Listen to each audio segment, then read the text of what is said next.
As we move ahead to season 4, we have a special one here for you, as you know, just to kind of talk outside of the continuity of the story that we are telling here. I decided to do something a little bit different with these instead of, doing roughly one video a week at an hour long. It's going to take maybe a little bit longer to get these videos out, but how about instead of 1 hour a week, let's just jam them all together, all 4 episodes at once, and it's, a lot easier for me to have more flexibility. It'll take longer to get the videos out, but you get the whole thing. And, instead of just having to wait weekly for it, and for you guys, you get to kind of watch as you please and stop and start wherever you want, but you get the whole season thrown at you at once. And I don't want to spend too much time on that because we got a lot to cover here as we kick things off. It is a season where expectations are high, coming off a MAC championship and a double-digit win season. Can the Huskies repeat and put themselves into the national spotlight, as taking on Appalachian State up first is going to be the task here? We do not have it easy this year because we will be taking on schools like Buffalo that we met in the conference championship. Outside of our conference, we'll be taking on Wisconsin and taking on the other Comella brother, which will be fun to see. We've seen JJ last year. How about TJ this year? And how about Appalachian State? Not to overlook them, but we got a lot to really touch on, as it's going to be Appalachian State already driving to the red zone, first drive of the season, and they are doing well, as that broken tackle isn't going to get him much as he loses 5 yards on the play. Maybe he would have even lost more, as the kick is no good. And the first drive of the season, NIU's defense gets a little bailout, missed field goal.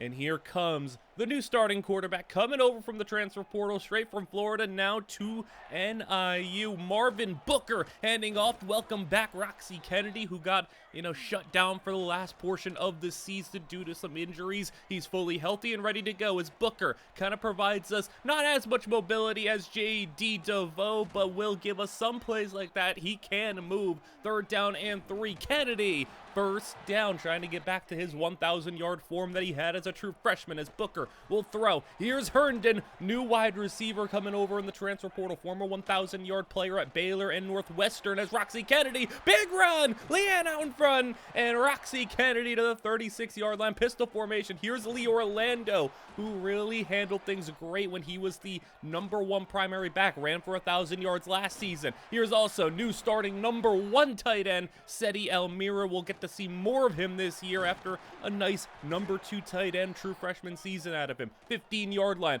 Booker will throw over the middle. There's Seti Elmira, touchdown. And this Husky squad that has had good success overall when it comes to tight ends, from Cooper Flanagan 2 years ago, Jackson Warren last year, and now Seti Elmira this year, looking to be the best of the bunch, and we'll see if he is able to. He's definitely going to have a lot of room to grow, as Warren and Flanagan were 1-year rentals, and Seti will have at least another 2 years of him, you'd like to think, and maybe even 3, as App State goes 3 and out. Next drive kicks off, and Orlando has himself 5 yards. It's going to be, as much of a 50-50 split as we can get. We'll obviously roll with the hot hand as 4th and inches approaches. And look at the NIU going for a direct snap to Kennedy. Easy first down, but it really will be just riding the hot hand. If one of them is severely outplaying the other, then yeah, they'll get the bulk of the carries. Roxy probably gets the favorite and gets the slight advantage due to his ability to catch out of the backfield a lot better than Orlando, so maybe it could be a 60-40 snap split, but Orlando makes a grab there, 2 yards, and sets up 3rd down and 2. Both backs on the field, and Roxy, first down, and to the 48-yard line. Roxy already with 5 carries. He is going to have himself a heck of a year when it comes to the workload we plan on giving him. He said he is ready to go this year. All the lasting effects from the injuries that he has kind of accumulated, the minor dings, he is 100%, so he's ready for another 200-plus touches this year, as Booker to the air, and Jalen Leanne, welcome to year 3, Jalen Leanne, as he's looking for a big year now with a quarterback that can hopefully get him the football and not shut him out of games, as Lee Orlando takes us to the red zone. Now toss it as Kennedy loses a yard, 2nd down and 11. Booker spreading the field and throwing over the middle. Jalen Leanne, touchdown!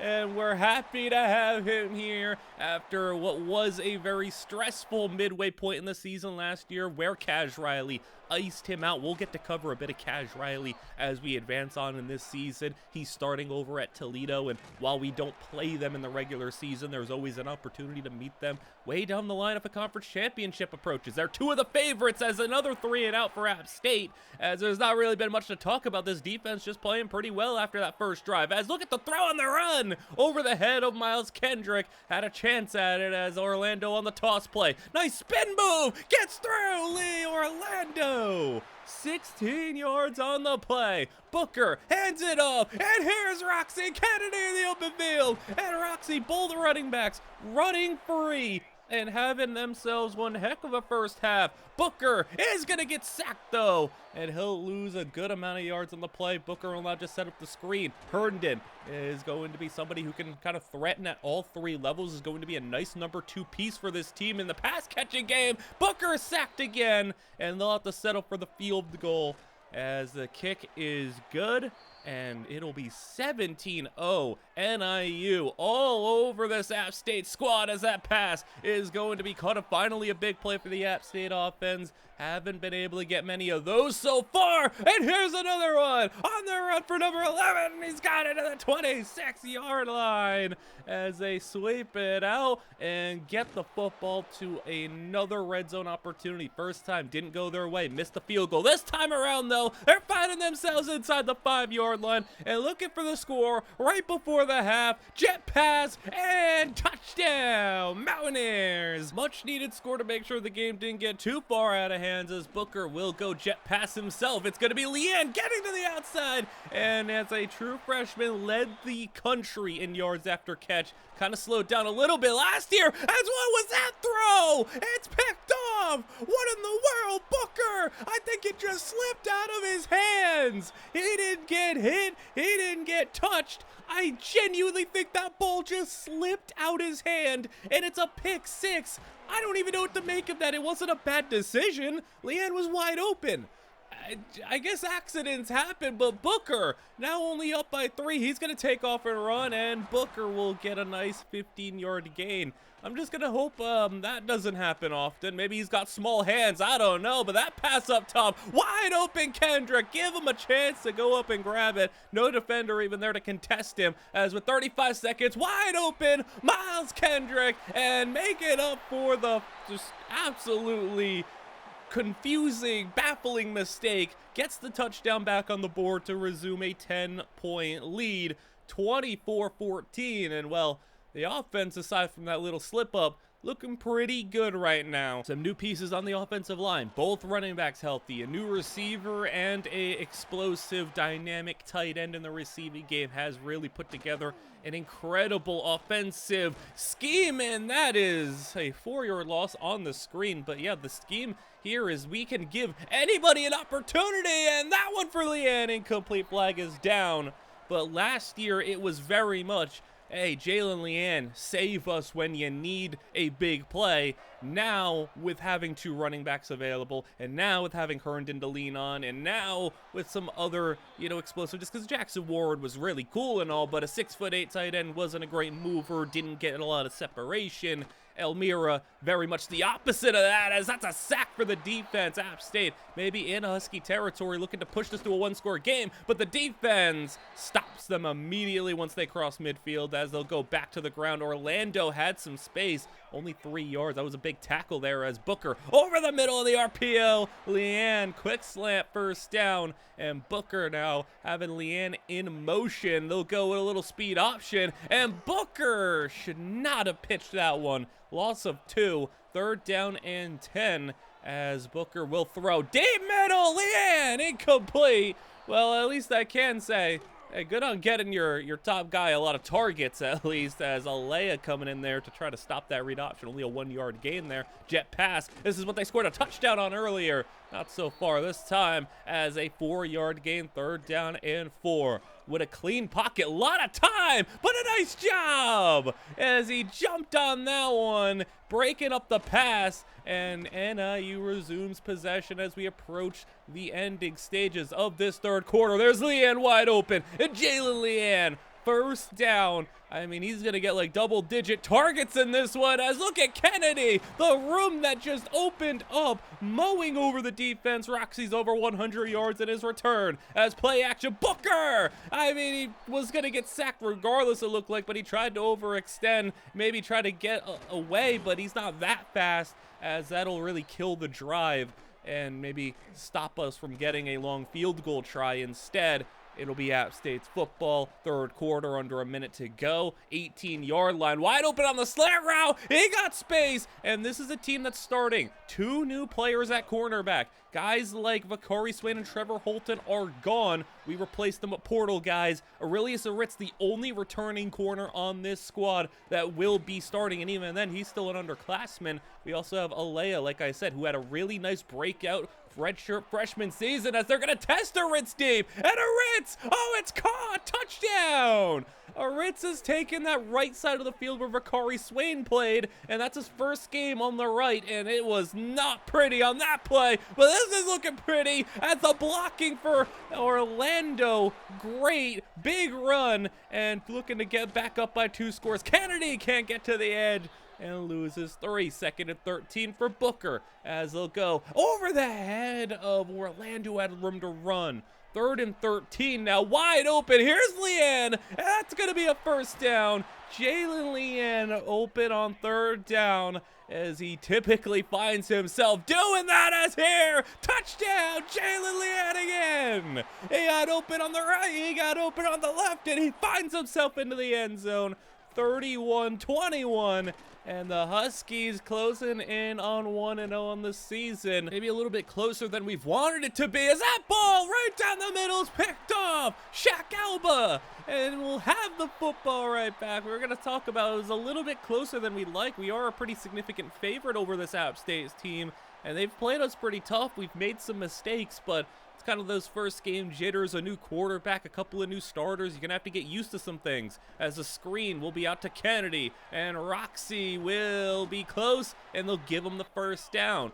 As moving the chains once again, Orlando. There you go. First down again. Both running backs, I think, are going to have 100 yards on the day, as Booker on the run. He's going to just throw it, and that was dangerous. 4th down. It'll be a field goal try that is up and good. So still a 2-score game, but App State on a 4th and 2 with 3 minutes to go will find it open, man, and a first down. They're going to need a lot to go their way here. 2nd down and 2. Run up the middle, and he gets nothing, as it's 4th down, and eventually that will be a completed pass. And no further, another first down on 4th down conversion, but this ball up in the end zone.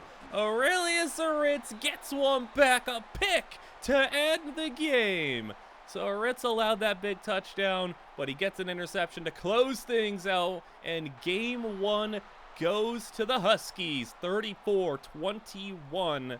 As I think overall we're pretty satisfied with that result. Marvin Booker had that really bad slip up, but other than that, I mean, I think played pretty well. 4 touchdowns. Didn't have to do a lot though, only 200 yards. I mean, the run game was spectacular. It won't take us long though to get a real, big opportunity to see what Marvin Booker has in a big time moment, as we'll be taking on Wisconsin up next. But Leanne, 94 yards, 2 touchdowns, both running backs with over 100 yards. And I want to stick to the topic of running backs, as we do with these seasons. We have incoming high school recruits. We have other players that we keep tabs on throughout the nation that are in the world of college football and the world of high school football. So how about player number 1 to feature this year, Tobias Azur, who is coming out of Ohio. The history of NIU doesn't have many 4-stars to really talk about, if any, as this is a team that hasn't drawn much interest over the years, but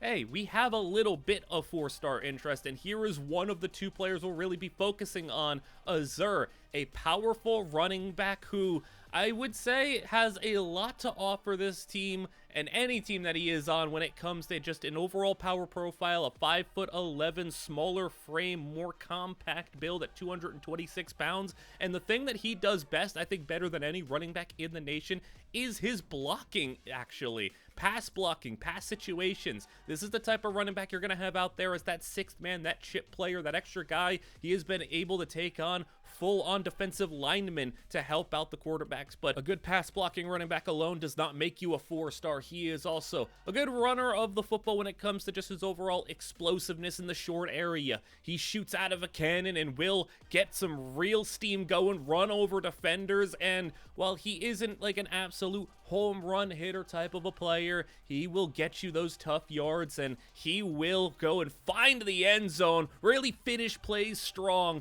And while he is the type of player to help out in the passing game when it comes to his blocking, I think one of the biggest knocks on him, he is a non-factor receiver. Whenever he is in on passing, it is strictly just the block. They've never really felt the need to have him catch the football. Whenever they want that to happen in his high school profile, in his high school career, it has strictly been the receivers, the tight ends, but never the running backs. I mean, you can see right there, he catches a pitch. That's probably the most catching he's ever had to do in his high school career, so that is going to be a big negative for him. And for NIU, we like to give guys like Roxy Kennedy the football out of the backfield, so maybe that'll be something we have to adjust if we're able to land a guy like him, but it's not going to be easy. I mean, coming from the state of Ohio, yeah, you're going to have teams like Ohio State interested, and a lot of the teams in the Big Ten are going to love a hard-nosed, tough-running player like this. Iowa interested, Michigan State, Michigan, all interested in him, as this is one of our favorite players in the class. I mean, looking for running backs is going to be what we do quite a bit.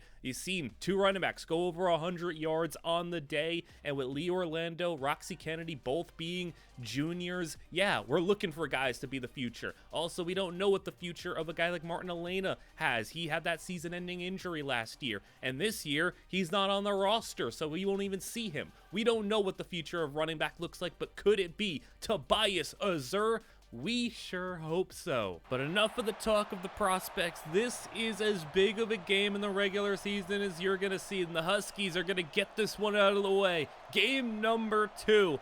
On the road, taking on the other half of the Comella brothers last year, taking on Minnesota on the road. We faced off against JJ, the athletic, dual threat, younger brother. This year we take on the older brother, number 1 QB in his class just a few seasons ago, headed to his dream school, number 14 in the country, Wisconsin, with playoff hopes and aspirations here, as they will take the field first. Not only do we have to worry about Comella, it's Coco Reynolds, who was an absolute monster as a freshman. You see the receiver matchup there. Reynolds versus Leanne, a really massive receiver matchup. But not to be forgotten is running back Dylan Jones. For his carries, goes for 20 yards as Comella is going to throw a contested ball, or Ritz gets in there. NIU comes into this one about 20-point underdog, says it's going to be an uphill battle to try to see if we can really make a splash in the college football world as Comella. 3rd down and 3, and Ritz with another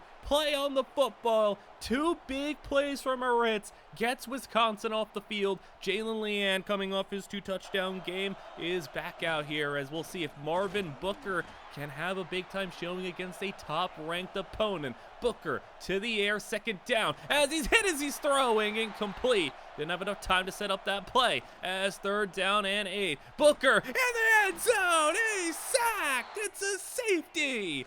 And that's not how you want to start a game, as immediately Wisconsin, after the return, gets a big play, and Comella to the 34-yard line. They'll hand it to Jones for 4. 2nd down and 6, they'll set up the screen. Jones with blocking on the edge, it's a 1st down, and approaching the red zone now. 6.5 to go in the first quarter. Bubble screen is going to be stopped for no gain. 3rd down and 9. Comella right down the middle, and that's a drop.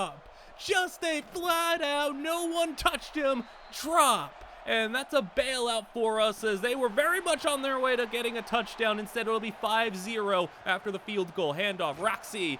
And I don't know if we're going to have 2 running backs run for 100 yards today. So really, Marvin Booker's got to show us something here. Give us a reason why we made him the starting quarterback, as he runs for a 1st down on that play. I want to see him get something done with his arm, though. 2nd down and 6 as Orlando is going to get 4 on the play. 3rd and 2, both running backs in the backfield. Roxy hands to Lee Orlando for the 1st down. Midfield now, as you can have another handoff where the offensive line is just opening up holes, and you can see this offensive line has been retooled in the past 2 seasons from the awful, abysmal line that we had at the start of this tenure. It's really become a more legitimate group and playing well so far against Wisconsin. And another 1st down, closing on the red zone. Booker is looking. Booker on the run, and Kendrick can't hang on. Had a chance at that one. 2nd and 10, pressure in, and the flag is down.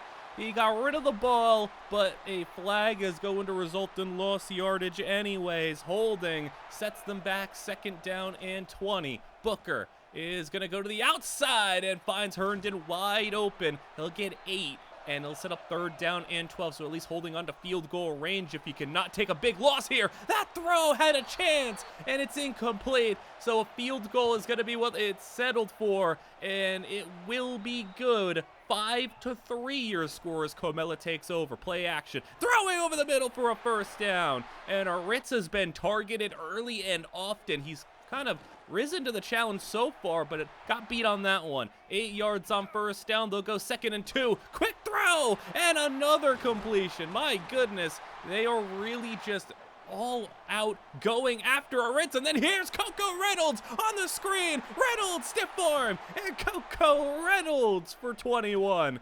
Comella has just linked up with Coco Reynolds since he stepped foot in Wisconsin. 1,000 yards as a freshman and looking for more. Reynolds is going to take the sweep but gets stopped. And it's 3rd down and 3 from the 10 as Mella throws. Reynolds down to the 1. And Reynolds been the guy to go to in the red zone, but look at that handoff to Jones. He just torpedoed his way into the end zone for the touchdown. Nice job to put a hit on him, punish him for scoring, but he scored regardless as Leanne breaking a tackle and Leanne turning a 10 to 15 yard play into a 25-yarder as Booker scrambling, rolling, as Leanne puts his hand up and throws it, but it's too late and picked off.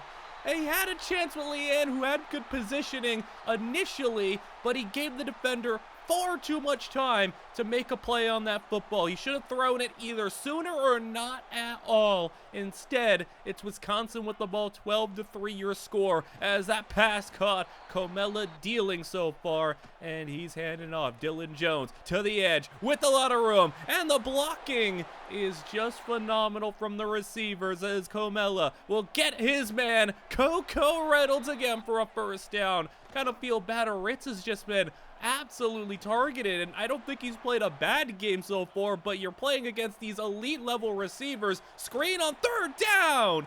Frank Stye, nice play. Stops him, forces another field goal, so that kick is off the upright. I was about to talk 15-3, but an off the upright kick. I mean, hey, that's back-to-back weeks we've had an opponent kicker doink one off the upright. So with 4 minutes to go in the 2nd quarter, they find Leanne, and Jalen Leanne for the 1st down. He has seemed to rise and shine and show out in the biggest games. When he played Ohio State, he was the best player on the field for us. When we played some of the other big-time matchups, he was the best player on the field for us. And while I would love to get excited about a big Jalen Leanne catch and run there, Holding's going to set it back again. This offensive line, at least in pass protections, getting a little overwhelmed. 3rd down and 20. Taking out a shot for Leanne. He's got it, Jalen Leanne. How do you keep on doing it? He's got 79 yards in the 2nd quarter as it's going to be Roxy for a carry of 4.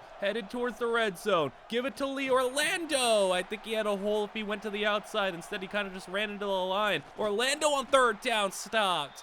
And they were playing it safe there. Probably were maybe looking at 4th down if they got a yard or 2 on that play. Instead, they lost the yard. They'll kick a field goal. It's 12-6, so a 1-score game, and Comella going right back to work. 60 seconds to play in the half. Blitzenin sacked, and Countess, the 3rd string D tackle, getting in there as that throw up top and in a spot where only his receiver can get it, a first down. 30 seconds to go. Comella taking his time on this drive right now. Wisconsin down to 1 timeout as Coco Reynolds has got to have them burn their final timeout. 3rd and 9.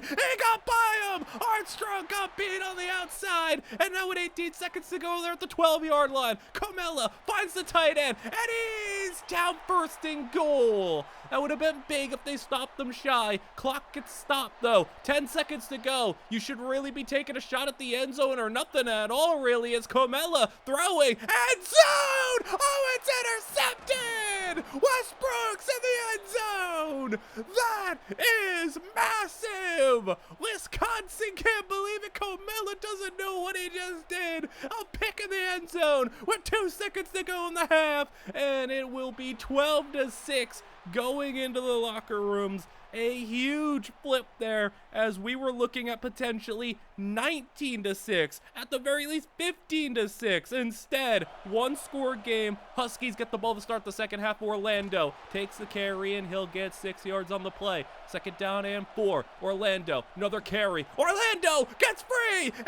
a flag is down. That was a 20-yard run, and that's not on the offensive line. That is going to be block in the back. And a brutal one there. Sets us back. 2nd down and 4. Screen to Kennedy. Not going far, as he'll go 3rd down and 6. That throw deep. Almira couldn't hang on. Tough grab to make. Don't blame him. But a tough spot. The coverage has been really tight. And that was tight coverage with just a phenomenal catch and throw, as Wisconsin getting a free rein with Dylan Jones. 10 yards. 39-yard line. Jones again. First down. In the run game, Jones 12 carries, 82 yards. It's been good blocking on both sides, I really feel like, but Wisconsin just overpowering levels of talent here on paper. They are better. Up and down the board, Coco Reynolds over the middle, touchdown, Wisconsin. And NIU, talent's really starting to show out here for Wisconsin. There's a reason that they are in the running to make the playoffs, in the running for the Big Ten title game at 2-0, 14th in the country, and looking to defend home field against this Husky squad. It's time for Marvin Booker and this team to show us something. What do you got here? Will you find Leanne? Spin move, and Jalen Leanne goes for 20 more on the play. As Booker hit as he's throwing, he got it out, and at least avoids the sack. Will get 2 yards, 3rd down and 8. Booker is going to find one over the middle. Jalen Leanne, he wasn't open, but he brought it in. He's got 100 on the day. That was dangerous, but it worked out. Booker now going. Jalen Leanne down to the 2. Jalen, 6 grabs on the day. Make it 7. Touchdown, Leanne. We're not done yet. Don't go anywhere. We are not going to just roll over for this Badger squad. Comella is brought down, sacked. 2nd and 12, and the throw, and even when a Ritz makes great coverage, it's still caught. 3rd down, pass incomplete, and Huskies, good coverage on that drive, and it gets them the football back. Down by 1 scores. Roxy, they were pinned back at their own 7. Well, nice job to grab 18 on that play. Now tossing. Orlando cuts it up the middle. Just tries to not lose anything. He gets a yard on the play. Booker's screen. Leanne, that's blown up for a loss of 3. 3rd down and 12. Booker design rollout. He stops. He throws. Almira, first down. And a nice job not running into the edge rusher, finding his open man and knowing Almira can make that play. And now trying to get Almira some space again. And said he's got 9. 3rd quarter winding down. Pop pass Leanne. Just keep getting him the football. And he's got the first down. Midfield now. And looking for the tie. Roxy has got 3 on the play. 29 seconds to go in the 3rd. Booker will throw. And on the run. Over the shoulder. Beautiful throw. And that'll be what takes us to the 4th quarter. Beautiful play. Booker has got it. 17-yard line over the head of Almira. That was his chance. 3rd and 10. Booker needing the big play. Booker's caught up on the line. Hey, sacked. He got a little too antsy, and we'll have to settle for 3. Field goal is good, but still now down by 3, and they will have it. A first down completion for 5. Comella hasn't done much since scoring that last touchdown. Coco Reynolds on the screen, breaks a tackle, and Reynolds gets 3. 3rd down and 2. Can he get him off the field? Can he get the 3 and out? As Comella, that ball was Oh, it's a 3-and-out. Now it's a sack for the Wisconsin defense, trying to hit him with some trickery. It doesn't work. 2nd and 15. Booker hit as he's throwing, and Kendrick has it knocked out of his hands. 3rd and 15. Playing it safe, but you couldn't even get the screen off. So a nothing drive for both sides, as now Dylan Jones, Rugamba gets in there. 2nd down and 13, 7 minutes to play. Bubble screen out is going to be tracked down by Arlea, and nice job Masarena. 2nd down, turns to 3rd down, and that ball almost picked, but regardless, another 3-and-out, and this defense playing its best I've ever seen. And Obamanu on the return is going to get a nice one here past midfield. Obamanu will have it on the 42-yard line. And good field position, looking for a tie here. I think you're already inching closer to field goal range. Another 1st down, though, will do it. As Kennedy, there is the 1st down, running through a Wisconsin defender. 6 minutes to go, and Wisconsin, they are letting this one potentially slip, because Wisconsin has not had any momentum since NIU took over, put it in the end zone, and get it to Leanne again. Jalen Leanne, touchdown! Leanne, number 2, and the lead for the Huskies with under 5 minutes to play.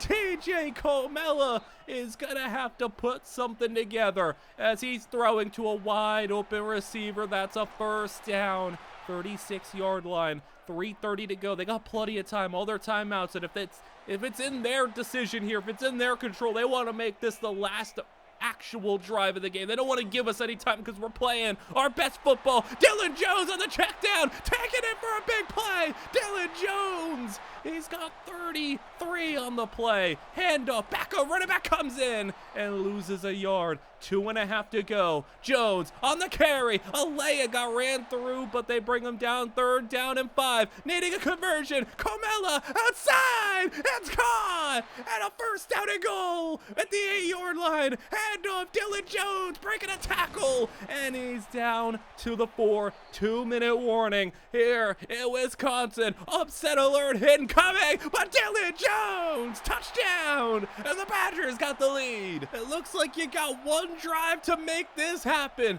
Booker will throw. 1st play, Jalen Leanne, and he's running free. 16 yards. You can see the big game Leanne's had, as now 90 seconds to go. Booker over the middle. Kennedy has it knocked away from him. 2nd down and 10. Play action as Booker. Everyone's covered. A little bit of separation, though, from Elmira, and it's just enough for the big play to the 44-yard line. Booker over the middle, takes the hit, and Leanne can't bring it in. 2 defenders on him. Booker now with 2nd and 10. Going up top. Jalen Leanne over the shoulder. No, incomplete. 3rd and 10.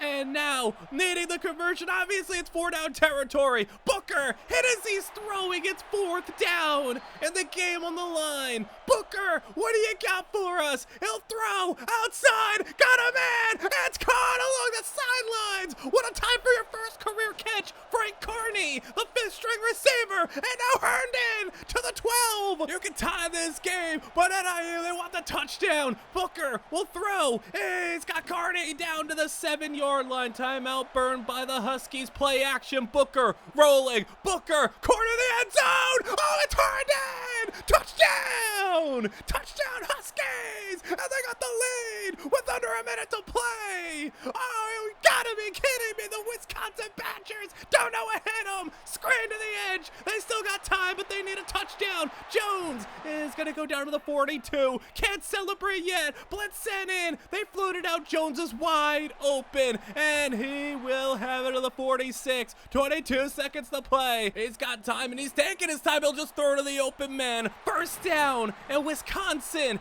burns their final timeout. There's 15 seconds to go, and they can't get tackled down in bounds without getting the 1st down. They just barely do. That was a crazy grab. 11 seconds to play, and they will spike the football. Down 7-6. You might have 2 plays. You got 1 at least. As now for the game, Wisconsin to avoid upset. End zone, and complete a lay in there in coverage. You got 1 play. 1 play to go. 19 yards out. Comella up top. He'll throw it, and it's for Coco Reynolds. Incomplete. He put it up for Coco, and it is an upset win. Huskies take down Wisconsin on the road with a game-winning touchdown with just 41 seconds to play, and they get enough from the defense at the end. What a game. And Jalen Leanne goes for 11 grabs, 178 yards, 2 touchdowns,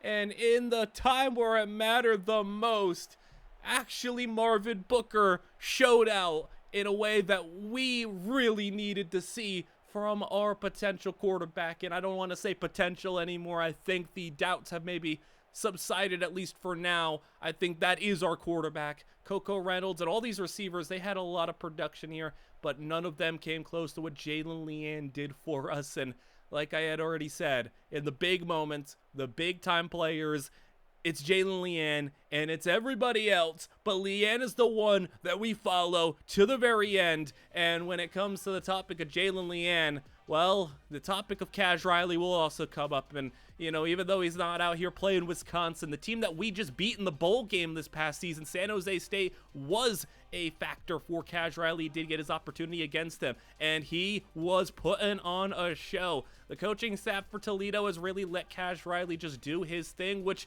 it's dangerous, and when it's working, but when it doesn't, that's when it gets scary. But Cash Riley, at least so far, has started out on fire. Toledo is undefeated so far. It's very early on the season, but they are 2-0. And with throws like that, where he's given his receivers a chance, it's another touchdown. Cash had 4 on the day, and make it another one here. How about this throw where we know the arm talent is there, but yeah, Toledo, they're looking pretty dangerous, and we'll see if we ever end up running into Cash. I know we're going to have a motivated squad if we do, but let's focus on ourselves because we have reasons to celebrate after that win over Wisconsin, but we can't let the hangover hit us here.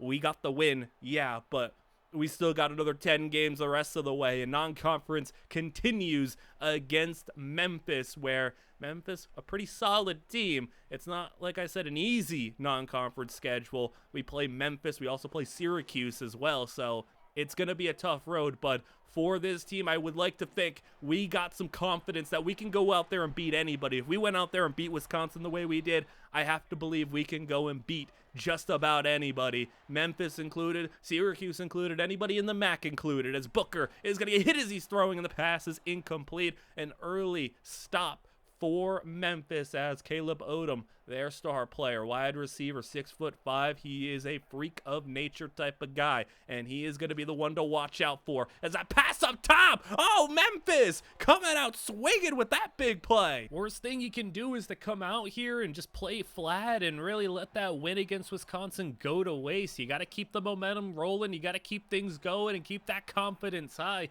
You don't want to have that stagnation. You don't want to be a team that has a lot of high highs and a lot of low lows. And right now, Memphis is really checking us right now as Maddox hands it off in another run, another nice gain. And they are already up to about 30 yards on the ground as Maddox will throw for the first down. What a first drive. First and goal. Handing it off. Running back is in for the touchdown. Memphis 7-0 as play action Huskies. They'll throw down the field for Jalen Leanne and pick it up right where he left off after last game as the handoff now Roxy Kennedy to one man to beat, stiff arm, but he brings him down. And that is a great and a massive open field tackle to have as now up top, Leanne caught already 50 yards on the first drive of the game. Leanne trying to set records this year for the Huskies as the handoff Orlando is going to get it to the 2-yard line. Roxy checks back in. Play action. Wide open in the flats off the motion. Herndon. He caught the touchdown against the Badgers for the win. And now he's catching one to start the game here. 7-7. So the offense responds nicely. Can the defense do something as Maddox had gotten pushed backwards, ends up losing a yard, 3rd down and 10. Maddox back to the air now as pressure gets in there eventually, and that is what we want to see, a 3 and out as Booker on play action. Booker, he's going to go up top. 2 defenders are down there though. It's incomplete. And honestly, could have and maybe should have been picked off. Orlando loses a yard, and it's 3rd down and 11. Booker play action. Booker is going to scramble, and he's fumbling the football. It's on the ground, and Memphis scoops it up, take it to the 8-yard line, and in the rain, that is going to happen. The ball just slipping out of his hands, and you cannot have a big mistake like that because Memphis is immediately going to be able to maybe find the end zone here. I mean, in a short field, 8 yards, nice block on the edge, just taking us out, and a touchdown for the Tigers. And 14-7 your score now is Abominu on the kick return. Is going to get to the outside. Nice job sealing the edge. And Abominu is going to spin his way to the 37-yard line. A very solid return. Nice field position, draw play. Kennedy gets some nice blocking down the field. And Roxy already past midfield in just a single play. Now back to Roxy again. And Kennedy goes for 6 more first quarter, winding down. And that handoff, maybe could have thrown that one, but instead it'll be 3 yards on that RPO. 3rd down and 1, direct snap to Booker, who can do some stuff on the design run game. We're not going to do too much, but he'll have a play occasionally as Seti Almira. Ball was high. Maybe stopped him from getting more yards after the catch, but still a first down. Leanne in the motion, backfield. He'll be out there as a decoy. Kennedy on the carry will just have nothing back to the line of scrimmage. Just they'll spread the field now. 3rd down and 10. Over the middle. That ball's caught Kendrick. Nice job to fit that into the tight window. Hanging on is Kendrick. Kennedy now. Stiff arm. Can't get any further as they'll be at the 6-yard line. Booker is going to get pressured. Sacked by Memphis, 3rd down and goal, end zone, got a chance, Almira incomplete. That ball, I mean, he put it up there for Almira to make an acrobatic catch. If he maybe put that one more towards the pylon, I think he had an easier one, but still field goal on the board. Memphis on top. Memphis, that ball dropped. Too low, hard to bring in. 2nd down and 10, and instead the run game is going to have an insanely open lane up the middle. You just cannot have penetration like that from your D-line, as that's going to be a catch-off play action. Gain of 5. 2nd quarter, 7 minutes to go as Maddox to the air. And right down the middle, there's Odin. And he's got the catch. He's got the broken tackle.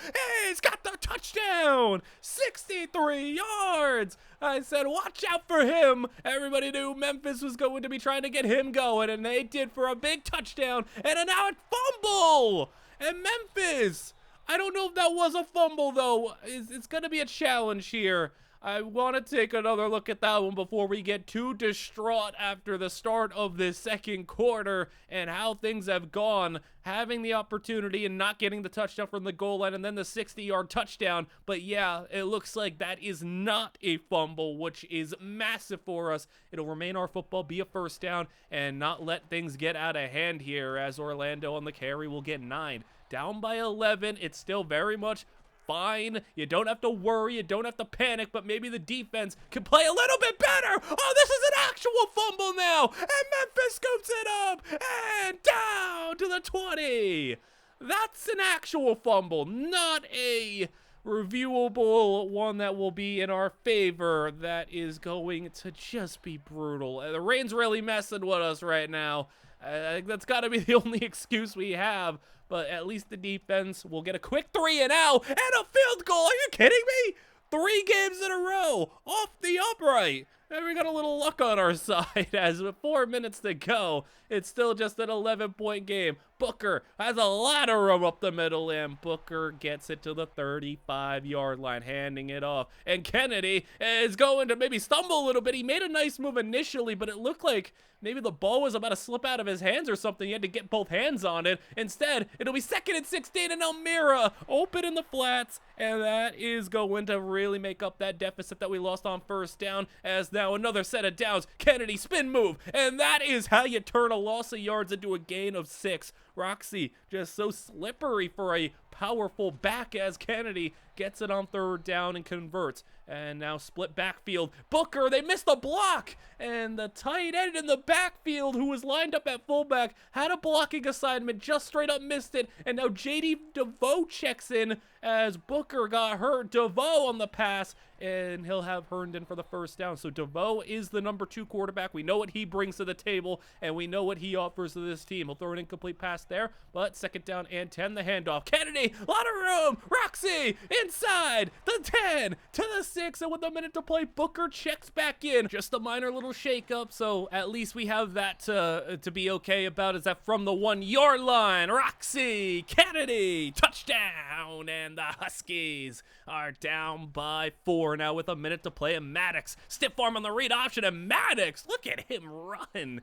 I mean, looking like he is as physical as it gets at the quarterback position. Look at the cutback here. It's a bold one. Loses a yard. 28 seconds to go at half here as Maddox is looking, throwing it deep. 3rd down and out of bounds. 4th and 11, and with just a couple of seconds to go, Booker's trying to get it into Hail Mary range, and he does. Herndon, 2 seconds to play, 47-yard line. They got a jump. That should be offsides. They don't call it. Booker, it is, he's throwing, and it's picked off. Just bring him down, and Booker is interception. Oh, he's gonna take it. Can somebody track him down? Leanne running, but he's not gonna be able to get there. What a turn of events to end the half.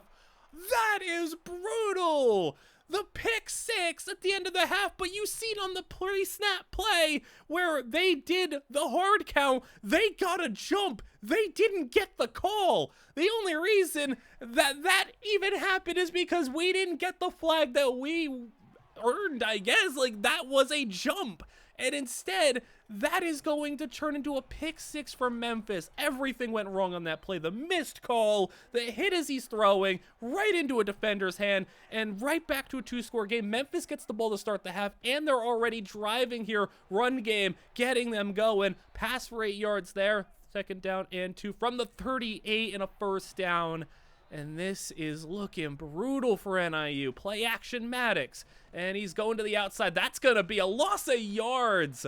And yeah, you relied on breaking the tackle there. He just couldn't do it. 2nd down at 16. Short. And what happened there from Frank Stye? Just lost him. Bad angle and everything. That should have been barely any yards. Instead, he gets over 20 on the play, and that run will go for nothing. 3rd down and 10, though. From the 13, caught by out, and it's caught for a gain of a 4th and 2. They're going for a bold call, shooting the gap, and a cut, and into more defense. A stop from inside the 5, and Leanne loses yards on that play. We're just going to try to avoid a safety. 3rd down and 13. Leanne over the middle.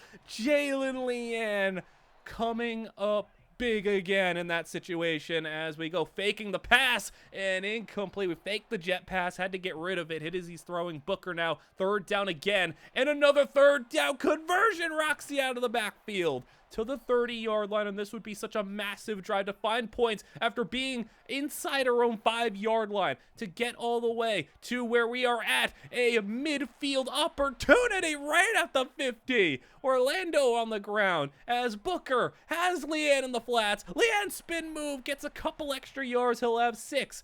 And it's 2nd down and 4. Booker hands it. Booker not able to get much from Orlando to set up 3rd down and 6. And now to the air. Booker design rollout. And the pressure in. Gets it. Almira. Much like the play against Wisconsin last week. It worked the same way. This time to the left. Booker now from the 28, over the middle, floats it over the defense. Kendrick inside the red zone, and what a drive it's been. Orlando, and he's going to find himself 3 on the play, 11-yard line. Orlando again chased, but 1st down yardage, goal to go. Booker throwing. Booker, and he's going to find Almira right at the goal line. And another fumble, but we pick it up. Leanne jumping on it. A lot of fumbles. And the pass. And Almira, there was some traffic there. That should have been an easy score. Now 3rd and goal, and Orlando puts it in. And that was a very just crazy drive. It was so good, and then at the very end it looked like we were about to just struggle our way into maybe having to settle or go for it on 4th down.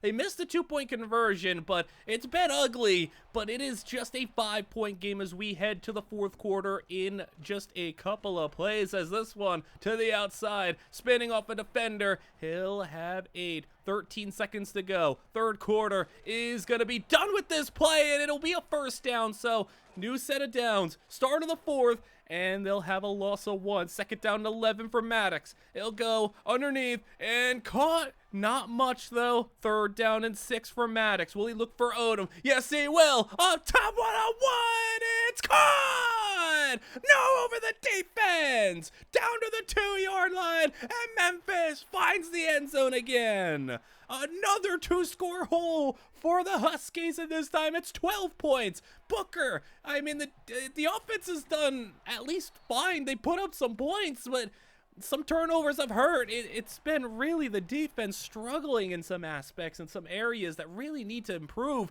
as Booker. Oh, he's got a man wide open. Oh, it's Roxy Kennedy linking out. No one accounted for him. Touchdown. Roxy sneaking out of the backfield and gets it to a 5-point game. What a big play and what a blunder from the Memphis defense with 8 minutes to play. And the pop pass is not getting far. Back to the line of scrimmage, and that's all. Maddox on third down, throwing, and little too quick on that comeback route. Had to get rid of it a hitch too early, and instead it'll be Husky football Orlando on the toss play. And Lee gets 15, 39-yard line already, as just down by 1 touchdown, a chance to finally get back on top of this one. And he's got space outside. Obamanu checking in, and Booker's over 300 yards. That one should have been a throw. He had a lot of room there. Second down and 12. Booker will finally in outside for just 3 yards. Third down and 9 from the 10. What do you got? Booker, open man, Obamanu, and it's down to the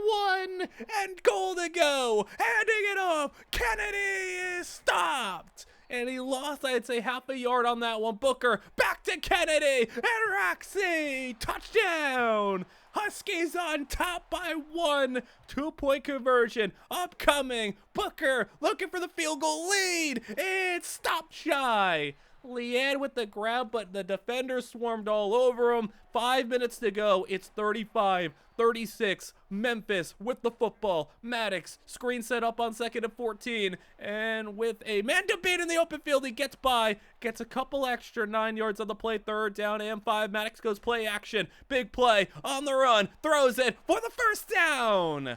And only Alea was there in open space, and just not really great angles there being taken. Loss of 3 though on first down. Maddox gets those yards back on the slant route. Will get 6. Third down and 7 though. Maddox, middle, incomplete.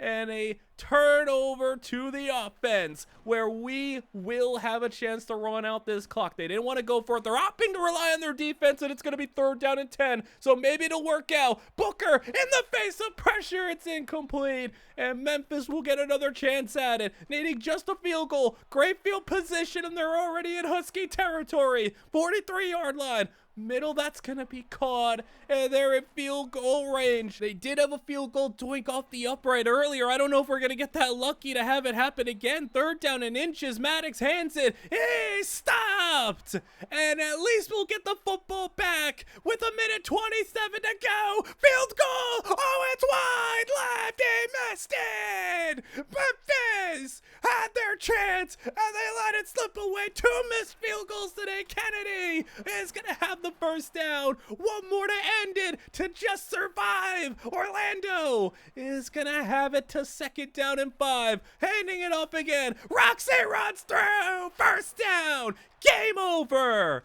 And Memphis gave it their best chance. And man, did they have us on the ropes. But we survive. We persevere at the very end. Roxy goes for 100 yards, 3 touchdowns. And those 2 missed field goals really helped us out quite a bit. I mean, there were things on both sides. Like, that end of half sequence was really unlucky for us.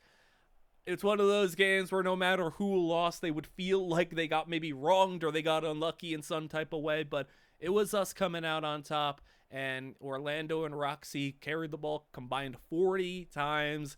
Leanne, 7 grabs, 70 yards, and 3-0. We're looking to sweep our non-conference schedule, and that would be absolutely massive as we still take on Syracuse a little bit later on, but it's not something you're really used to. Sweeping the non-conference schedule, and we'll head to the world of high school football up next, where we go to the defensive line. Colton Malvin, defensive tackle from the state of Illinois. We're looking at him adding to our defensive line as we have been really looking for more reinforcements on that side of the football, especially along the D-line. You know, we're looking at edges as well, but Malvin gives us a potential co-star to the defensive line and someone to develop because Rugamba's getting up there when it comes to the remaining time he has at the school. We lost Collins, obviously. We have Stuart Sullivan and a couple of other pieces. But for Malvin, I think this is a guy who is a legitimate 3-down player, and his run-stopping ability is adequate, but for,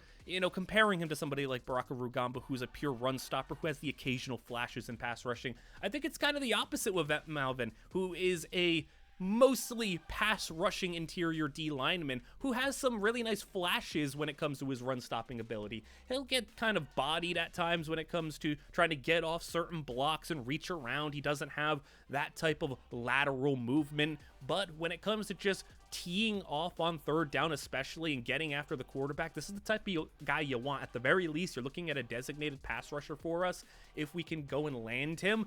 And at the high end, you're looking at a legitimate 3-down player who can really disrupt teams. I mean, you're always looking for these players who can play on both sides when it comes to the run and the pass. You know, you're obviously looking for teams that have these deep rotations on the D-line, but it always is nice to have a guy you can always have out there, not exploit and have as a weakness, not be somebody that's pinpointed and targeted and have to be attacked in the run game. So for Malvin, it's not a lot to say. What you see is what you get with him, but he is a player that we are heavily targeting as well as a 3-star defensive lineman. Before we take care of business for our games outside of the MAC, we do have our conference opener on the road at Central Michigan. So we have this game against Central Michigan, then we'll be taking on Syracuse, and then it's MAC opponents the rest of the way. Buffalo had been the runaway favorites last season to take home the crown, so it was a bit of a surprise when the Huskies pulled it off. But now going into this season, a better roster, a better team,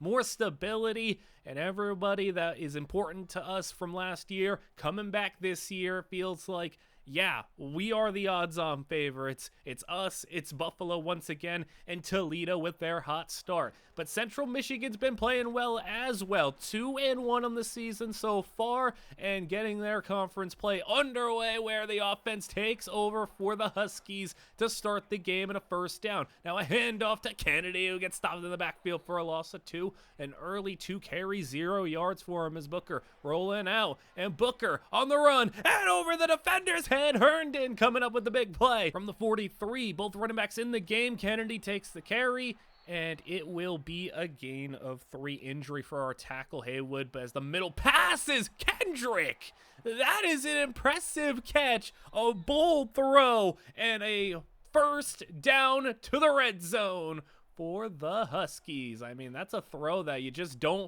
almost don't want to see them try, because that is just as risky as it gets. But Kennedy down to the 4. Kennedy falling forward to the 2. And Roxy to try to finish off the drive. He's down. A 3rd and goal. Another injury on the offensive line. That might be a story for us as Booker. End zone. Touchdown. Jalen Leanne. And I think we have an early contender for who's going to try to lead the nation in receiving touchdowns, because Jalen Leanne already has what? That's his 5th, I believe. Turning things over to the defense. Kicker kicks one out of bounds, so actually great field position for Central Michigan, but it might not mean anything when you're losing 4 yards on first down. 2nd and 14, run play is going to have the running back cut inside, and Alea brings him down 11 yards on the play. Sweep it to the edge, and 3 straight runs, and look at the play! Oh my goodness, how did he get that first down? That is inexcusable tackling from the Huskies, and there's been at least some concerns over this defense at some points early on in this season. I mean, they played really well in the second half against Wisconsin. Other than that, though, I do have some concerns being raised here for this defense and some of the big plays that they do allow, but at least they get a set of downs to go their way this time around. Field goal try is, you've got to be kidding me. It's off the upright. This is gotta be some sort of a record. 4 straight games in which an opponent's field goal has hit the upright. This is absurd. Field goal luck is Jalen Leanne. Screenplay, yeah, I think he's also gunning to have the nation's leader in yards after catch be his crown once again, as he's getting opportunities at all 3 levels, but he makes the most of the ones that he gets short as Booker scrambles for 5. I just can't believe the whole field goal off the upright thing. That is ridiculous, as that's going to be a first down near carry for Roxy Kennedy, 3rd and inches. They're going to go outside where that was actually space for Leanne. They get a 4th and inches. They're going for it. How about a little trickery? That does not work. And maybe got a little too flashy with that one. They tried a little bit of 2 quarterback wildcat action, sweep and flip it back. I mean, they tried to do something there. It just did not work out, but man, that's a really big missed opportunity there, as you had it 4th and inches, you had it 3rd and inches even, and you just couldn't get it done there. And now Central Michigan able to get the football back and get it already into Husky territory. I mean, you don't imagine they're going to have another field goal hit the upright, because it's just been crazy for the Huskies to have that kind of luck as they get free on the ground. And Gasper for a first as we go to the second quarter, 2nd down and 11. So, I mean, at least the option defense has been good, but whenever Gasper gets to the edge, it's been just like that. Touchdown, Central Michigan, and a tie game. 7-7 your score as Booker and the offense take over. Here is Lee Orlando for 9 yards. And now in the backfield, Orlando is gonna lose 2. And it'll be 3rd down and 3. Roxy gets free. Roxy, 1st down. As, I mean, it does feel like it's been more of that 60-40 split. Speed option, we tried it, and it's on the ground. Central Michigan, touchdown. Another issue for this team is, I mean, the mistakes on offense haven't been, there hasn't been a lot of major mistakes on offense, but the ones that we do have are back-breakingly bad. Like, they are game-losing bad, and it's not been game-losing quite yet. Herndon off play action with the nice grab, but early on this season, if you can't let plays like that stack up, because there's going to be times where they don't miss field goals. There's going to be times where they don't make mistakes. And if this NIU team wants to repeat in the MAC, wants to be in the top 25, wants to go far, they need to clean that up. As Booker off play action, we'll have a man open. It's going to be Herndon again to the 9-yard line. Toss it out as Orlando nowhere to go. And it'll be another injury. That's the 3rd offensive lineman for the Huskies to get banged up this game. Booker now running. Booker is going to find Kendrick. I mean, that's an impressive way to gain 7 yards, but 3 injured linemen. They're not all out, but Booker on the read option is in. Ties back in at left tackle, but 2 guards both out. And Booker is able to punch it in the end zone still. Triple option. Central Michigan faking the pitch, breaking a tackle, spinning off a defender. Oh my goodness, look at that run. They know how to just make every speed option and triple option work for them. And they will have it set up now. 3rd down and 6 after that 2-yard play. Throwing, blitz sent in, over the middle. Oh, broken tackle! Gasper! No! Touchdown from 65! And another instance where back-to-back weeks, a 60-plus yard touchdown allowed. And again, the mistakes, not a lot, but the ones we do make are crippling. As Booker is just hesitating around. He'll still get the 1st down, but made it a little too difficult there as Booker, with 3 minutes to go in the half, will find the check down. Roxy Kennedy out of the backfield. And Roxy will have 9 on the play. 2nd down and 1. They will have a man in motion, clear out, sweep it to Orlando, past midfield, and Orlando gets 11 on the play. And trying to just take your time here. A 4-man rush, and Booker is dancing around. He's got the flats open if he wants it. He's out here creating. Booker, eventually, when you have that much time, someone gets open. Roxy! Big play! And not often you want to throw it up to your running back, but Roxy finishes the drive off with a touchdown. And that's what makes Roxy just maybe a step ahead for us of why we do that 60-40 split. What he provides in the receiving game is not many running backs like him are able to do that. A minute to go in the half, 21-21, and with time running out, they're going to play it safe. 30 seconds to go, 3rd down and 8. If they get it here, maybe they'll start going with some urgency, but they are going to be a yard or two shy. They'll take it to half, and it is 21-21. Couple of rough moments from the Huskies has resulted in this game being tied up. A scoop and score and a 65-yard touchdown are the catalyst for that, as Gasper is going to lose a yard on that play. Central Michigan set up 3rd and 11 on the opening drive of the second half. And with a lot of time, offensive line's doing a phenomenal job. No one's open. He has to get rid of it. Coverage was phenomenal on that play. Obamanu back to return the punt, and he will field it inside his own 30. Get to the outside. Oh, he's got the punter to beat, and the punter slows him down. But a nice return to the 34. Great starting field position, and Kennedy with all the room in the world. Roxy to the 12, 22-yard run, and Booker is going to throw. Booker sacked. Loss of 6, 3rd and 17 now. Don't want to do anything too silly as they'll go to Kennedy, who will just kind of concede possession there, and they will take the field goal that they were basically gifted by the special teams, and it'll be 24-21 as more option, more outside runs for Gasper, and it's 6 yards on the play. Set up 3rd down and 3. Now they'll go Gasper up the middle. Doesn't work quite as well. Sarantine gets in there. Huskies take back over, and it's 2nd down and 8. Booker just too late to react. Sacked again. 3rd and 19, they'll play it safe, screen Kennedy. Not great blocking, and they'll lose yards. So a bad drive, losing 11 yards and punting it away.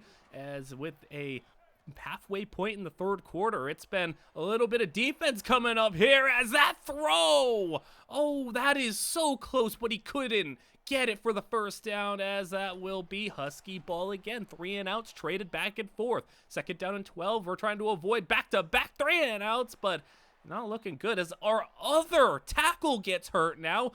4 of our 5 offensive linemen have gotten hurt this game. And now an interception from Booker. No one in the world should be throwing that ball. That was just, everybody was all over that one. I just don't know. He wasn't really looking at that, I guess. Maybe just predetermined, telegraphed that read, and now Gasper over 100 yards, goal to go, over the middle, and a touchdown. Central Michigan takes the lead late in the 3rd, and it's just hard. It's just really difficult when 4 of your offensive linemen have gotten banged up this game. Even if they're coming back, they aren't 100%, but Elmira, that's a great throw and catch, and having to do it without your guys hit as he's throwing. 3rd down and 10. Booker to the air is going to find a rare drop from Jalen Leanne. I mean, I don't know if he would have gotten the 1st down. He at least would have had a chance as Alea knocks down Gasper for a loss of 2. But Gasper getting the ball again and weaving his way through. Big run. Gasper is just automatic with the ball in his hands as now read option. Getting more nice blocking. 7 yards, 4th quarter, a play away. Gasper on the carry. 1st down again. And Central Michigan will have the ball in Husky territory to start the 4th quarter. 2nd down. Gasper sweeping. 1 man in the open field. Spins him out. And now in the red zone. Inside the 10. To the 9. What a play from Gasper. Jet pass. And he'll be at the 6-yard line. This is getting just brutal as you had to stop him there, but it's a 2-score deficit.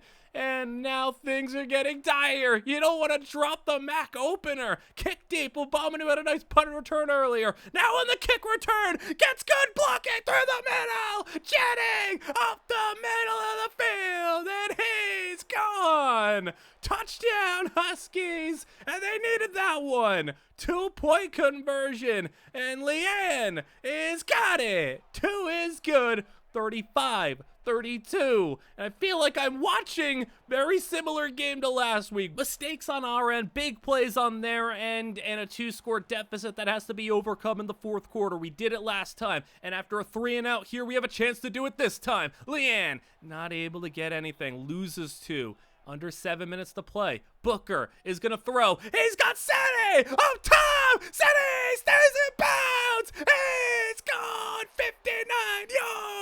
touchdown! Seti O'Mara got free, and he just ran by the defense. Huskies on top now with 6 minutes to play. 39-35. At least we can say that our offense is absolutely electric when it comes to putting up points. And now that pass down the field, it's just off the hands of the receiver. Oh, that's a break being caught as we get the football back. Kennedy loses 3. Run game has been very hit or miss so far. And that's another miss there. 3rd down and 11 after those 2 carries. And Booker hit as he's throwing, but 2 guys sandwiched him. And I'm surprised at this point he's not hurt. The only person who hasn't gotten hurt is Alea laying down the lumber on the quarterback. The only person that has gotten hurt on the offensive line is our center, as that's a broken tackle. Hurt couldn't bring him down, and he gets 13 on the play. Speed option, 3rd and 2, no pitch, and no first down. They're gonna punt it with 3.5 to go. Abominu, good punt return. Kick return touchdown. Does he got more in a? Yes, he does. He's got more. Past midfield. And Abominu, special teams for Central Michigan, really letting them down today. Kennedy spins through and will get a yard. Timeouts being used. 3rd down and 8. Booker finds Leanne. And Jalen Leanne waving through. Jalen Leanne. Touchdown. Huskies. And it's Jalen Leanne coming up with a big play again, and it's gonna be 46-35. Leanne doubling up on touchdowns like it is just his job to score every single time he touches the ball. He just is so special. And Central Michigan, I mean, they were just up by double digits and now down by double digits with under 2 minutes to go, are going to need a lot. I mean, this is a team that literally 2 big punt returns, a kick return touchdown, missed field goal. That is really potentially the difference here for them. I mean, you don't want to get into too much hypotheticals, but that's a touchdown from 36 yards out. I mean, yeah, you made the field goal. It'd be a different game right now. And with under a minute to go, the onside kick, which decides it, is scooped up by the Huskies, and that will do it. 46-41. The Huskies put up 22 in the 4th quarter and win it, but you really have to be concerned about the run defense. Gasper was just unbelievable this game, and you know, our run game wasn't as successful. I mean, Gasper though, 172 yards, 5 plays of 20 plus, also 70 yards receiving and a touchdown. That is just, you can't let that happen. You can't have one player dominate for over 200 all-purpose yards and a number of touchdowns the way he did. That is just not a sustainable way to play. Now, though, we wrap up non-conference play. We were able to sneak by against Memphis, sneak by against Wisconsin, sneak by versus Central Michigan, sneak by versus everybody, and taking on a very good Syracuse team. It's a battle of 2 undefeated squads, both of them looking to maybe even get into the top 25, as both of them right now are roughly in like the 30s. You know, they are receiving some votes, but very much on the outside looking in. Syracuse, though, is a very good team. 3-0 for a reason, real contenders in the ACC. Our hands are full as we're trying to figure out some of these defensive issues we're having stopping the run. As NIU takes the football first, and on the road, it will be a 2-yard play to start the game. Booker on a design play, he kind of stops the rollout, sees the edge rusher, instead goes backwards, retreats, ends up with a 6-yard completion there, 3rd down and 2. Kennedy! Stop for a loss of 4.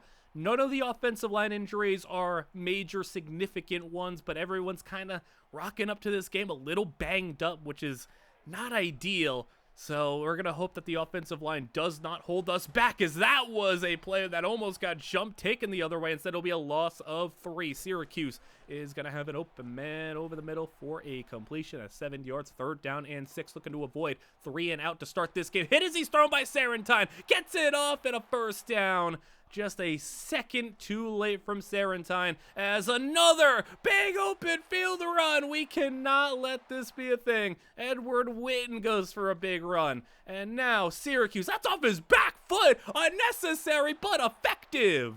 And Chuba did not need to do that, but hey, it works out. Inside the 10-yard line, end zone, 2 defenders there and good defense, but it's 2nd down and goal. Run play is going to be stopped as Masarena. I mean, he doesn't always make the tackle. You know, he's a little spotty at times, but he will always be down there hitting the running backs, hitting the ball carriers as Matthew Hurt on the safety blitz gets in for the sack and a field goal try, which is not going to hit the upright. It's good. All right, maybe the streak can end here. I don't anticipate 5 games in a row of that, but I didn't anticipate 3 or 2 games in a row of it as a run for 9 starts to drive off well. Orlando gets a carry where he's got a lot of room. A lot of downfield blocking was there to help him out. 1st down as a little play fake here. And Booker is stepping up, delivering to Abominu as, you know, he settled into that number 4 receiver. But you can see there, right tackle is banged up again. He'll leave the game for a temporary, you know, momentary moment. He'll come back in, but again, he is just not at 100%. Nobody really is on this offensive line. 4th down and 1, going for it. Booker slides ahead on the read option, so a surprise keeper from him. He doesn't often pull the ball that much. He'll usually scramble, but we like that he's just enough of a rushing threat. 3rd down and 9, taking a shot for Leanne. Got a step. Incomplete, flag is down.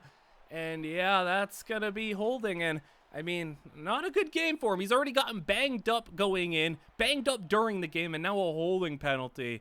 Yeah, I mean, it's just, the offensive line isn't bad. It's just banged up. You just can't survive with people getting that hurt. Still, though, it's 3-0 and a potential 3-and-out on the horizon. 3rd down and 3 to the air. He's got it. And it's short. They rule him short by a yard. Thought he had it at first as that throw. NIU, that was Leanne wide open in the middle of the field, and you just straight up missed him. 3rd down and 10. Booker sacked. And pressure from both sides, but the right side got in there first. And that is really becoming an issue now as Syracuse. Chuba's got it right down the seam for a big play. 1st quarter winding down and right down the middle again. Attacking the middle of this defense. Screen outside. And, well, I mean, yeah, maybe attack the middle because the outside is locked up by a Ritz. He's come back from that, you know, up and down game against Wisconsin to have a really nice couple of weeks, but a rushing touchdown for Chuba, and it's Syracuse 10-0 to start things off, and this 1st quarter, it's just not gone our way. 1st quarter ending with this play, and Leanne gets the completion to him for a 1st down, gain of 15.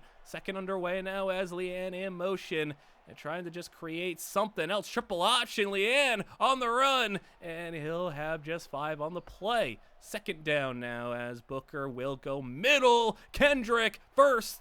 And that is great to see him fire that one in under pressure. Speed option now, getting that going a little bit. Roxio's a last-second pitch. Be just for 3 yards as now 2nd down. Maybe should have pulled that one if it was a read option, and it'll be no gain. 3rd down and 7. Blitz sent in. Leanne, nice hands, and a 1st down. Only Jalen Leanne probably making that play on this team as Lee Orlando finally getting some room, and now the only person who hadn't gotten hurt on our offensive line, Norton, he got unscathed last week. He's banged up now, and he'll leave the game. Kennedy up the middle, 4th down and 2, and the Huskies are going for it, and the Huskies deliver. Jalen Leanne, touchdown. That is a bold call, and a touchdown works out. And we're just going to have to hope that the offensive line can hold up. The depth is, we have a lot of bodies, just it's not really a super talented deep offensive line. You don't have a lot of high-end players as backup linemen because finding good starting linemen is hard enough as Syracuse is delivering for a 1st down and another big play. So offensive line is an injury issue, and then on defense, I think we have a bit of an issue. It's getting some run stops as they're getting some good chunks, but the pass defense gets to stop there. Nice job. Field goal try, and 13-7 your score. Syracuse up by 6 as the Huskies take over with 5 minutes to play, and they stop them in the backfield. And Norton still out for now as that'll be Kendrick incomplete. Marvin Booker now banged up. And this is getting brutal. J.D. DeVoe checks back in, and he'll get sacked on a 3rd and 11. You don't want to have a 3rd and 11 be the play you have to come in off of. But Booker's going to be okay. Just had to get little checked out just like he did in the last time he got hurt. So he'll be fine, but if you're going to have an offensive line issue like that, it's going to leave your quarterback susceptible to taking these hits. And Chuba is going to have a first down. Another conversion on third down, another red zone opportunity, and another run up the middle down to the 1 yard line. Goal to go with under 3 minutes to play. Touchdown, Orange.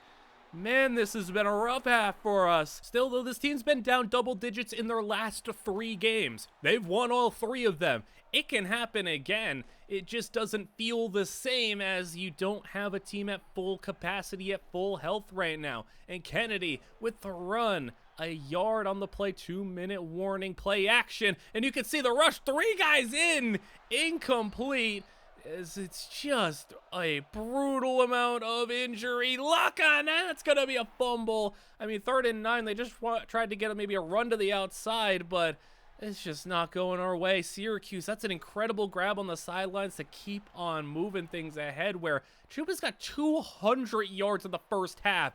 And I'm concerned about the run defense, but the pass defense isn't doing too good either. 3rd down and 1 to the air. And this is just a clean pocket. No pass rush. Dave Ball, 1-on-1. And that's a nice play from Moritz. They punt it. The goal just to get some points going into the half, get some positive momentum, and see if you can get something going in the second half. You get a touchdown, great. But if you can at least just get 3, we'll be happy. 40 seconds to go in that first down. Now down to 20 seconds. They've been playing it safe, but Syracuse also is playing it safe, playing way far back. Herndon for a first down, 47-yard line. Our kicker doesn't have great range, but he has enough to hit maybe from 50. Booker scrambling, tight ropes to the 6-second mark. If you can get at least 5, you could try it here, and that will be enough. That's 6 yards on the play roughly, and they will try it with a field goal at the buzzer of the half. Kick is good from 50 plus. And that was much needed for the Huskies. 20-10 at half. And even though things were looking really brutal, you're still very much in this game. It is far from over. Just have to hope that the patchwork banged up line can hold up and the defense could just stop allowing them to march up and down the field on you. This is, like I said, a really good team, but it is just no excuse to have these types of issues because you had them against Central Michigan. You've had them in other aspects and other parts of the season. As that ball, oh, it's intercepted! 2 receivers, but 1 defender! Elias, touchdown! And out of nowhere, Denny Elias, one of our transfer portal corners, pick 6, and we needed that. 4-yard loss, and we'll set up for a potential 3-and-out opportunity. Syracuse, deep middle, no! That's the type of play you can't let happen. Sending the extra man, but another first down completion, waiting out of the backfield. Now they'll hand it. I mean, they're handing the ball to the tight ends, it feels like. They're just giving it to any and everybody. It does not matter who touches the ball. They are just coming up with good play after good play. 2nd down and 4. Quick throw. First down again. Red zone opportunity. And they are methodically doing it as well. It doesn't have to be just the big plays, but they're taking up the clock here, and they know, I mean, even if it is just a 3-point game, they can find themselves getting into the end zone just like that. It looked like he got in. It looked like every part of his body except the football got in, but punching it in from half a yard away will resume that 2-score lead. And yeah, this is where the offense needs to really dial in. Roxy's got just 2.5 a carry, and Lee Orlando, while playing better, you don't have many run opportunities as Booker scrambling for the first down. It's still plenty of time, but like, look at our guard just getting pancaked and tossed around our center. Backup center's not playing well. Kendrick, first down. That's a good throw and catch, and yeah, I mean, you really just need somebody to come up and make a play, and maybe a big play like Elias did on defense. 3rd down and 2, play action, rolling, throwing, Leanne, it loses 2, right tackle banged up again, 4th and 4, going for it, Sede Elmira, first down.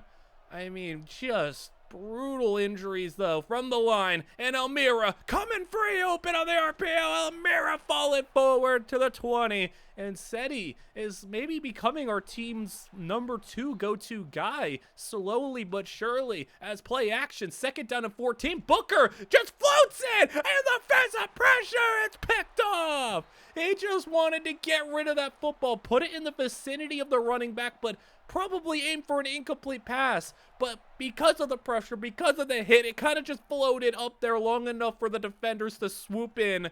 And that is just an unfortunate circumstances of our situation in this game. 3rd down and 10. Couldn't we get the 3 and out? Deep pass right on Aritz, and it's broken up. Aritz has been battle tested this season, and he's at least come up on the successful end of these plays more often than not, which I have to really credit him for. Now a run to the outside. Kennedy finally getting some room, but Syracuse's open field tackling has been really nice. 3rd quarter, last play. Kennedy.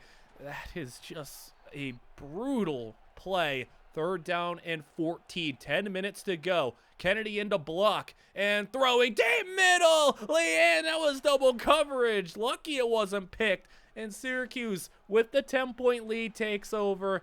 And they can get to work on the ground. They've already drove down the field methodically before multiple times. And with that grab, continue on, avoid 3 and out. And I would imagine this is going to really be where Syracuse's wheelhouse comes in. Grinding out these first downs, getting things going where they can just keep on taking their time, because this offensive line is manhandling our guys down there. All that time in the world. They're inside the 10 again. You gotta hold them to a field goal if you're gonna have a chance, but it doesn't look like it's gonna happen. Touchdown. And we have to figure out some stuff. Booker is down by 17, and I can't even really fault him or blame him too much. It's just constant pressure under fire. Obamanu in the face of pressure. He delivers that one. That's a nice ball. Now a wide open man. Kendrick on the outside, and he's inside the 30-yard line. 25 yards out from a touchdown to keep this game alive. Booker is going to just keep it himself, and Booker gets 9 on the play. Red zone, as they will throw quickly to the outside. Kennedy, the RPO is just blown up. It's 4th and 2. Gotta go for it. And the handoff. No, Lee can't get it.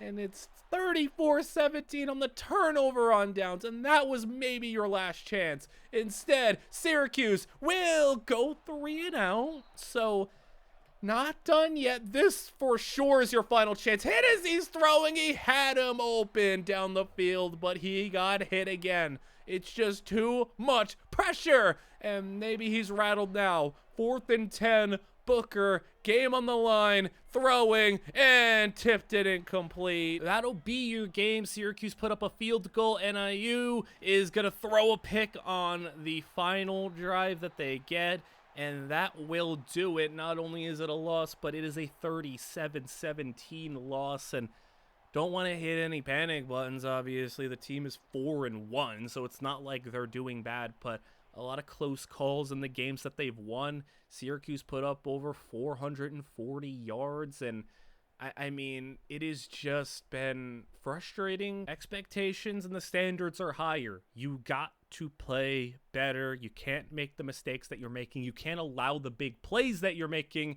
and not really a knock on the team talent-wise, but the unfortunate series of just every single one of our 5 offensive linemen at some point getting hurt in the last, 2 games is just, that's just unfortunate.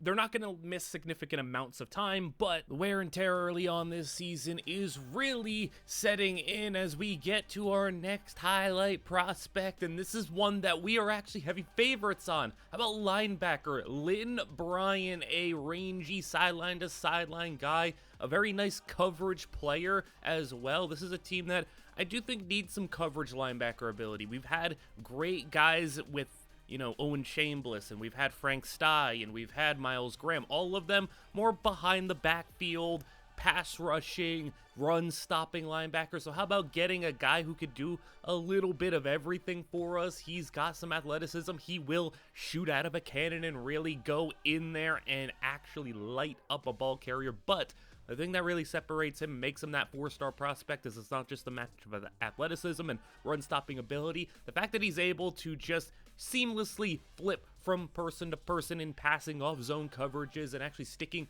with his guys in man coverage when he even needs to. So I actually really think Lynn Bryant is maybe the most likely commit that we have on our board when it comes to high caliber prospects. And for this defense that just lost Chambliss and Myles Graham in recent years, yeah, we need some linebacker help. Frank Stye can't do it by himself, and maybe Lynn Bryant can be our guy for next season as we head into the next game of the year where we are looking to bounce back after our loss. And it's a nice team to be matched up against. 1-5 Bowling Green, so you know, towards the bottom of the MAC is where Bowling Green resides. 3 interceptions last week from quarterback Dante Young, and he's going to have to try to bounce back against a very talented NIU squad who, relative to the rest of the MAC, is about as good as it gets, as Bowling Green starts with the football and Young to the air. First down, they get a completion for a gain of 6. So after 3 interceptions last week, we're going to hope our defense can force similar results for this Bowling Green pass attack as they run the football with a wide open gap. And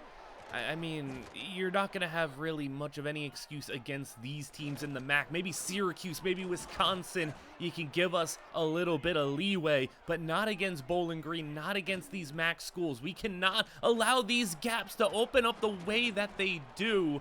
And another great start, 5 carries, 59 yards, and then out of the backfield, he's got a first down inside the 5, and 1-5 Bowling Green is already at the 2-yard line in just 2 minutes, handing it off, touchdown!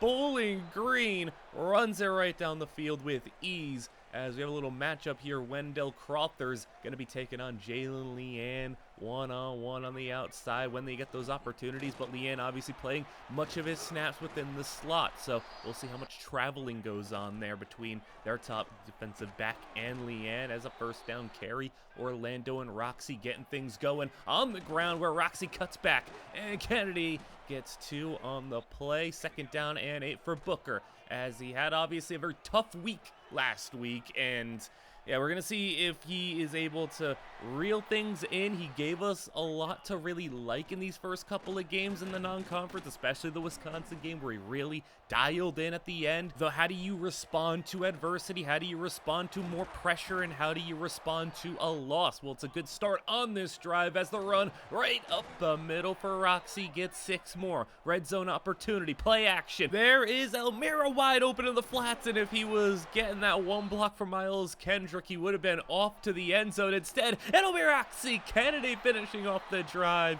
4-6 and a tie game. Roxy putting up the touchdowns this year so far. I'm going to see if he can continue on finding the end zone the way that he does. Him and Leanne.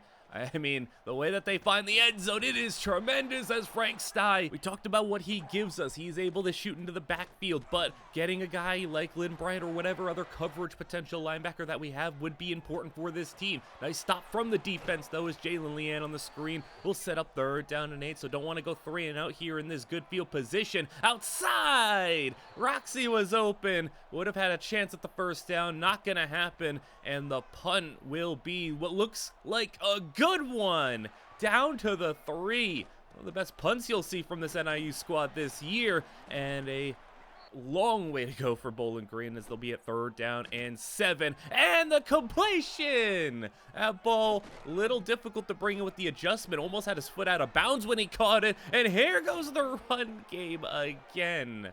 I mean, this is just frustrating, and because of that, I mean, Huskies are sending more when it comes to their linebacking core.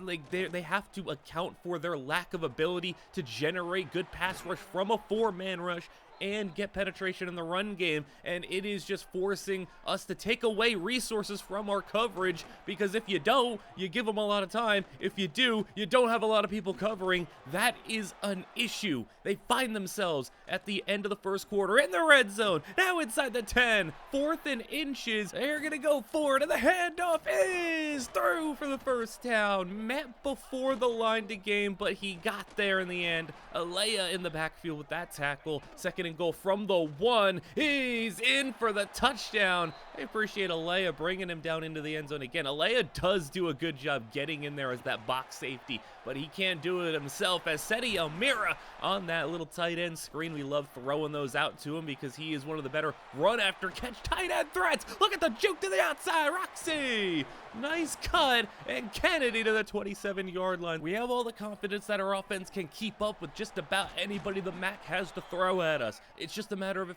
the defense can actually play some good possession, string some stuff together as Herndon inside the 10, 6-yard line, goal to go, handoff to Lee. Orlando losing a yard. It really just feels like Roxy's better at finding the end zone here as Roxy going to go wide, cuts it inside, 4th down and 2. They're gonna go for it here, looking for the tie. You don't kick field goals from inside the 5. Booker is gonna scramble. He had an opportunity to throw. Jalen Leanne was there, but he'll take it in for the touchdown.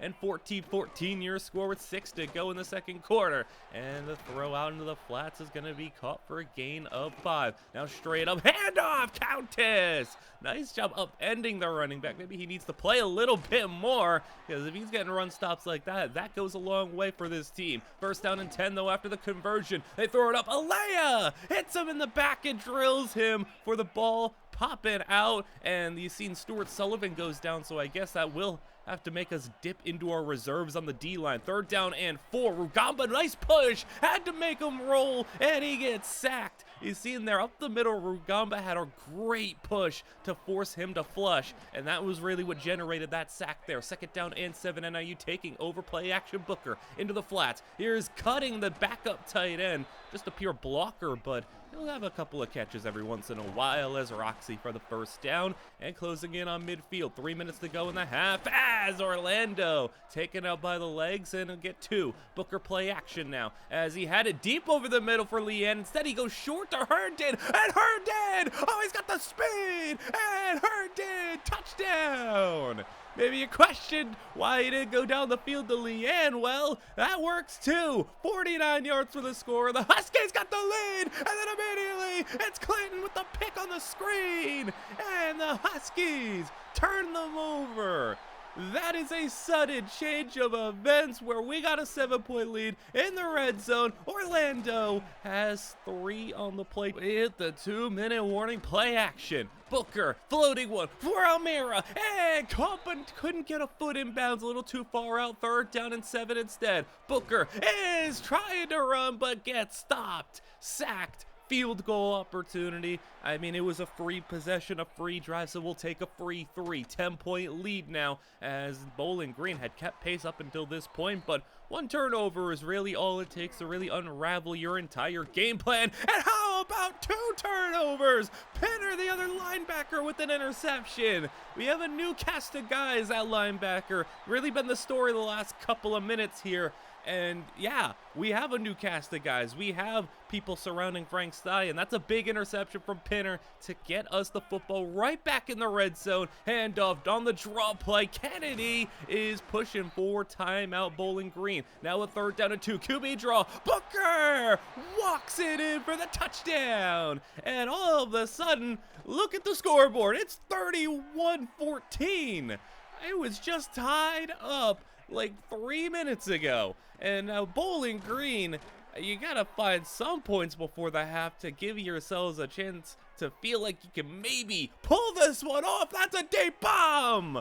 Caught over the shoulder. Alea got a little beat there, and they will seemingly have a field goal. They will send the kicker out there. 10 seconds to play. Kick is good to make it a 2-score game, and that's how we go into half. But overall, I guess I can't be too mad. At first, it was looking a little rough, but the interceptions really came up big there and allowed us to pull away. And 31 points at the half, you can never be mad at that. Having the ball to start the second half, and Roxy getting a couple there. 3rd down and 6. Can you avoid the 3-and-out? Booker! Just not the right way to be running. He had a lane if he was able to get through the line, but he could not, and now we got to go 3-and-out, punt it away, and looking for a 3-and-out of our own defense. Nice job. We'll take the ball right back. So trading 3-and-outs is Orlando.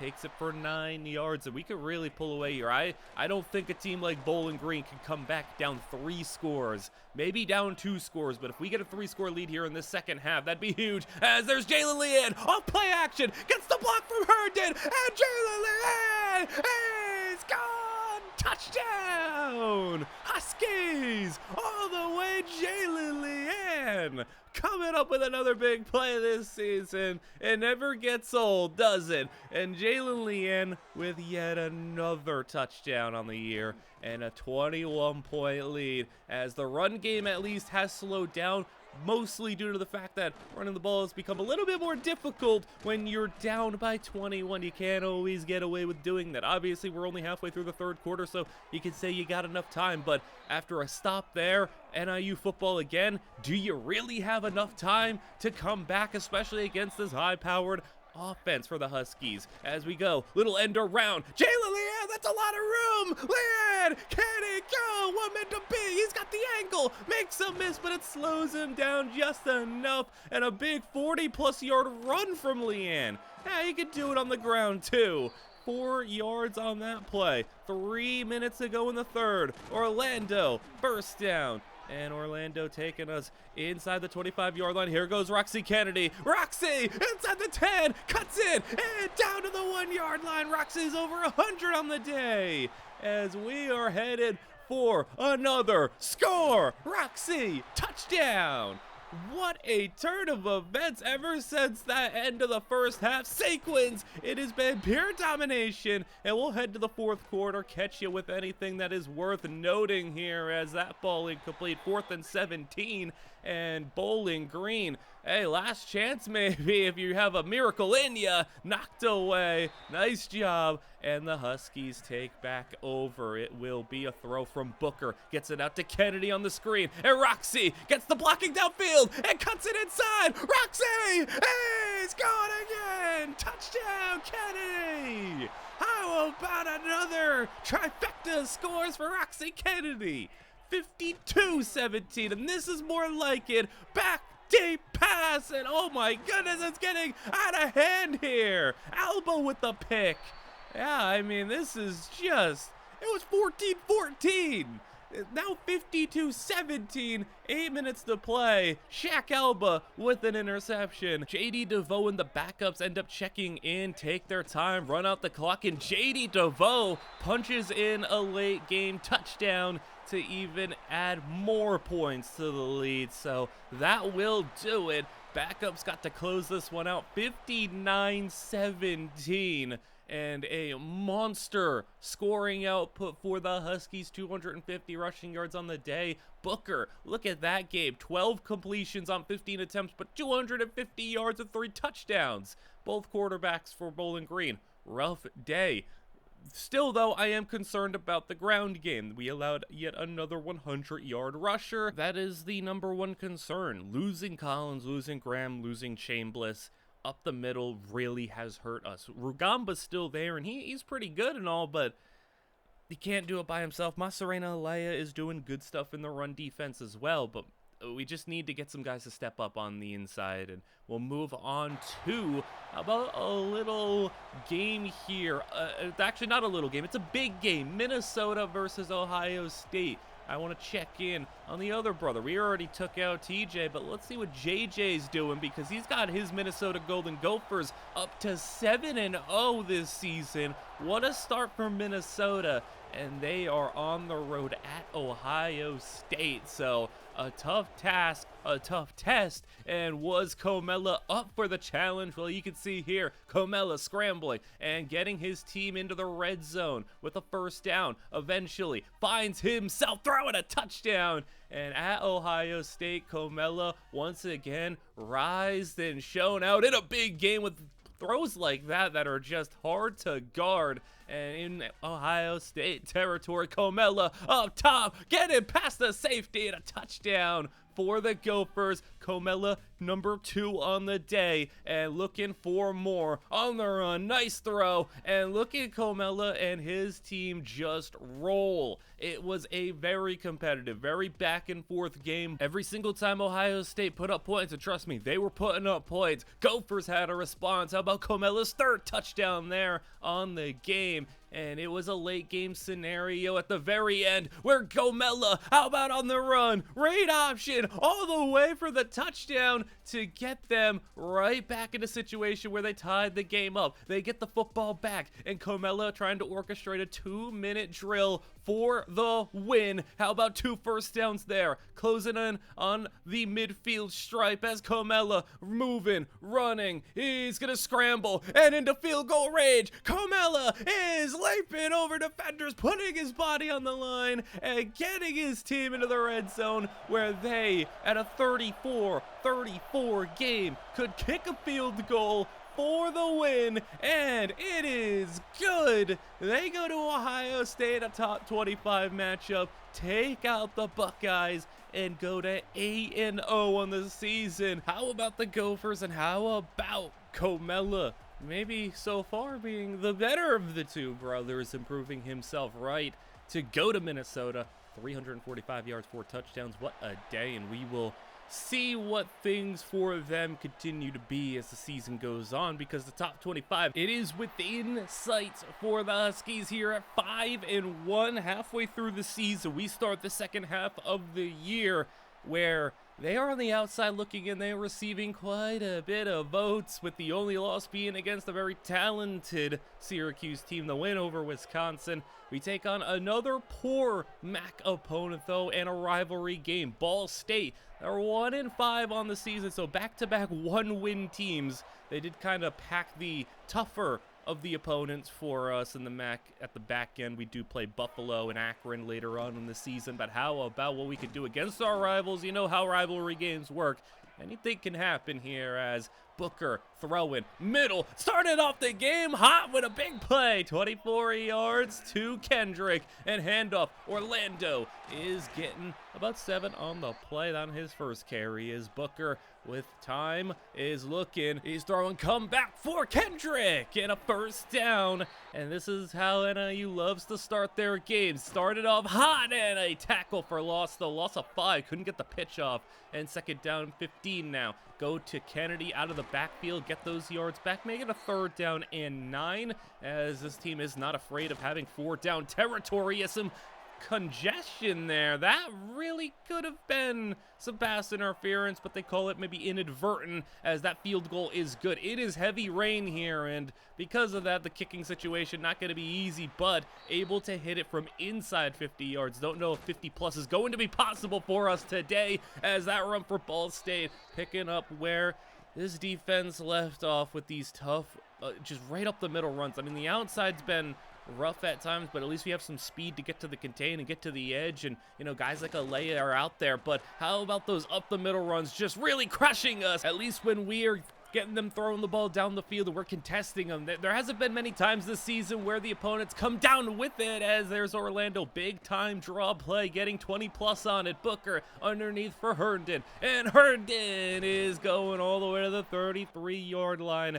as under center play action. Here goes Booker, loading up, throwing it, he's got Elmira, both him and Land, we're down there, and Elmira, touchdown! And Elmira just creating separation in a way not many tight ends are able to. I'm so impressed with the way he's been able to improve as more than just a kind of catch and run wing tight end hybrid fullback blocker type. I mean, that was what he was billed as, but the fact that he is expanding and able to go down the field, intermediate, even deep, he's been really good at all 3 levels this year, and he's really emerged as somebody that we can actually call to as our number 2 pass catcher, and that's impressive with Herndon and Kendrick here, who have been established players at other schools, and Kendrick has been established here for 2 years. So I mean, Elmira has been maybe in contention for like a most improved type of player for giving out that award. As 3rd down and 4, Ball State did drive into scoring territory, but they eventually come up empty-handed when it comes to touchdowns. But field goals, on the other hand,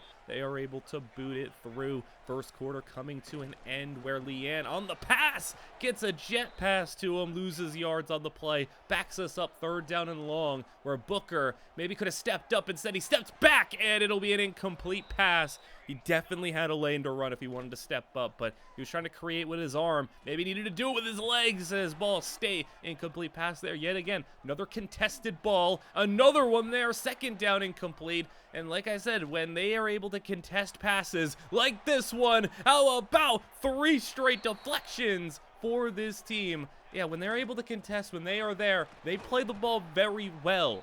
That is maybe the strength of this defense, but everywhere else needs some work as Booker on the run. 3rd down and 7. They had us pinned inside the 10, but Leanne for the 1st down. That's a big one. Make sure we can at least save some good field position. And how about Roxy Kennedy for double-digit yards on the play? And it really just feels like Roxy is come back stronger than ever, and I think he's played better than Lee Orlando this season. And out of the backfield, 8 yards on that one. 3rd down and 3. Give it back to Roxy. 1st down and more. Roxy Kennedy for 16 on the play, right at midfield. Back to Roxy. Keep on going. He's running up the middle of the field. How about 36 more? He wants 100 on the day. Orlando checks in and gets 1 on the play. Roxy back in now as he'll take the carry up the middle. Touchdown, Huskies.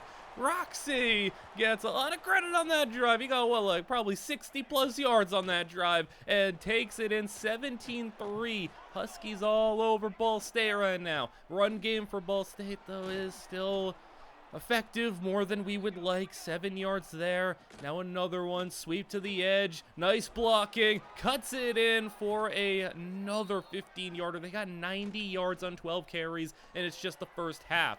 It is just brutal as that one. Think it goes down as a sack, but it's no gain regardless. 3rd down and 10. He'll run for it. He's not going to get there. It's 4th and 2, kind of in no man's land. Can't try a field goal. They'll run for the 1st down. And he's got it. Another conversion, another tough ground game moment for this defense as the passing attack now for Ball State, picking up with 8 on that one. 3rd down and 2, a direct snap, and that's a stop. There we go. 4th down, and Ball State's going for 4th and 4. They don't want to try it from under 50. Pass to the outside, it's caught, but he's short. And a crucial miss on 4th down there. I think the rain really impacted the decision-making. Field goal was definitely within reach if you didn't have all the rain in your way. As Booker, that's a wide open man. Miles Kendrick, no one was near him. And we go from our own 31 to their 31. And Booker trying to add more points with a minute to go. Miles Kendrick getting some more involvement in the offense today as Booker is going to step up and run for it. And Marvin Booker inside the 10. 30 seconds to play as they'll go throw it to the outside. Kennedy stopped, and this team will take their time. There's just 24 seconds to play. They don't want to give them any opportunities with the ball. Booker on the run. It's incomplete. Slipped out of the hands of Herndon and got to take the field goal there. That was a good throw. Had a chance. Feet were in bounds. Just could not make the catch in the rain, costing us some points there, but we will get 3 on that drive. 20-3 your halftime score. Roxy Kennedy, 87 yards on just 8 carries, and that touchdown coming up to be just so big for this team. And it's so massive to have him back and have him fully healthy, as Ball State really needs to put up some points here. And they had an opportunity on that 3rd down, and he just had that pass sail on him. And this is where you don't want to be if you're Ball State or any team is with NIU up and able to run the football at will. You know it's coming, but you may not be able to stop it. Orlando, about 10 more on that one. Orlando staying in the game with Roxy now taking the snap and giving to Orlando for the 1st down. Everybody touching this football on the ground now. Booker is going to pitch it out. Here's Leanne. We love giving him maybe a carry a game. And there's his double-digit yarder on the ground. Booker sweeps it to Kennedy, and nice blocking, opening up a nice lane for 9 more. And this has just been clock control, ball control offense. How about ticking off almost half of this quarter? Lee loses 3 on the play. 3rd down and 11. Finally an opportunity to get off the field here. Booker is going to get hit as he's throwing. Good job to just get it off, though. Half the 3rd quarter gone, and a field goal on the board. 23-3 your score now, as it's another sack. And oh my goodness, this Ball State team can't do much here. And I gotta give credit to the defense. That's Prince Serentine with the sack. And yeah, I gotta give some credit to the defense. I don't want to go too crazy since it is a 1-win Ball State team, but it's been much improved today. These are the types of games we need to have more of. More games where we really show why we're the better team, why we are the most talented team in the MAC. We have to go out here and not play to the level of our opponents. That's something you can get really stuck in with some good teams, where they'll kind of play down to the level of their opponents. And it really stinks, because we've had some games where it's like, man, you could really argue we should have lost, and there were teams that we've played that we are better than that we've almost lost to. But it's nice to have a game like this today. 4th and inches. Kennedy is cutting. Kennedy's patience. Kennedy's in. Touchdown.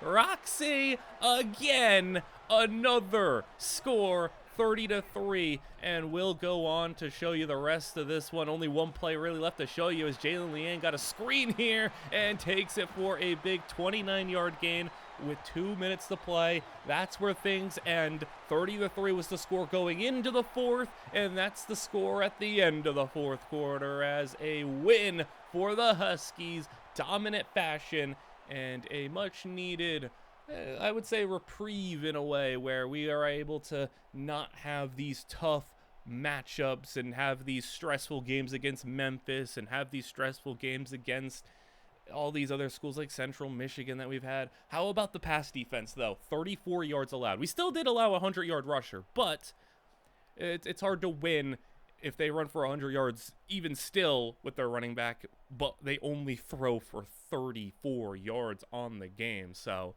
yeah, if your pass defense is dominating like that, then I guess you can't really be too mad about what your run defense does. So improving to 6-1 on the season, and a massive commit here. It didn't take long. Lynn Bryant, linebacker out of Texas, commits, and we are now officially ranked 24th in the country, and we got more to talk about here. Offensive line, we talked about how banged up these guys were getting throughout the season. We'll go to 3-star guard Shredrick Wade, as he is somebody that we, once again, very good chance to get. A lot of teams in the Big Ten really interested. That's where a lot of our recruits are residing, is in the area where the Big Ten is really interested in, and we are having to fight with those guys because, hey, maybe we are going to find ourselves in the Big Ten one day, hopefully soon enough. And with guys like Wade, he is going to be a traditional Big Ten offensive lineman. Big, we'll get going on the run game, we'll get moving, we'll start mowing people over. And with our offensive line struggles when it comes to health, getting depth at the very least is very important for us. Wade is a guy who is going to be very powerful at times. You can see him knock over bodies when he gets a matchup there, and he'll get out there on the move from time to time. Pass protection, spotty at times. He'll hold up nicely, but you know, you don't want him out there on an island too often. Run game, he'll have his inconsistent moments, he'll have his moments of flash and greatness and get out there, but I think where he really does excel, though, as a puller and getting out there on the move, where this run game for NIU, if you want to see where he fits in, we do like to get our linemen on the move. We like getting outside, inside, pulling, traps, counters, all that stuff. So our guards need to be able to move. Wade can move, and that's why we are very much going after him, and maybe another big 3-star prospect can land here. But let's focus on the really exciting news. For the first time since covering this team, for the first time in our tenure here, it is ranked NIU football, number 24 in the country, 6-1 on the season, and now firmly in the hunt to maybe be that team that gets their way into the playoffs, gets that 12 spot. Roxy Kennedy, 162 yards, 2 touchdowns last week, and looking to expand on that. Roxy's getting hot at a great time as Kennedy, he's going to not get much there. 2 carries, -1 yards to start the game. Taking on Eastern Michigan here, 3-4 on the season. Booker on 3rd down is going to load up. Just toss one deep, one-on-one, Kendrick! Incomplete. Second defender came over, made a play, maybe impacted that one, as Eastern Michigan, a little bit better than the teams we've played the last 2 weeks. Not a 1-win school, but a below 500 team that we have all the expectations and all the aspirations in the world to say, hey, we're going to come out here on top of this one and try to cruise our way to a MAC championship appearance. And we have our sights set on more than just a MAC title this year. We're looking at top 25, top 20, top 15. We're looking for the college football playoffs. As Eastern Michigan, though, everyone now in this conference sees where we are ranked, sees what the potential is, and wants to be the ones to knock us off. They're going to be giving us their best shot as Eastern Michigan is getting stopped at the 1-yard line again. Now 3rd down and goal from the 2, throwing, and he's going to step up and run for it, powering through, touchdown, Eastern Michigan. Yeah, we're going to be taking every single team's best shot because everybody wants to be the one to knock us off our perch. Take out the defending champs as Jalen Leanne is getting the completion to him, but it's not just take out the defending champ. It's take us out of a potential playoff berth. Look at that block on the edge. Talked about the pulling lineman, and that's what we want from our offensive line. Roxy trying to go airborne. He'll get a big play, 26 yards as they go counter Orlando. Losing a yard on that play, and 2nd down and 11 now. Booker will take a shot deep. Is going back in the end zone. Leanne had a step, but it's too far out of bounds. Had a little bit more space there. That would have been a score. Now throwing. Overthrowing Leanne. It was a screen. Leanne had a little bit of space up the seam. He went for it, and instead it goes over his head and into an interception. And you don't want to come out flat. We just got ranked. You don't want to go and lose that as soon as you get it. The pressure is on for this team. You can't go and see that number next to your name and come out flat, come out just absolutely showing that maybe it was a mistake to put us in the top 25 as Eastern Michigan looking good in this first quarter. It's been all them as they'll go deep pass. 2 defenders down there, knocked away. Nice job from Westbrooks to get a hand on that one. 2nd down and 10, a one-handed grab, and you know, about as impressive of a 4-yard play as you are going to see as he will step up and throw on 3rd down and complete. 36-yard line, it's a long field goal try. 50 plus, and kick is good. So despite the rough start, 10-0 your score, not an insurmountable deficit. We've talked about how this NIU squad has gone down double digits in a lot of games. It feels like even most of their games this year, but they've been able to come out on top in almost all of them. So will it be another case of that, as you can't really just expect to win some of these harder games throughout the season if you get off to these slow starts, and they've gone up and gotten to a lot of slow starts. Almira for the 1st down at the 46-yard line. Orlando right up the middle where he's got a lot of room in Orlando. 22 yards on the play. Booker to throw now. Closing in on the red zone. Wide open man. Herndon inside the 10. And Herndon gets us to the 9. We're Orlando. Touchdown. That's how you respond.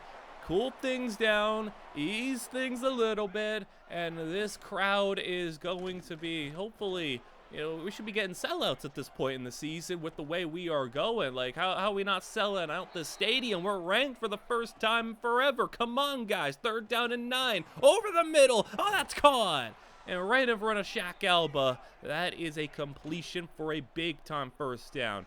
As for, I mean, I guess Eastern Michigan's sake, you go up 10-0, you let us score. Now you don't want to go and give us the football back. You want to keep pushing your foot on the gas pedal, but that's not going to happen. There, a stop from the defense. Now with the ball, down by just 3, and a Leanne 3-yarder sets up 3rd down and 7. Throwing, that's a nice cut, and Herndon!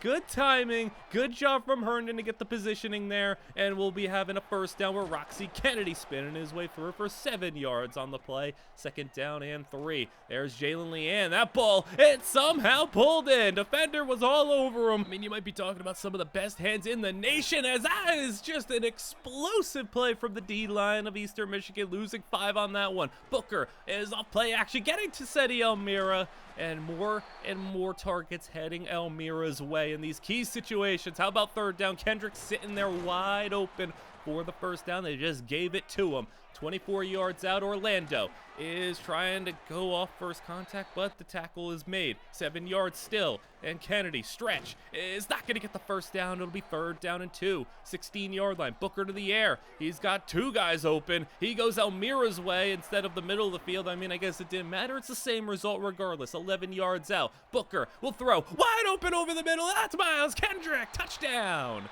Easy there, and just as soon as you go down by 10, you score 14 points, and you're back on top, and Masarena Alaya down on the play. That is not what you want to see. Alaya's been just such an impactful player for this defense, and a defense that's already kind of the weak spot of this team, especially when you're looking at like the in-the-box players. That's probably the weakest point of this team. Losing our best player there, I'd say, is not going to be ideal, and Alea will not return to this game. We'll have an update afterwards as this ball down the field, 2nd straight deep shot, incomplete, and they're trying to test our strength, which is our ability to contest passes down the field. That ball all turned on its release, incomplete. 3 deep shots, 3 incomplete passes, and you can already see a team like Eastern Michigan unraveling a little bit. That ball, Leanne caught it somehow out of bounds, though. That was an impressive grab nonetheless, as Booker right down the middle of Miles Kendrick. You can see the last couple of weeks, Kendrick's getting a little step up in production here, as he's kind of, fallen down to being like the 4th pass catcher on this team behind Herndon, behind Elmira and Leanne. So it's nice to see Kendrick get involved here as a sack. 3rd down and 19. Booker, pressure sent in, hit as he's throwing. Incomplete. 4th down, punt the football away with under a minute to go for Eastern Michigan, and looking to get some points out on the board before half. It's been all NIU in the 2nd quarter after an all Eastern Michigan 1st quarter, as they had time there. No one open, out of bounds. 4th down, and we'll take over with 30 seconds to play. Booker, can we get some points now? Can we steal some points? Maybe a field goal. Timeout used there. 3rd down and inches. Booker is going to float the screen, and I guess just wasn't ready for it. I don't know. 4th and inches, 18 seconds to go. NIU runs the ball and gets it for 7. They hurry it back to the line. They don't use the timeout there because they get Leanne on that pass where he's not going to be able to get far enough, so it'll be a Hail Mary situation. Booker will load up, he'll throw it, deep ball, Hail Mary, and it's incomplete. Had a chance at that one. A little mismanaged there at the end. Time management needed to be a little bit better. You end up keeping a timeout into the half, and that does you no good.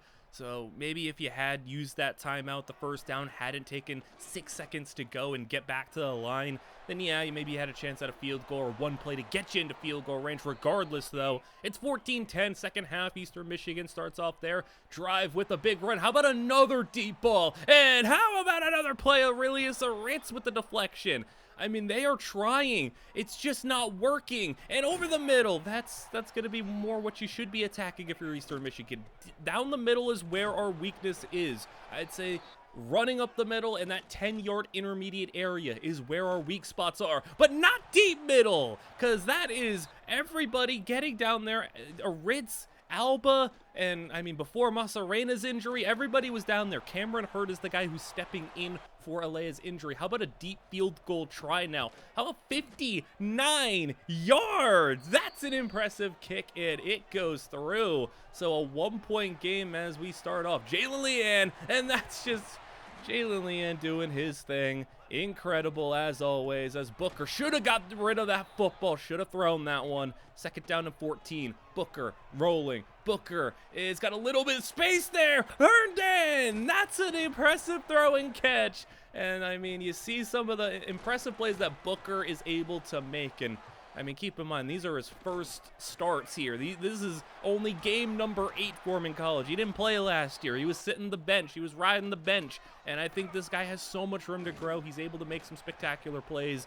Obviously, he's got some mistakes, but for a first-time starting quarterback, we couldn't be you know, really any more happy realistically as Booker. He's kind of trying to create something here, not going too well, and it wasn't until Leanne had a chance at that ball, which guess can't complain with giving Leanne a chance with it. Regardless, it'll be a field goal. 17-13 Eastern Michigan, still all the opportunity in the world to pull off this upset. And it really feels like they're trying to just keep attacking this team deep because they think that they're eventually going to hit one of them. And they tried to send receivers deep. A sack comes in, and the pressure much needed there. We needed to start getting some more pressure instead of having plays like that where we have to rely on another Aurelius Aritz pass breakup. 3rd down and 15, and here they go again. Testing Aritz, but Aritz is got it, knocked down. What a game from Aurelius Aritz. I mean, he's got like 5 pass breakups today as the pun is going to let it bounce, and that is an incredible pun.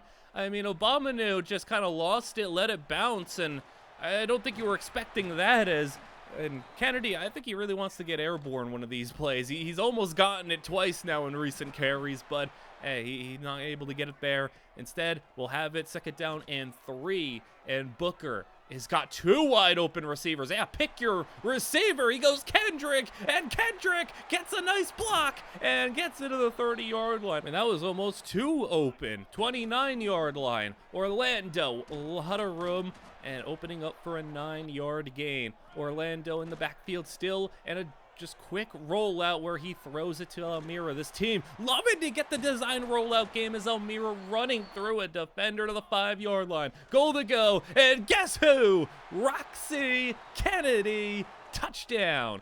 24-13, and a 2-score lead. Just how you want it, as this Eastern Michigan offense, the vertical passing game, they've wanted it, and not a single one has happened for them. Every time they've thrown it 30+ yards down the field, none of them have gone their way, basically. So Aurelius Aritz, I have to give him so much credit for how he has handled this #1 corner role, as Rugamba gets in for the sack, and that's awesome to see Baraka get in there. 3rd down and 17, as with time, another deep shot, another play. Oh, this one is caught, and that is finally going to be a shot that they complete down the field. You got field goal range. Now can you get into the end zone? 3rd down and 5. Little too late of a throw, and that is a stop. So they will have to settle for a short field goal. Kick is, oh, it's off the upright. Been a couple of weeks, but yeah, another just doink off the upright. That is incredible. Is that what, the 5th one of the year for us that has happened? 3rd down and 1. Leanne, direct snap, gets it to Kennedy, and that's going to be 3 and out. Tried to go with some trickery there, and never hurts to try, but doesn't work out, as that throw for Eastern Michigan where they need to go and like really alter their game plan. A field goal on that last drive would have changed everything. It would have made it a 1-score game, but now you have to play for 2 possessions. And maybe even with the way your kicker just doinked one off the upright from close, maybe play 4-down territory here. 4 minutes to go, 32-yard line. They'll run it, and they haven't been able to run it much in the second half, but that one goes for 6, 3rd down and 4. And they'll go, take a shot to the end zone, and it's knocked away again. And they'll go for the 3 this time, and this time they will hit it. So I guess it all works out fine, but now you are in a spot where you need to stop. And Roxy Kennedy's not going to make it easy on you. 21 yards, 3 minutes to play. Orlando straight up the middle, and Lee gets a 1st down. And you need to get a stop in the run game, and you just allow 2. Make it 3 double-digit yard runs. Orlando, 21 more.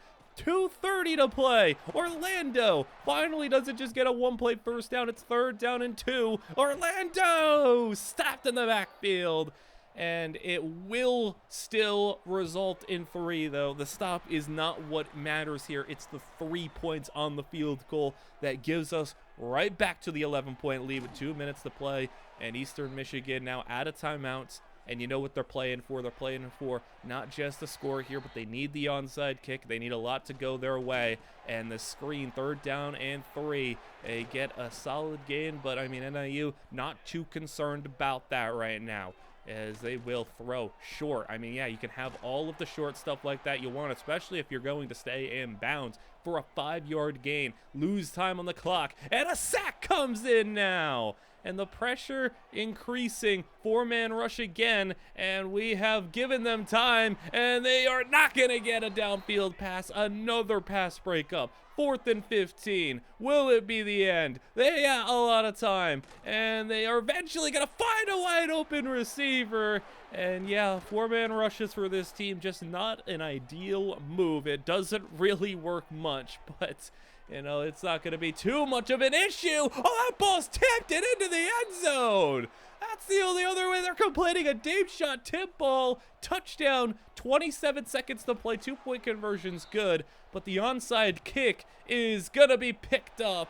And NIU, even though the 3-point score is the final difference in this one, they're going to take care of business pretty handily after a slow start. Roxy and Lee Orlando once again tag teaming for another good rushing outing. Orlando had 100 yards on just 12 carries. Booker, not the best game, but still had some nice plays and was enough for the victory. Run defense, they didn't have to run it much, but still could have been a little bit better. You know, you don't love it, but it is what it is. You get the win. That's what's really concerning here, and that's what matters the most. It was a bigger game for Miles Kendrick today, so good on him to get involved and get into the action where he is able to be called upon whenever and have a big game when he needs to. Masarena Alaya, though, that's a brutal injury. That is a season-ending torn pectoral. And how about staying on the topic of, I guess, bad news? I mean, I don't know if you want to consider this bad news, but Cash Riley, he's playing well. And for Toledo, they took on Buffalo. This was a crucial matchup. It looks like as long as things go the way that they are, you know, projected to, it's going to be us in the MAC championship. But the battle for the next spot was between Buffalo and Toledo. And it's Buffalo not able to stop Cash Riley, who he's played a very different brand of football this year. Surprisingly enough, has not thrown an interception this deep into the season. And Riley has his Toledo squad undefeated in the conference, only 1 loss on the season, and also headed towards a top 25 ranking and looking now to solidify that number 2 spot in the rankings for the MAC conference. He has them with a victory over Buffalo, throwing a couple of touchdowns, including this one here, to seal the deal. And Buffalo goes down, Toledo on top. And as things stand, if the rest of the the standings work out the way that they do and everybody kind of just wins out as projected, it could be an NIU versus Cash Riley matchup. But that's still a couple of weeks away if that is going to be the case. Anything can happen from now until then. For now, though, NIU 20th in the country after their win, 7-1 on the season, 4 games left in the regular, and we are headed towards a potential 11-1 season if we could take care of business here. Remember, we still got to take on Buffalo, later on Akron, and taking on now a 4-4 Ohio squad on the road, where no Masarena Alea for the rest of the season. First play! Oh, that's a fumble! And picked up by Shaq Alba. That's about as bad of a way to start a game as you can imagine. You turn it over in the first 30 seconds. The Huskies now have it in great field position, but an early 3rd down threatens to stop their drive as nope, it is Jalen Leanne. And inside the 5, Leanne leaping to the 2-yard line. And just like that, 1 minute in, touchdown, Roxy Kennedy. Turnover, Leanne, Roxy, 7-0. Huskies on top, Ohio scrambling. And a big run for Walker as he will go play action now. Running back picking up the block there as that downfield ball in right where we left off last game. Downfield shots are not going to be easy as a Ritz getting in there for a tackle. 3rd down and 5 now as Walker will roll left. And on the run in the face of pressure, Aurelius Aritz picks it off. And Aritz, I guess if you want to also get into the conversation of most improved player, Aurelius Aritz. We talked last game and the game before about how Seti Almira's really emerged. How about Aritz on defense? What a start to his career in general. I mean, last year being a starting corner, being pretty adequate, and now just assuming that #1 corner role in great fashion. I mean, he has been awesome this year. And now 7-0 in good field position. 2 turnovers in the first 3 minutes, and Lee Orlando just using his arm to just stop defenders from bringing him down 3 yards out here as it's over the head of Leanne. That was going to be an easy touchdown. They had a linebacker on Leanne. You got to be kidding me. And Seti Almira, well, it's going to be Almira instead for a big play. 25 yards, Roxy down and no gain. 3rd down and goal. Booker will throw, and Booker, no one is open, and it's incomplete out the back of the end zone. So they'll just settle for 3 from the 7-yard line. They'll be just fine with that result. 10-0, 2 turnovers, and of course they get the ball to start the second half, so everything is coming up Huskies in this one so far. But we have seen this team have some struggles when they get going on the ground, especially since they're still, I mean, we're still in the first quarter. They can run the ball all they want if they choose to.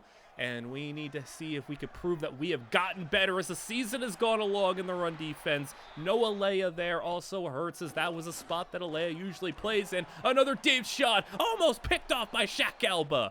3rd down and 10 as Walker, that's just another shot and another deflection. It really is a Ritz. Long field goal try. Kick is good. That was looking like it could have hit the upright again. That would have been funny if it did. And Roxy Kennedy takes the carry here, gets through the line. We'll get 2 on the play. 5 carries, 5 yards. A slow start for Roxy, about as bad as it's gotten for him. Booker up play action, taking the shot, Dave. Oh, he's got it. Jalen Leanne, 73 yards, and Jalen Leanne taking the top of the defense. 17-3, and Leanne, another big play, another one for him. I mean, what more do I need to say about Jalen Leanne as Huskies up 17-3 in this first quarter? It's been a pretty long first quarter because it's been an eventful one. Got 17 on the board, 2 turnovers, a deep shot, some nice defensive plays from Aurelius Aritz. 3rd down and 7. Walker over the middle, and that's going to be caught and breaking a tackle. Noah Ritz on that one. It was somebody else in coverage. A 2nd down and 8. Walker is going to throw outside, and it's a Ritz there, but he actually hangs on to that one. Nice catch from the tight end. Walker over the middle. That's caught. Alba chases him down and gets him at the 7-yard line. So Ohio, much needed drive, getting it inside the 5, needing to put up a touchdown here. I feel like you don't want to go too far down, but they won't. It's a score for Ohio and the Bobcats. Make it a 7-point game. And in this very eventful first quarter, we will continue with a Roxy Kennedy run. It'll be gain of 13, 1 minute to play, pump, draw, go, Orlando. It is a gain of 13 on the play, and yep, the running game's starting to get going now. Orlando counter, 8 yards, and a banged up lineman again. Pringle at guard down, but it's still not going to matter for the run game. It's still going. Play action now. This is where you set him up, and throwing on the run, Herndon. And Booker really showing off that he is about as good as we could have hoped for on the run, especially. That is what we wanted. Back of the end zone. That is an impressive one in between 2 defenders. And Jalen Leanne has a 2nd touchdown. When Leanne scores, just know but there's a good chance that later in that game he might score again. I don't think anybody puts as many 2-touchdown games up on the board as much as Leanne. Well, Ohio, you got 2 choices. You could either score on every single possession because you know you can't stop us, or figure out how to get a stop. Bobcats in the flats. It'll be a 1st down, and they are in NIU territory. Their offense isn't playing bad. I mean, just the 2 turnovers is where you really are having the issues, but they are able to move the ball and throwing to the outside. Well, there you go. 1st down, and he's able to get free, get some extra yards after contact. Another run where he's got an open lane, shrugging off Alba, get down by Westbrooks, and they're inside the 10 again, handing it off for another gain of about 3 yards. They're at the 50 yards on 10 carries and make it 51 on 11 carries as they'll go to the air. Walker, third down and goal. Sullivan and others in for the sack. 3 defenders got in there. Sullivan first, and they finish him off and stop them from getting into the end zone. Maybe if it was incomplete, they would have considered going for it at the 5, but nope. From the 11, they kick it. 24-13, and Booker back out on the field. Well, they'll throw to Leanne, and that's actually going to be a 3 and out for the Huskies. There was not enough field there. Maybe needed to get it out a little bit earlier, as on the left side, it's going to be a 6-yarder. Third down and 2. Can we get a 3 and out to go right back at him? Yes, we can. And a stop for Prince Serentine in the backfield. Second down for Booker as he takes over, stepping up, and he's going to run. Want to see more of that from Booker. He goes backwards too much. We want to see him go forward, step up and run if you need to. Herndon for the first down, and I think Booker has gotten a little bit more comfortable as the season has gone on. Roxy able to run for the first down. And I mean, how many more teams generate these double-digit yard runs? Like, how many? Like, not many teams do it the way that we do it. As Seti Elmira, who left him wide open for 27 on the play. Run. Kennedy is going to run through a defender. Maybe could have just cut it inside, but he wanted to just seek out the contact. And Orlando instead will finish the drive. Touchdown. And we'll call Roxy a generous teammate for letting Orlando get the touchdown there. 31-13. That's the second time that NIU has had 31 points here late in the second quarter. Last time we ended with 59 against Bowling Green. This time, oh, okay, that's a nice grab over Westbrooks. And it'll be at the 33-yard line. Trying to cut this down to a 2-score game before half. You don't want to go into the locker rooms not getting ball and down by 3 scores. At least 2 scores will be manageable, as that's a play all the way to the 1. They'll take their time, smart, run the clock down, run it up the middle, and a touchdown. Ohio makes it 31-20 at the half. Huskies will take the football, though, to start the second half. A lot of points being put up here. 100 yards on the ground in total for the Huskies. 2 touchdowns on the ground. We'll see if they can get back to their usual ways, running for like 200 yards as Booker screen. Elmira is going to spin away, and it'll be 3rd and inches. Don't want to go 3 and out here and give Ohio a little 2-for-1 at the start of one half and at the end of the other half. You don't want to let that happen. So Booker is going to get it to Kennedy, lining up in the slot too. I mean, that's just the versatility of a guy like Roxy, as Booker finds Jalen Leanne. 5th catch on the day for him. Offense just feeling automatic right now as Roxy, lot of room. And this team just overpowering on offense. Booker is with the design rollout, had the defender in his face, floats it to Kennedy, and that'll be at least a safe 5 yards as they'll run it for Orlando. And he's got a lot of bad pursuit angle, stiff arm, lay Orlando, touchdown. Ohio's defense in the back end, bad angles, couldn't bring him down, and it's 38-20. Yeah, I said earlier, you have 2 options. Just score every drive and pray, or get a stop. You haven't gotten a stop, and they've put up 20. It's just not been enough so far, though, as they will throw. Walker for the first down. They will give it to him. Into Husky territory, play action. He'll go dropping. Rugamba chasing, and Rugamba sacked him. There's that back-to-back games for Rugamba with a sack. Always love to see him get involved in the pass rush because he has some nice splash plays in rushing the quarterback. He's turned into more of a 3-down player for us. Is that broken tackle? It's going to be costly because that is even bigger plays. Okay, that was a play that should have gotten like no more than 5 yards. It ended up getting a whole lot more than that, and they're in the red zone now. 2nd down and 6, play action Walker. As he'll go down the middle, and Ritz swats it into the end zone. And that is another nice pass breakup from a Ritz. They'll go first down completion there. I mean, the more and more this season goes on, the more and more I'm like, yeah, maybe a Ritz is the most improved player on this team, as Alba and company bring him down there. 2nd down and goal from the 1. Open lane and a touchdown. Bobcats do score again. And now, well, can you get a stop? That's the question for them, as we're at the 3-minute mark almost in the 3rd quarter, as they will try to check it down. That is a stop. He was looking for the running back coming out of the backfield. He actually had Leanne open, just didn't see him there. Was, I guess, looking too far into the flats, and Now Ohio, they could cut it down to a one-score game here. They'll have a 3rd down and 2, though, to overcome. To do it, blitz sent in. They'll beat it. Tight end's open. And a 1st down, 16 yards, and they'll be at the 38-yard line now. Another one. They're getting their tight end going. And again, that's where Alea really comes in. He's the guy we like to match up on tight ends because he's got the big body and the athleticism. Not having him hurts. And now tight ends are starting to rip us apart. That is a pretty impressive snag for just a couple of yards. Goal to go from the 3. Running through and another touchdown, Ohio. All right, well, it's 38-34. They, I guess, are listening. They're getting a stop, and they are scoring every possession. Booker on the run, out of bounds. And could it be another 3 and out? Booker will go play action and looking for Elmira. That's a tough one and incomplete. Now Ohio's got it, closing out the 3rd quarter with the ball in NIU territory, down by 4. And you can see what's on the line here. Huskies are 20th in the country, looking to try to get into the playoff hunt. That is what's on the line. You gotta close business here against this Ohio squad, and they'll get just 6 on the play. 3rd down and 5. Walker is gonna throw. Deep ball. Elias down there. Knocks it away. 4th down, and they'll punt. And now the Huskies can maybe resume what they were doing through much of the first half and parts of the 3rd quarter, and that is continue to put up points. There's Leanne breaking a tackle on a 1st down.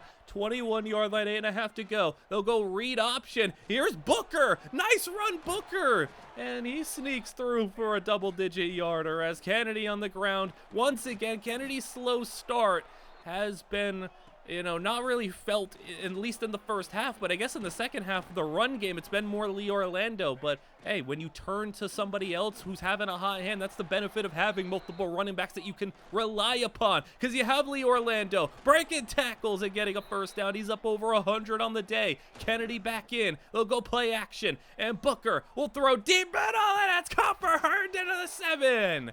And 1st and goal, looking for the 2, score, lead, Kennedy finishes it up again. 45-34, and more games in which the Huskies are dropping 40 plus to have to win. And even then, it's still not over yet. 4th down and 5, though. This could be it. And the Huskies defense is not going to be able to make that play. That's a good catch by the Bobcats as they'll keep the drive going. Look at Rugamba getting involved, and that's another sack. And the RPO just obliterated on that play. 2nd and 15, they'll run it. And, well, that caught us off guard and it worked. And they will have it to the 33-yard line. Gain of 25 is the pressure, and again, look at the Huskies, 4th sack of the day. And they are going to have a backed up to 3rd and 18. And with 4 minutes to play, Walker taking the shot deep. Will it be again? It is incomplete. Westbrook swats it. 4th and 18, game on the line. It's caught short. 4 minutes to play now, and this could be all over, as they are going to have us in a 3 and out situation. Booker is going to scramble. Booker's got the 1st down, and that's a absolute crushing 1st down to allow. They'll start using their timeouts. Another 3rd down situation. They'll throw it deep middle. Leanne incomplete. 4th down.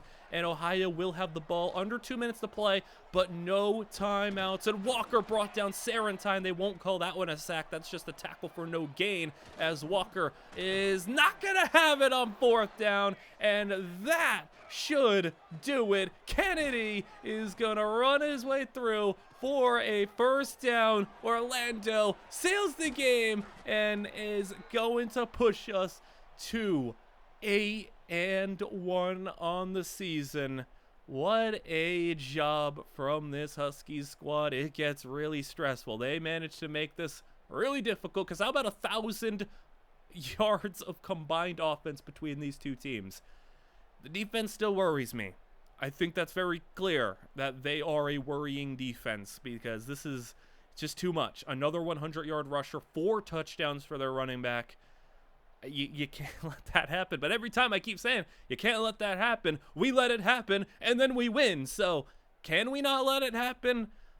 I still think once you start facing these good teams, it will be an issue. How about another 4-star player from Illinois this time, Jalen Waller, committing, and we have wide receiver Javante Byam is one of those go up and get it, snag the football type of receivers if you want that closer comp. He very much is kind of in the mold of Miles Kendrick, 6'4", got some nice athleticism to him, will make contested tough grabs, and I mean Miles Kendrick isn't going to be long for this team, and we're going to need to eventually replace somebody on that wide receiver spot. I mean, Leanne in the slot is great, and Herndon's cool, but we don't have another big body guy to go up and get that football. 4 stars are starting to at least get some interest. We got 2 on the board right now, when Byam would be another one of these 4-star receivers that would be awesome to get for us, as he does have a little bit of 3-level ability. You can see though the build, lanky, tall, 6'4", acrobatic grabs. That's the profile of Byam. He's drawn a lot of interest. Once again, Big Ten schools all over this kid, as he is a red zone machine. Goes up and gets it, goes and attacks these smaller corners and makes spectacular grabs like that. So as for a guy like Javante Byam, I mean, I can't think of a guy who would be such a better complement for maybe someone like Jalen Leanne on the outside. Leanne working in the slot, and you need to go up and get it, big play. Javante Byam screams star wide receiver to me, and I think that our assets are not wasted in going for him, even if it is an uphill battle against some of these premier schools. So we'll see where he ends up landing, but what a get it would be for us as we head into game number 10, Western Michigan on the road. Another chance for another MAC team to knock us off our perch, and with every week that goes by, every big shot that we get delivered with, every time we come out on top somehow, some way, regardless of if we deserve to or not, field goals off the upright, missed kicks, and everybody allowing 100+ rushing yards, we find ourselves 17th in the country. It does not matter that we are maybe having some defensive issues. It does not matter that we're allowing 500 yards and 30 or 40 points. We're winning. And with Jalen Leanne going for 140 yards and 2 touchdowns last game, yeah, we're going to have a good opportunity to continue to move forward. 3-6 Western Michigan, the goal here to take them down and move to 9-1 on the season. Booker to the air, he will throw, and starting off this game with a deep pass, Jalen Leanne got it. And how else do you want to start off a game? That was a missed opportunity of a play. Herndon's going to get a good play there, but if you look back at that one, Seti O'Meara might have been free for a touchdown on that one, as Roxy Kennedy gets 6 on that play, 10 yards out, and looking to start 7-0. On the play is going to be a first down. Can you punch it in for the 7-0 lead? And Orlando, yes you can, touchdown. And that's how you'll want to start. These slow starts have been really brutal for us. Eventually, we're going to keep on slipping up if you go down 10-0 to start every game. But fast start last week, fast start this week, especially if we're able to get off the field here and not allow an opening drive touchdown as Western Michigan starts with a 15-yarder. Cade Fox, who ran into him last season, he was airing it out on this defense last year. Now trying again. And look who was down there. Aurelius Aritz along with Shaq Alba for the deflection. 3rd down, and a pass is incomplete. Westbrooks breaks it up and we'll get the football back. Play action Booker. And look who he's looking for. Off the run. Hit as he's throwing. O'Meara can't hang on. And it's 3rd and 11. Chance to get off the field here for Western Michigan with a 3 and out. Screen set up. Here's Roxy Kennedy. First down. And running through a defender for 19. 38-yard line with Herndon in motion. They will go RPO, and Kennedy on the run is going to get him about 5 yards on the play. 5 carries, 13 yards. Another slow start for Kennedy, but it hasn't hurt this team much. When one guy isn't shining and going crazy, we have other players to lean on. A 3rd down misfire there to Leanne will give Western Michigan the ball back as Fox would deliver for 8 yards. And expect a lot of throws from Fox. It was like that when we've played this Western Michigan team before. They air it out. They go on the assault when it comes to throwing the football, so expect 40, 50 throws as they'll run it here, though. I mean, maybe you go and switch the game plan and exploit our run defense. Maybe not, though, as it's going to be a catch there for a 3rd down and 6 opportunity. Will they go the angle route? Running back, first down, 10 yards on the play. And Western Michigan is driving. Run play is actually going to lose a yard. Sty gets in there. 3rd down and 11. Fox is going to find his receiver, and he's free for a 1 yard away and a touchdown. That was close. They'll go, try to finish it up in the ground. Stop for a loss, 3rd down and goal from the 3. Fox throws back, and it's knocked away. Shaq Alba, 4th and goal, and from the 3, it's intercepted. Frank Sty, and what a stop at the goal line for the Huskies.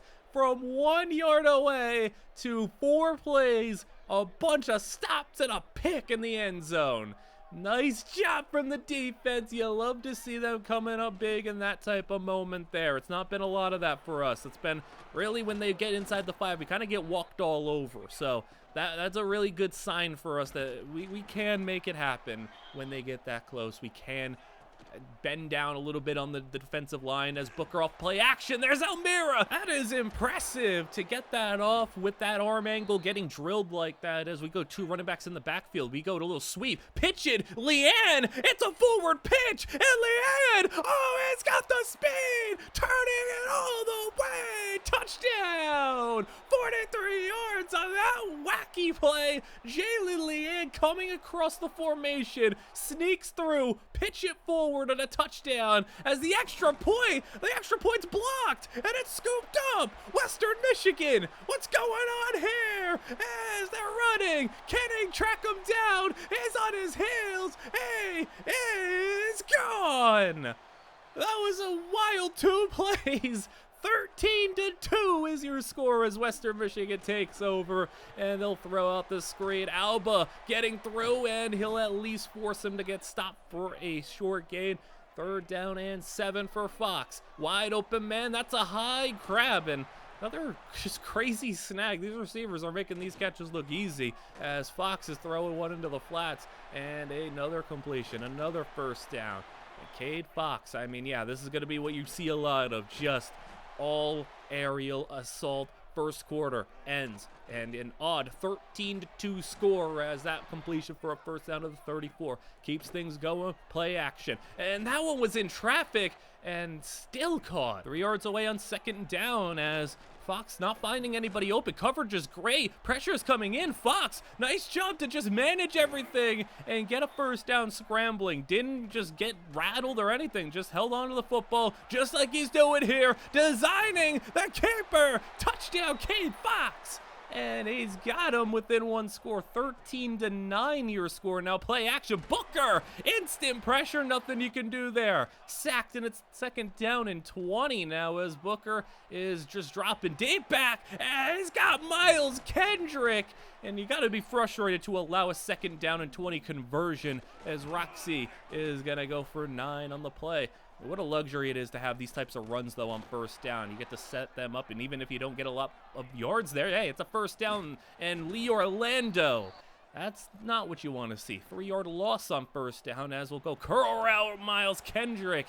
Like seeing him get involved. Little by little, he's seeing more targets his way as Booker up top. Kendrick is there. Kendrick is, they wanted a one-on-one ball. They wanted to do it because it's 4th down and 1, and they wanted to go for it, and they're not going to get it. Maybe a little arrogance on that one. Maybe you should have just went for the 1st down. They took the shot downfield with full confidence that they'd just be able to get it on 4th down if it's incomplete, but hey, they were proven wrong, and now Western Michigan has the opportunity to take the lead here. 5 minutes to go in the half, and another situation where, hey, it's an NIU team on paper. They're playing a team that is worse than them, but like I said, you're getting everybody's best shot. You're getting everybody's best hand. You're getting everybody unloading the clip to try to beat you, especially for a team like Western Michigan where, hey, if they don't win out here, they're not going to a bowl game. So that's another little added pressure for them as they are fighting for their postseason lives and trying to upset a top 20 team in the country.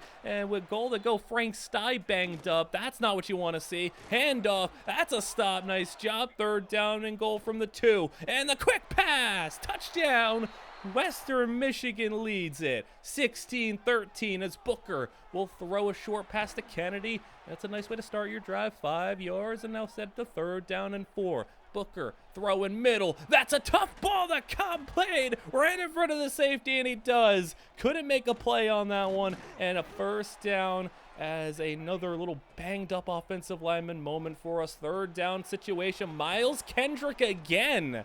Look at Miles Kendrick go, as he's maybe just the forgotten guy, but not no more. Handoff for Orlando goes to the 1st down, 1:20 to go, and NIU taking their time here, wanting to just try to run out as much clock as they can. Booker inside the 10, Western Michigan burning timeouts as Kennedy is going to make them burn yet another one. 2nd down and goal, handoff to Orlando, loses yards. Timeout number 3, 3rd down and goal. Booker is pressured, sacked. And I guess the only positive there is it kept the clock moving, so you're not going to be able to do anything with that 20 seconds to go. They take it to halftime, where your score is tied 16-16. Huskies yet again on maybe a little bit of an upset alert. It feels like they're on the verge of collapsing every single week, but they have just pulled through and gone through it, won every single time, no matter the opponent, as they are throwing a screen out for nothing. They lose 2. 3rd down and 4. Fox, pressure set in, the free rusher, doesn't matter, nice catch, and a 1st down. Fox will run it, and Rugamba gets up there. I mean, it's a nice matchup for us because I think what we do best is cover downfield passing, and what Western Michigan does worst is run the football. So, I mean, defensively, it's about as good of a matchup as we're going to get, but Fox is a very experienced and very talented quarterback, one of the better quarterbacks in the MAC, as he's delivering for a 3rd down and 10 opportunity. Now, screen got nothing, and then stepping up, firing over the middle for the 1st down. And Fox is dealing now, and he's, I think, definitely warmed up, coming out this 2nd half on fire, completing everything. Handoff, draw play, blown up. And just like that, the run game dismantles your drive, and now a missed field goal. Western Michigan, all that for nothing. Kennedy now. This is where we attack, because they gotta be pretty demoralized after that. Good drive, blown up on the run game, missed field goal, you get nothing, and we could come back on the other end and just ride Roxy Kennedy through the air, on the ground, 1st downs everywhere, where he is going to now go sub out Orlando in, 1st down run, and this is what we do best, grind out these teams. They don't want to tackle these guys 40 times a game, because that's how much we run on the football. 1st and goal, Roxy is in, touchdown with ease, just running down this other team's throat as they can't do anything about it. And now Western Michigan with 4 minutes to play in the 3rd quarter. That pass, it's picked off. Bugs, and the linebackers jumps up, snags it. It looked like he didn't even realize he had it at first, as he makes a nice play on the football. And that is NIU football on offense, good field position, and just like that, we are able to just snap our fingers and change everything as Booker on play action, deep ball, Jalen Lee, touchdown! He does it again! And a 2-score lead for Leanne and the Huskies. 2-score lead, 30-16 with the extra point. And it was just 3 minutes ago, it felt like that this was a game where Western Michigan was about to take the lead on a field goal. 3 minutes later, it's what the Huskies do. They pounce on your opponents. As soon as you make a mistake, they are able to take advantage, turn things around, and just like that, a 19-16 game. Missed field goal makes it all the way turned around to 30-16 off turnovers, mistakes, and how about another field goal try? This one, Western Michigan eventually does hit, but I mean, is it too late to try to capture that momentum back? I don't think so, but as long as NIU doesn't make any grave mistakes and keeps finding open receivers on the RPO like that for Herndon 1st down, I mean, you keep going, moving the way you're moving in this 2nd half. Orlando, all the room in the world, and a 1st down. Big run of the 31. 4th quarter is underway. And 2nd down and 6, the situation. Here's Miles Kendrick, a little too far out of his grasp. 3rd down and 6, they go with the play fake. And that's a wide open man. And Booker missed him. That was just wide open. You have no excuse. Field goal, try, and we respond with 3 of our own. 33-19 the score. And Western Michigan, just 2-score games, so you're not out of it. And they need to get going and in a hurry. They've settled for field goal attempts in their last few drives. They need to get into the end zone, though. They haven't found it in a while. They need it, though. 8:51 to play. Fox is right in front of a Ritz there with a completion. And a 1st down.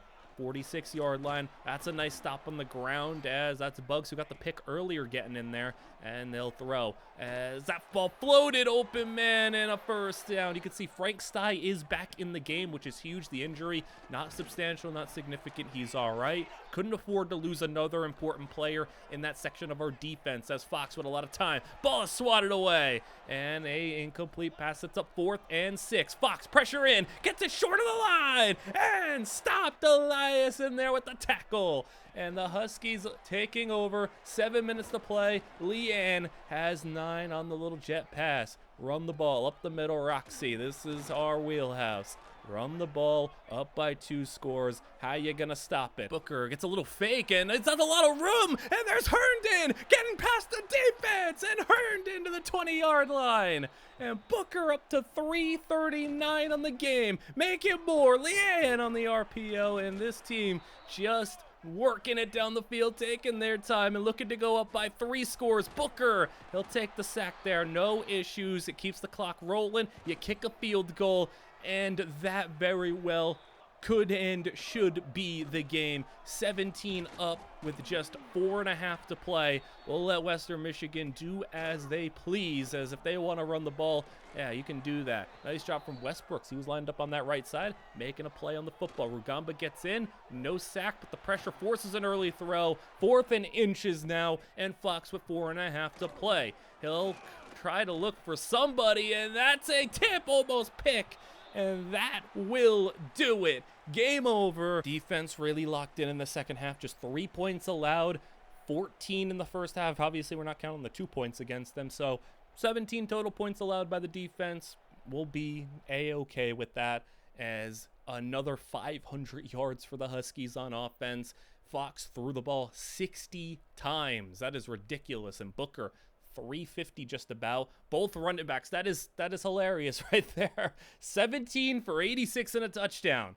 Identical, literally identical stats for both of them. That is incredible. Finally, a running back that doesn't run for 100 yards on us as well. So that's great to see. Leanne, hey, like I said, whenever he scores a touchdown, there's a good chance he'll go and score another one in that very same game, as we will go on to yet another prospect highlight. This time we go to the defensive side of the football at the safety position. Terrell Verrett. The word that I use to describe him is a torpedo. He is a free safety that is a kind of high-flying, rangy, hard hitter type. He's not the best in coverage. He more so just kind of flings his body at guys, and whatever happens, happens, which is really unique to see a guy at free safety play, that he has the athleticism, the range, the speed to play deep middle. But he's looking to hit. He's looking to throw his shoulder into somebody, and when receivers are coming across the middle, he punishes them. He doesn't even really attack the ball that much. He just attacks the person coming across his area. He very much has a very territorial aspect to his zones. He doesn't care about the ball. He doesn't care about the interceptions. He just wants to hit you. And he's a fun player. Risky, but fun player. And he's got a lot of interest from a lot of different schools in the Big Ten. So, I mean, I'd love to have a player like that. But, hey, we got a lot to focus on here. I mean, recruiting's gone pretty well for us. But how about as we approach the last 2 games of the regular season? We got Akron up next. So it's a tough matchup here. Akron's really good.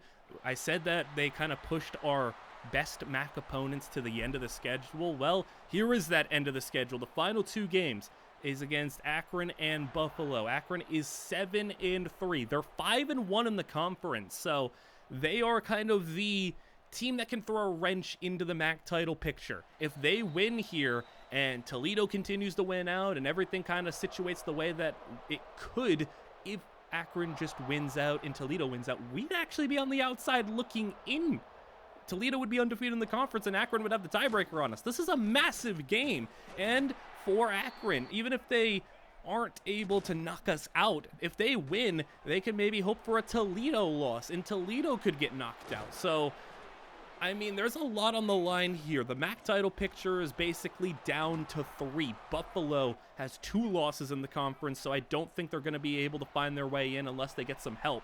But this is a game that NIU not only needs to win for their hopes of making the playoffs. They're 14th in the country. They need to win it to get to the MAC championship because they're not going to make it the playoffs if they lose this game.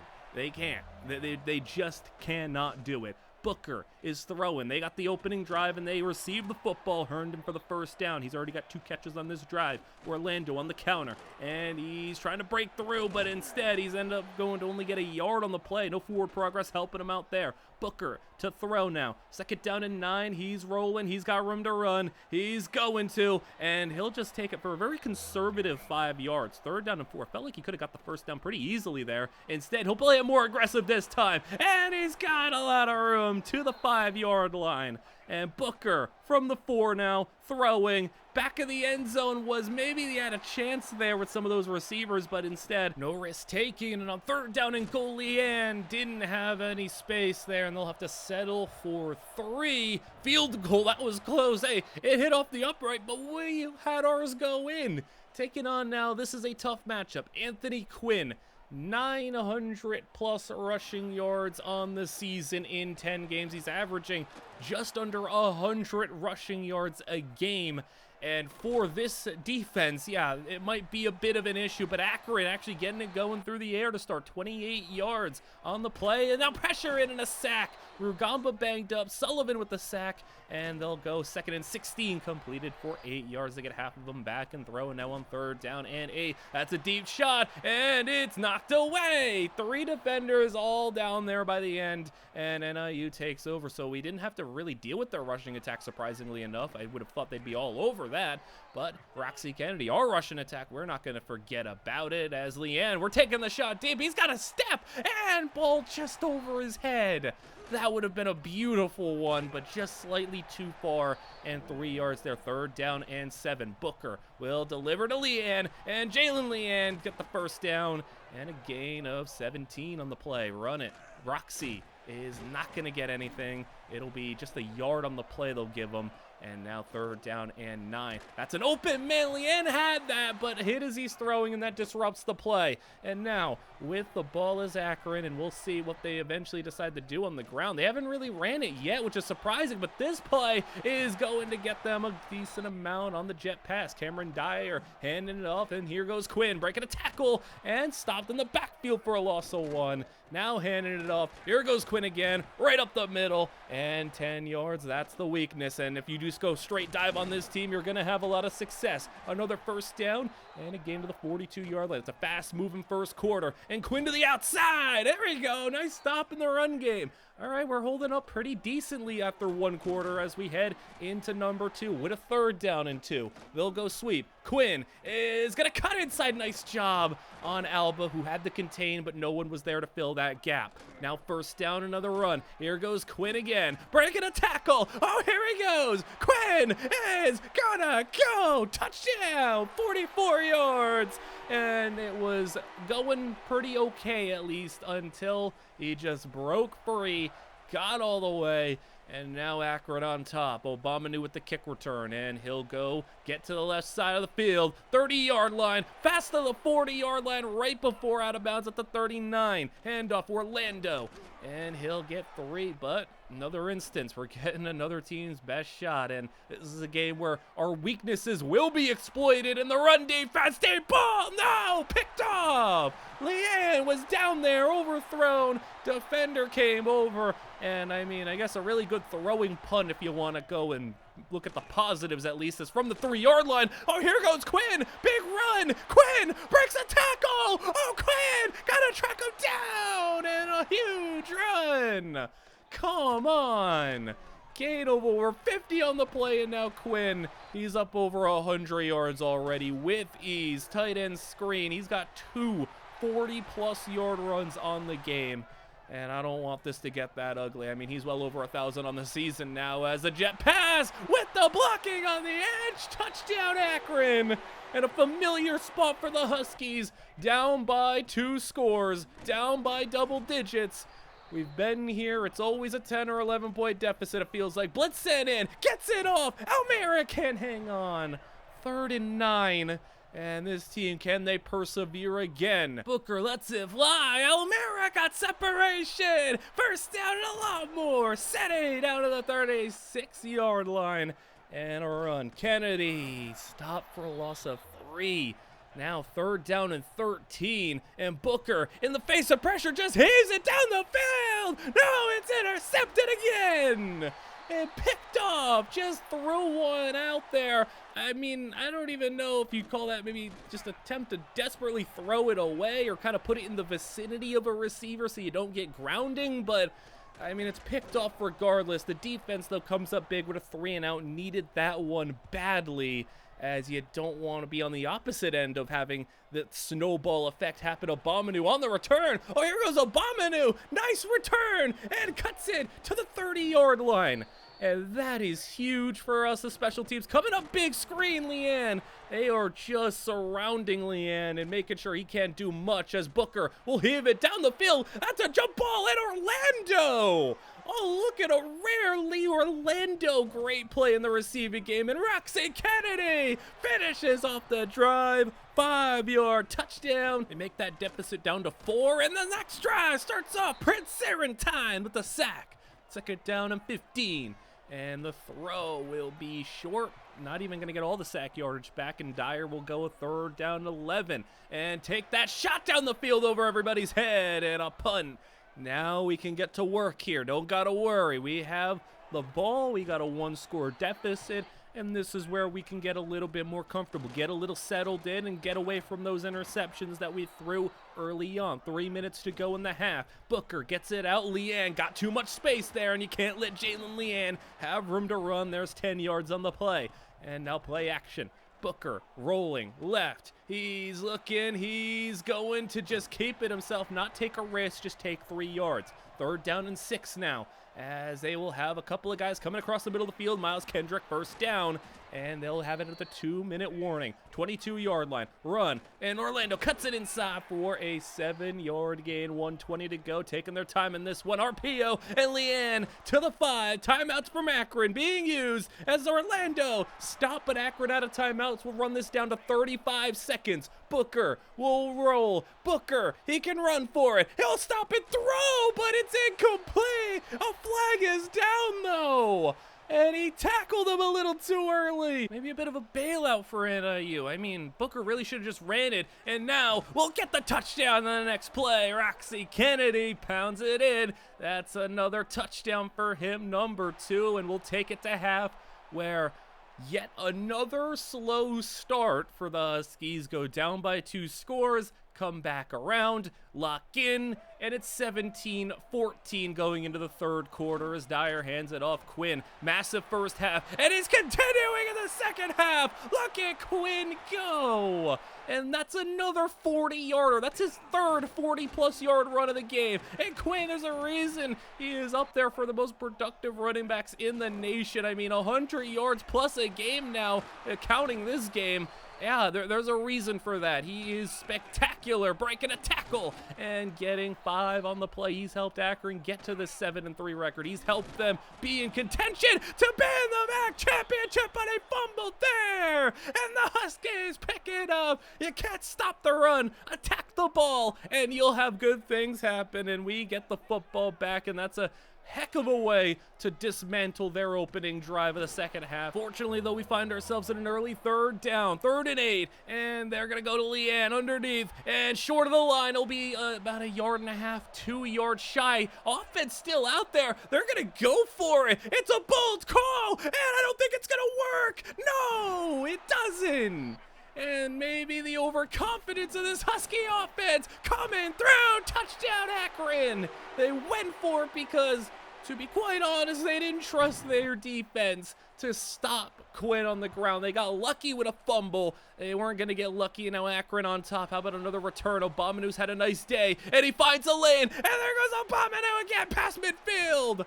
And this is another game where we've had some big returns. We had that happen earlier on in the season where I think it was Central Michigan, where we had the big punt returns and kick returns. In this game as well, it's helping us a lot. 3rd down and 1. 7 minutes to play. It will go with the keeper. Orlando is going to have a 1st down. 32-yard line. They go a little bubble out. Leanne gets to the edge. Bad pursuit angle. You got to keep your eyes on Jalen. 10 yards away from the end zone. Booker will look. And with pressure in his face, he gets rid of it. Incomplete. 3rd down and goal with under 6 minutes to play in the 3rd. Play action. Booker outside. Leanne incomplete. And they'll be 4th down and goal. They'll just settle for 3 here. If they were a couple of yards closer, they would have considered it. But it'll be a 1-point deficit. And this is where you got to turn to your defense. Can you come up with a big play? That's nice. Deflection there. 3rd down and 10. 3 and out. It'd be huge as they will not get it. Akron carries on the drive halfway through the 3rd. And Quinn, you're just swarming him. There you go. Stuart Sullivan banged up. And the D-line getting a little hurt. That's a sack that was broken out of. And Dyer throwing it deep. 2nd and 11. It's almost picked. Almost caught by somebody. 3rd down and 11 yards out. And Dyer, it's a short drop and a sack. He did not back up enough. Gave the D-line a chance, and a sack gets us the football back. Orlando is going to get a 1st down. 40-yard line, screen set up. Here's Roxy. Blockers out there, and a defender gets off just enough to shed and slow him down. 3rd down and 5. There you go. Jalen Leanne's away, and a 1st down. 25-yard line. Hand off to Roxy, where he gets 1. 3rd down and 7. In field goal range, blitz sent in. Wide open, Leanne! No, it's open! And it was over his head. They'll have to settle for 3, and he missed the field goal. No, it's our turn to have a bad field goal miss. 21-20 still your score.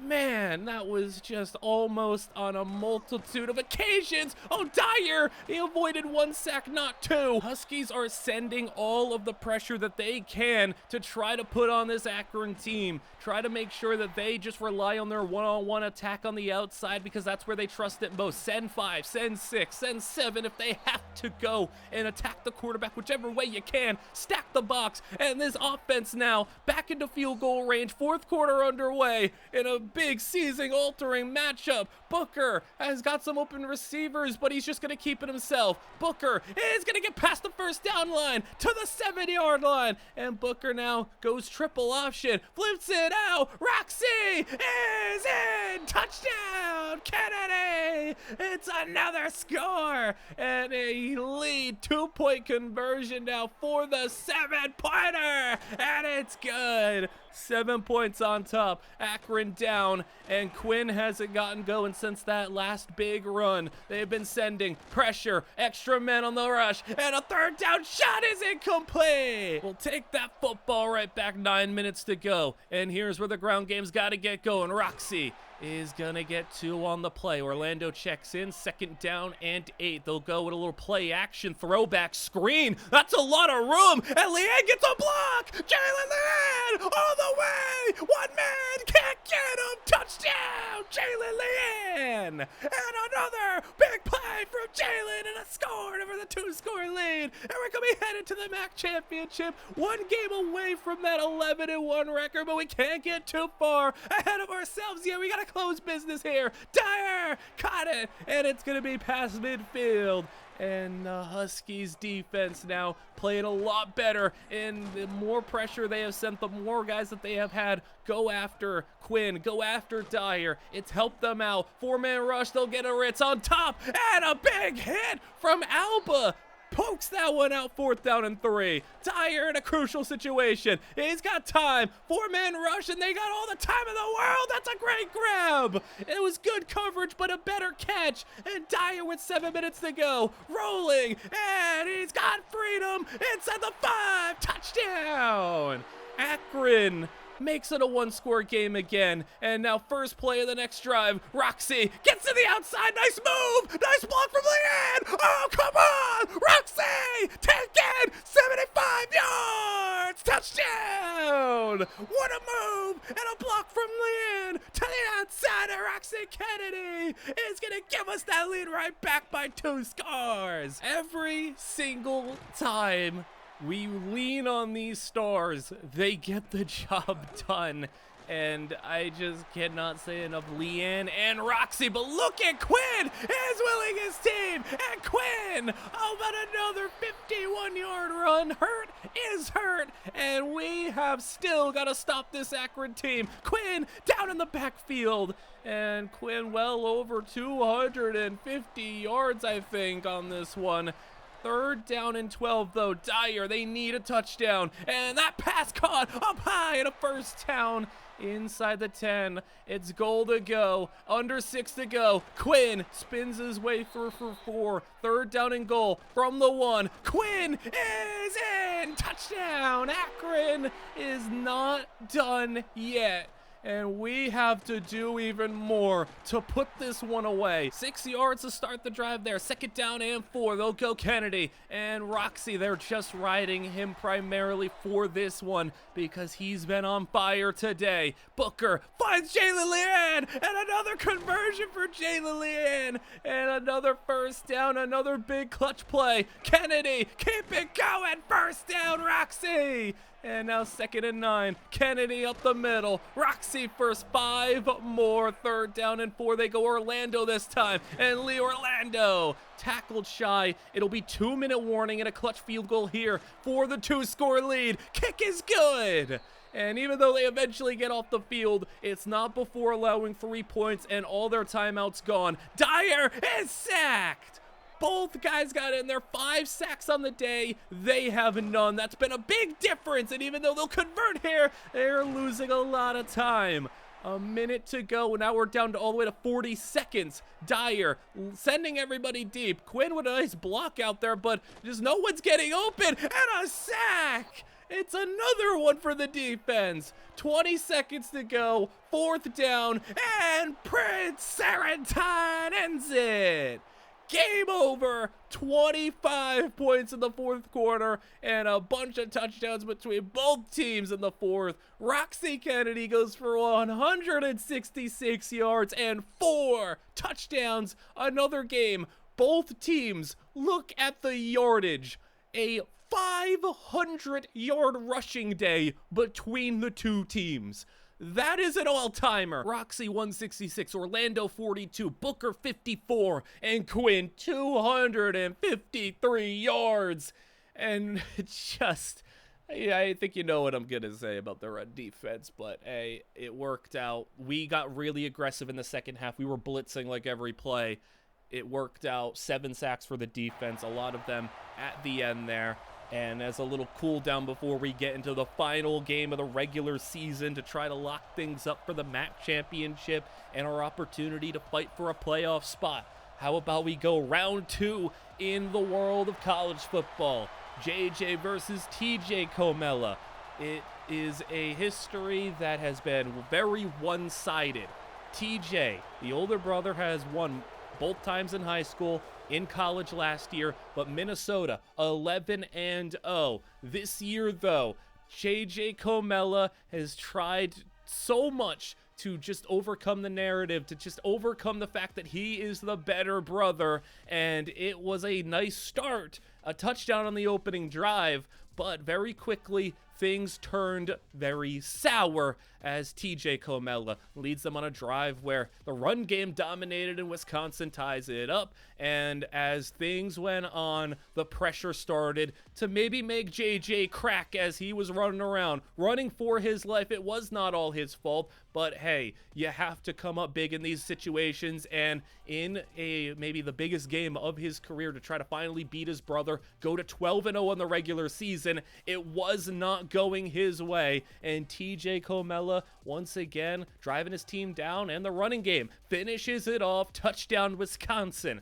back to JJ, where he's throwing. He's got time for not very long, a sack, and play action again, where JJ is scrambling, and this play really signifies his day. Maybe just trying to do a little too much. JJ just running around. No one got open, and he got sacked there as the game really just wore on. It was plays like this. It wasn't like TJ was playing some spectacular game, but you get like a 60, 70-yard touchdown just by throwing a play like that. The run game carried, and everything just went the way of Wisconsin. And the undefeated season for Minnesota is not going to go in their favor.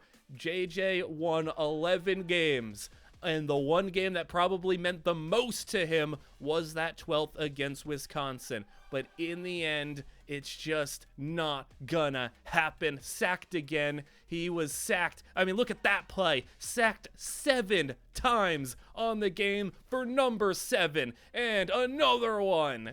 And it was just too much. And you could see here, TJ's touchdowns, they weren't very explosive plays on his end. It was just a couple of screens that were taking the distance. And Wisconsin ends up dominating, winning again. And that was a must-win for Wisconsin, a game where their playoff hopes were on the line after they lost to us earlier in the season. That really tanked their ranking. But they have climbed themselves back into playoff contention, back into the top 15, and Minnesota loses the one game that probably meant the most to TJ and JJ Comella. JJ obviously especially here. Speaking of moving into that top 15, top 12 playoff contention, number 11 NIU on the field here, taking on one more MAC opponent, Buffalo. They met in the MAC championship last year. Buffalo's still a good team. They're 8-3, but the MAC championship is basically set for next week. We know what the matchup will be. It's just a matter of, will NIU be fighting for a playoff spot in the MAC championship? I mean, I guess I would imagine there's still a chance if you lose this game that you can maybe fall the 20s, get back, win the MAC title, sneak into that 12 seed. But you win here today, and then you win against your MAC championship opponent, you don't have to worry about that. You'd be in no matter what. As look at Miles Kendrick. This is how you start the game. And a team that is on fire when it comes to these situations where no matter what is thrown at them, they come out on top. And Miles Kendrick starts with a long touchdown in this one to get things going 7-0 as Evans. We ran into him last year. Like I said, he played a very interesting game. He's a very dynamic quarterback for this Buffalo squad. And, you know, Buffalo has kind of gotten passed over as now they're the number 3 team in the MAC. And Akron's even up there. We've seen them last game. They might be the number 3 team in the MAC. So it's going to be a situation where I'm not going to talk too much about what's to come because we still have to focus on what's in front of us. What's in front of us is our playoff hopes and dreams against this Buffalo squad. We have to take care of business, and with a run like that, I mean, we know that this team's probably going to allow a lot of rushing yards. We really have to just accept it at this point. The run game hasn't gotten better on defense, but Jamarian Parker, their running back, is banged up on the play. That could help us out a lot if we can't stop them. We're just, I guess, going to have to hope their running back isn't healthy for the game as they go Evans on the read option. And he will go for a couple on that one. 8 yards and another injury on the play. Direct snap right to Evans. Stopped right before the first down line. And on 4th and inches, they're kicking a field goal. Kick is going to be through the uprights for a 7-3 lead. NIU got an open man there. Seti Elmira, and a first down for Seti. I mean, I think if you want a little narrative there, Seti Elmira did kind of stun Buffalo, skip out on them. He was very much favored as a prospect to go to Buffalo. He kind of fit that offense, was from the area, and, you know, he ended up coming to NIU, and hey, worked out for him, but maybe Buffalo wants a little revenge. Maybe he wants a little something on Buffalo. I mean, he obviously didn't choose them for a reason, as they will throw over the middle. Buffalo got the football back after a stop and fires one to the 32-yard line, 27 yards, and Evans hands it off. Here goes Parker. He's back in from his injury, and looking good. Touchdown, Buffalo. Yeah, I mean, Soon as their starting running back comes back in, it's a long touchdown for them. Last play of the first quarter as the Huskies will go into the second, once again losing early on in this one as Booker, tight window throw, Leanne can't hang on. And, you know, a tough one to bring in the rain as well as, look at the blocking downfield. Shaq Alba got decleated on that one for an 8-yard run. And yeah, I mean, I guess you don't want your safety running headfirst into a guard who's pulling on a block, but yeah, this is rough. Parker's already having a nice game as a sack comes in and Del Pinner gets in there. Another one of these linebackers looking to emerge as our guy next to Frank Stye as 3rd down and 16. That's a pass into double coverage and tipped around and incomplete. I mean, doesn't matter if we picked it or not. We're going to get the football in pretty similar field position regardless, as that run for Kennedy goes for 6 yards. And now play action. Booker rolling. Booker, is he going to run? No, he'll throw back middle for Elmira and a 1st down. That's a nice little play. Had his eyes on the back end for Elmira and kept his eyes open for him. That's what you want to see. As they go, Jalen Leanne, nice job bringing that one in. 49-yard line. Go back to Leanne. That one a lot shorter. It will be 4 yards on the play. 6 minutes to go in the second as Lee Orlando has got the 1st down. 37-yard line. Hand it off. And that's a stop for Roxy, loss of 2. 2nd and 12 as they're going to go over the middle. And that one, linebacker sitting on it, picked off. And that ball needed to be thrown a lot higher. He gave the linebacker way too much room to bring that one in. That needed to float over his head. Instead, it was more of like a line drive pass. As now it's going to be a deep shot. 3rd down and 8. Defense gets off the field. And a big 3-and-out to negate the interception and make it really no harm done. You lost some field position, but it could have been a lot worse. 3rd down and 12. Leanne, he's open. Jalen Leanne, don't line him up in man coverage. He, when given an opportunity, will shake you. He'll lose you. He'll get separation. And Roxy, 1st down. 34-yard line. And how about another little bubble screen? This one, it's Herndon getting a nice gain here. They're kind of selling out on the run. And I mean, if you want to do that, we are confident in our pass catchers, especially the run after catch ability. Roxy is about as good of a team as you're going to find run after catch. It's not just Leanne. It's Herndon's pretty good at that as well. And Seti Elmira, that's his staple. Booker, 2-yard line. Kennedy, another rushing touchdown. Roxy Kennedy. I mean, between him and Jalen Leanne, we have 2 guys who are trying to lead the nation in their respective categories for touchdowns, as that's a sack. And the pressure for this Husky defense, I mean, I think they really figured out a bit of a strategy here to negate some of their deficiencies, and that's just a blitz a whole bunch. 3rd down and 10, knockdown. Westbrook's got in there. But yeah, I mean, I know it's not some innovative, crazy strategy, but hey, you have a bad run defense, you have a bad 4-man rush, just blitz maybe like every play and trust that your guys can hold up in one-on-one coverage. It's not ideal. It leaves you susceptible to big plays, but maybe it's your best chance as that ball thrown to the outside. Oh, it's picked off. He got a foot in bounds. That'll end the half. And it was looking like NIU was going to at least get a field goal on that drive to close out the half, but an interception. Also, run game not doing great. 16 for 64 for Huskies. I mean, that's not like a terrible game, but that's very much below their standard.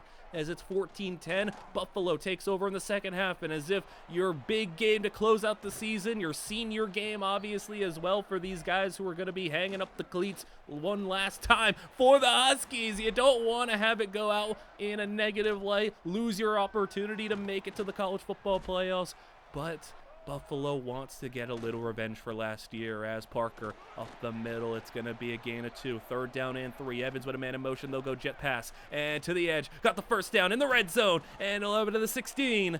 And a nice opening drive of the second half. Evans, little counter option. And he fumbles the football. Oh, it's picked up. And Frank Stein forced it. Sullivan picked it up. And the Huskies got it back. And what a job. I feel like this is not the first time where we've disrupted an opening drive of the half and really stolen momentum back. Orlando runs for 9 on that play. We'll set up the 3rd down and 3, though. Instant pressure. Sack. We had an open man. We had some room. But instead, Buffalo gets great field position. Evans running through Stye and a 1st down. Steelan's getting a little fatigued. I mean, especially throughout this season with all the running they've had had be all over them. I mean, Evans breaking through multiple tackles, and now a direct keeper. Evans again, he's getting brought down, this time no gain. They're in field goal range, 26-yard line, 3rd down and 10. Evans, middle, it's incomplete, knocked away. Shaq Alba in coverage. Field goal try is good.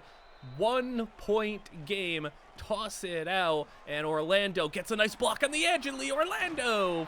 That's about 15 on that one. Halfway through the 3rd, Booker is got pressure in his face again, and it's a sack again. 3rd down and long. I don't know if you got a crazy conversion, but he's gonna try it for Lee, and it's over. That's incomplete. I mean, he wasn't able to run underneath it. It was a tough one to make. It was looking like overthrown, but man, it's just can't really expect much on 3rd and 22. Now Buffalo has their chance to take the lead here, and it's getting really scary. 3rd and 4. It's a deep shot. Here we go again. Pass is incomplete.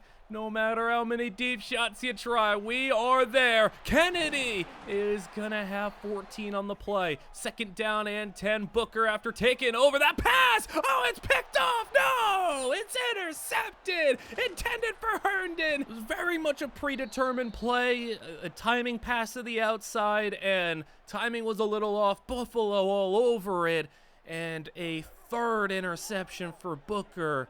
Not a good day to have that happen, but the defense, you got more in you. They've played a pretty, admirable game given some of the circumstances here, and they'll sweep one to the outside. There goes another solid run, 7 yards. It's kind of slowed down a little bit in the ground game in the second half with the running back at least. It's Ben Evans doing a lot of this. Option plays, red zone chance. Last play of the 3rd quarter. Here goes Parker. And a 3-yarder. Sullivan banged up as now they'll throw middle. Slant route, 1st down, goal to go. Here we go, 4th quarter. Big game here. Parker starts it off. Touchdown, Buffalo. 2-point conversion and a big conversion here. They'll throw over the head of the receiver. That's a crucial miss. 5-point game, and NIU, you got another 4th quarter deficit to overcome. Obamanu on the return, right up the middle. Here goes Obamanu. Nice one to the 43. We'll take great field position to start as Booker hit as he's throwing again. The pressure's really dialed in for Buffalo as Booker will go over the middle. It's Jalen Leanne, gets a block from Elmira, and Jalen to the 35-yard line. Needing to find the end zone. Orlando runs it for 5 yards on the play. 2nd down. Kennedy is going to get another 1st down on the ground, and Kennedy, what a end of the season he is having. Booker looking, throwing. He'll just take the check down to Kennedy, play it safe. We'll take absolutely 4 yards on 1st down. 2nd down and 6, blitz sent in. Pressure, it's Leanne, catches. Leanne cuts it up for 13. Goal to go. Come on for the lead. Booker rolling. Booker looking. Leanne. Touchdown. Jalen Leanne. When you need the moment to come up and go on top, it's Jalen Leanne always. 2-point conversion. Booker throwing. Elmira hangs on. 3-point lead. Buffalo, 7 minutes to play, and looking for a tie or maybe even the game-leading, game-winning touchdown as Evans will go down middle. It's caught. No! Kosman is to the 30-yard line. 6 minutes to play. Evans on the keeper, and had a defender shoved into him. It'll be a 3-yarder after the slide as they go Parker. 1 minute in the open field. That's a nice tackle from Elias. And Parker's up to 140 on the game, and it'll be 4th down there.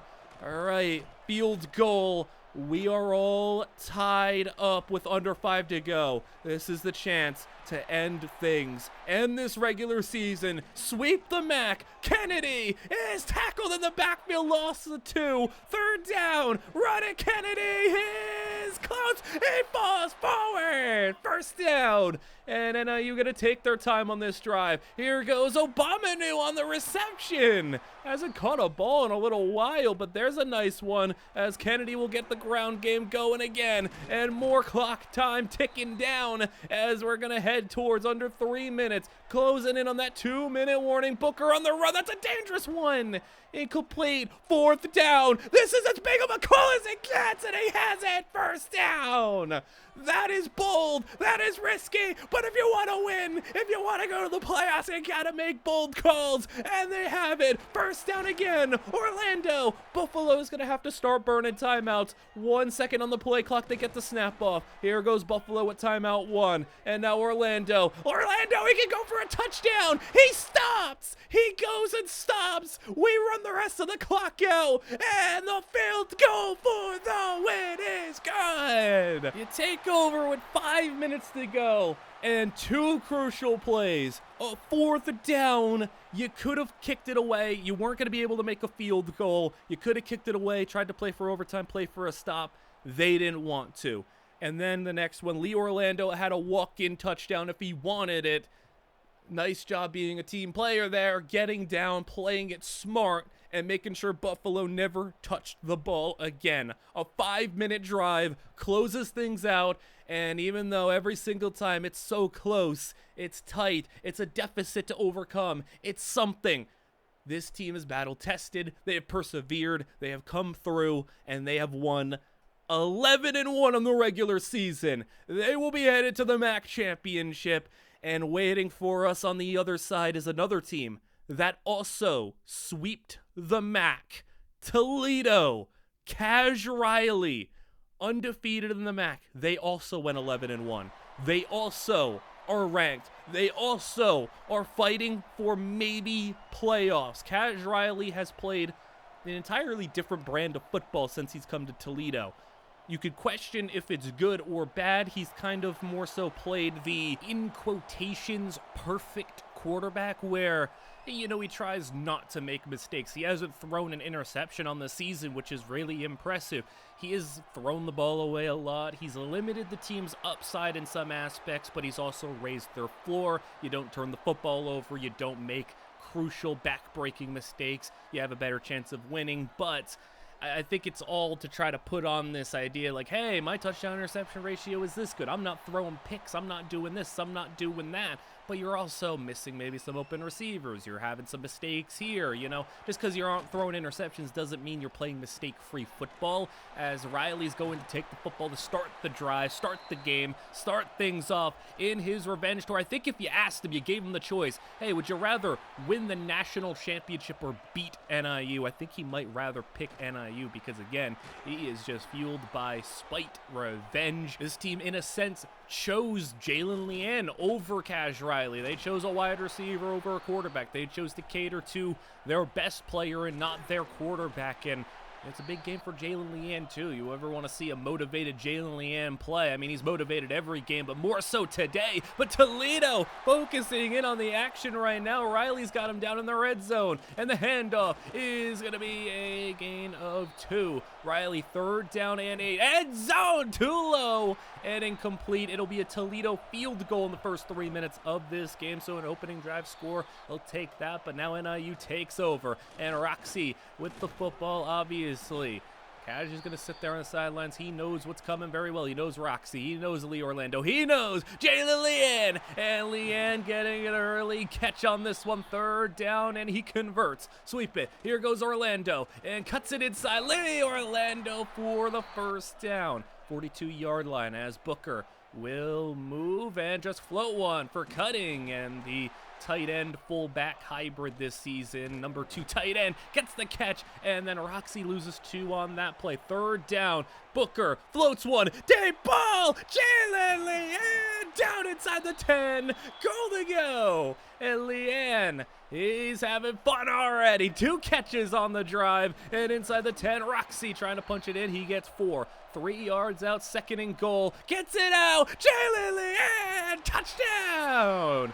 And that one was targeted. That one was intentional. I think there's an aspect of hey, we want to win because of Jalen Leanne. We want to make sure he's the driving factor. I'm going to sack. And Bugs gets him down. Play action again. Riley is going to complete a pass and have 16 on the play. 3rd down and 2. Play action. Blitz sent in. Blitz rattles him. He misses an open receiver, and it's incomplete. Riley kind of crumbled on that drive, and NIU takes over. Booker play action is he'll float one outside. Jalen Leanne can't hang on. Nice defense, getting a hand in there to swat that one out as Booker, 3rd down and long. Booker throwing on the run, just basically a dirt ball, getting rid of it as Riley will take over and sets up the screen. Cash Riley's screen gets him a nice gain. They've also, really simplified things for Cash to make him limit those mistakes as well. Some of it is taken out of his hands as Riley, 3rd down and 9, rolling out, throw in for a 1st down.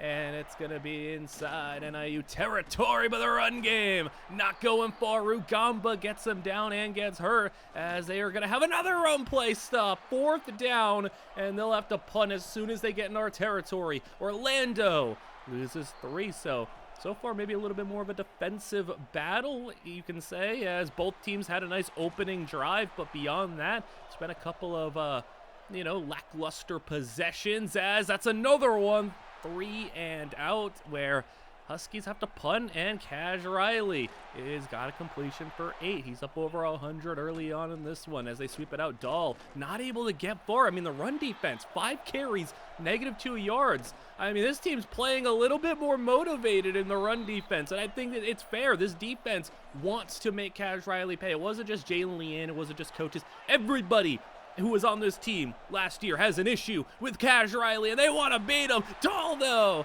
is going to get to the 9-yard line. It's not just playing for playoffs. It is playing for a little bit of validation, vindication, revenge.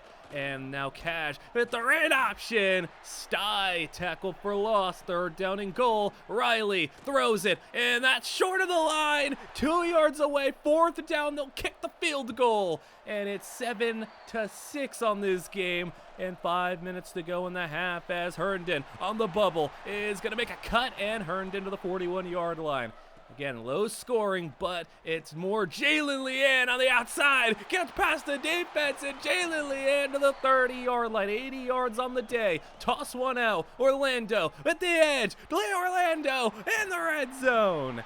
And now we're going to start taking a little bit of time potentially as Orlando on the carry. Cuts it inside, and he's got 14 on the play. As now goal to go. Booker is intercepted. And throw it into double coverage. That's a bad decision. And now chasing him is Booker, taking him down. But a pick in the end zone.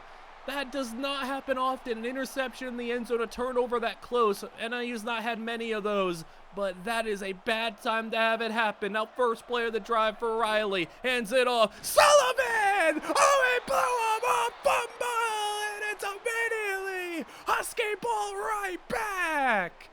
I guess no harm done aside from the field position loss, but Huskies turn them over, and Riley not happy after that one. Didn't even touch the ball, really. He just had to hand it off and watch it go to the other team. Almira with a nice completion to him there. Catch and run, gets him to midfield. Orlando runs it 4-6, 3rd down and 2. Man in motion, that's Leanne. They go with a play fake. They tackle the running back. Get it over the top. Set it, Almira to the 13. That's 31 yards on that play. 40 seconds to go in the half, and they'll float one outside. Leanne's got a step, and it's incomplete.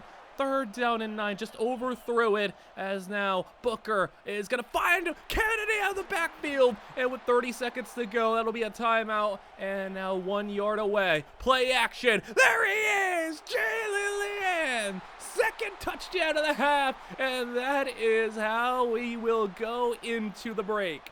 14-6, Huskies on top.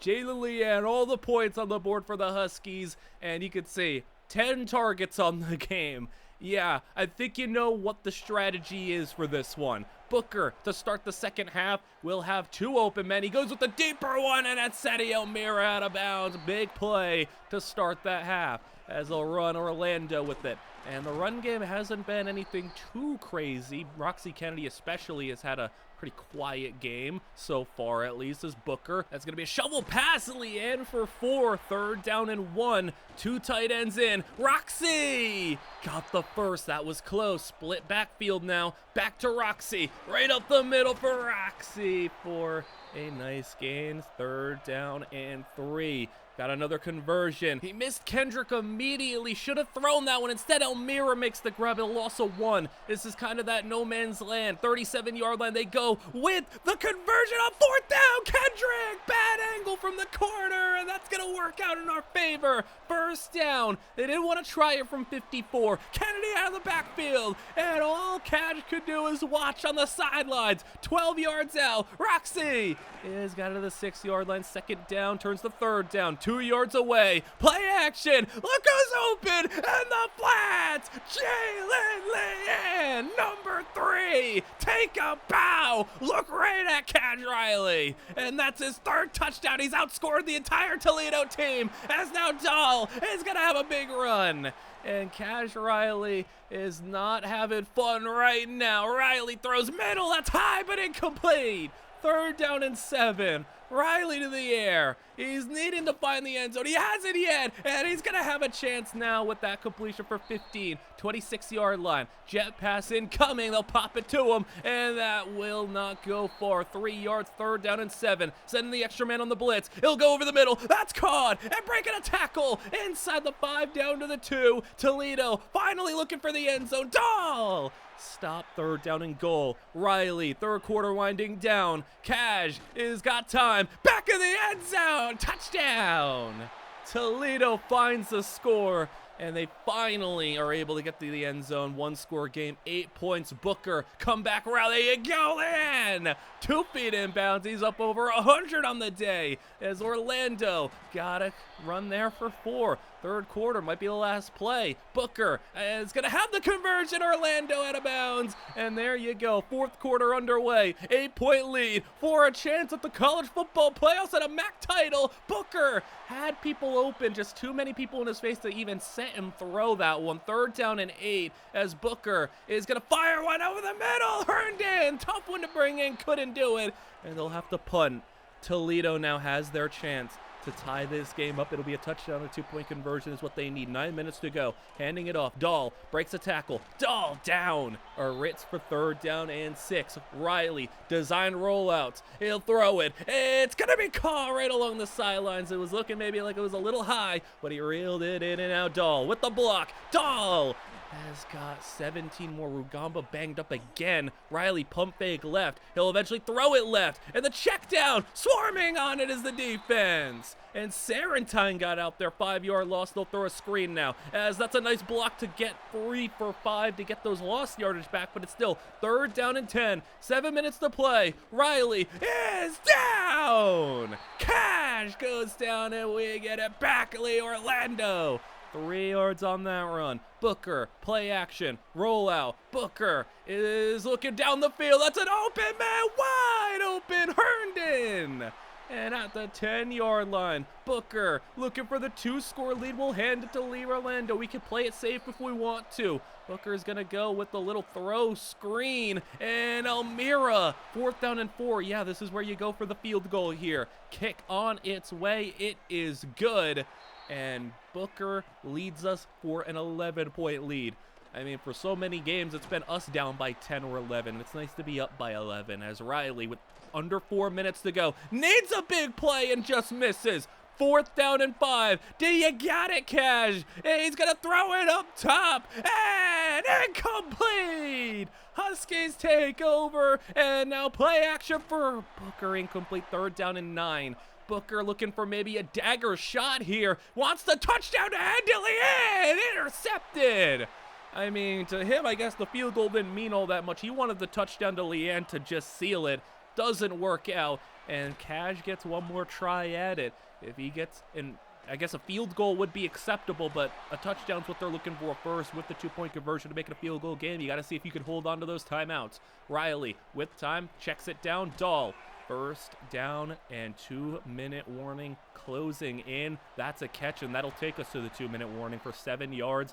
And timeouts might start to be used here. They'll complete that one. It's a first down. Hurry it back to the line. 1:50 to play. Riley sending everybody down the field, and he'll once again just take the check down, and no timeout burned yet. 1:38 to go. Riley, 4-man rush, and that pass caught, and it's not going to get out of bounds. They'll burn a timeout, and now the situation is clear. They need the onside kick, and Riley completes the pass out. And yeah, just keep burning those timeouts. They'll throw over the middle again. And yeah, I mean, I think NIU is going to be fine if they let them score here. 60 seconds to go, and Riley is going to find his receiver. Dahl down to the 1-yard line. 48 seconds. They'll run it. He's in for the score, but it all comes down to an onside. And the 2-point conversion as well is going to be somewhat crucial if they get the onside, but they won't get the 2-point conversion, and they will not get the onside. Kendrick scoops it up, and we can kneel it down. The Huskies win the MAC, sweep the MAC, beat everybody, take out Cash Riley, and what looks to be a playoff appearance, barring some trickery and some messed up stuff from the committee here, but we hoist the MAC title, 2nd year in a row. And Cash Riley, I don't think he had fun in this one. He threw the ball 47 times, and well, he had 270 yards, a touchdown, no picks. I mean, this is what I meant by like high floor play, no real major mistakes, but he was off target, he was inaccurate, got sacked a couple of times, and Jalen Leanne was the star of the show. 100 yards, 3 touchdowns, basically outscored that team all by himself. And that takes us to a moment of truth. We get to the end of the regular season, the end of the conference championships. We see TCU, Cliff Honeywell wins Heisman, but that's not what we're concerned about. We are headed to the playoffs, and about as tough of a draw as you're gonna get. The playoffs, Wisconsin and Minnesota, both the Comellas make it. Syracuse was our only loss. They made it. All of them get different first-round opponents.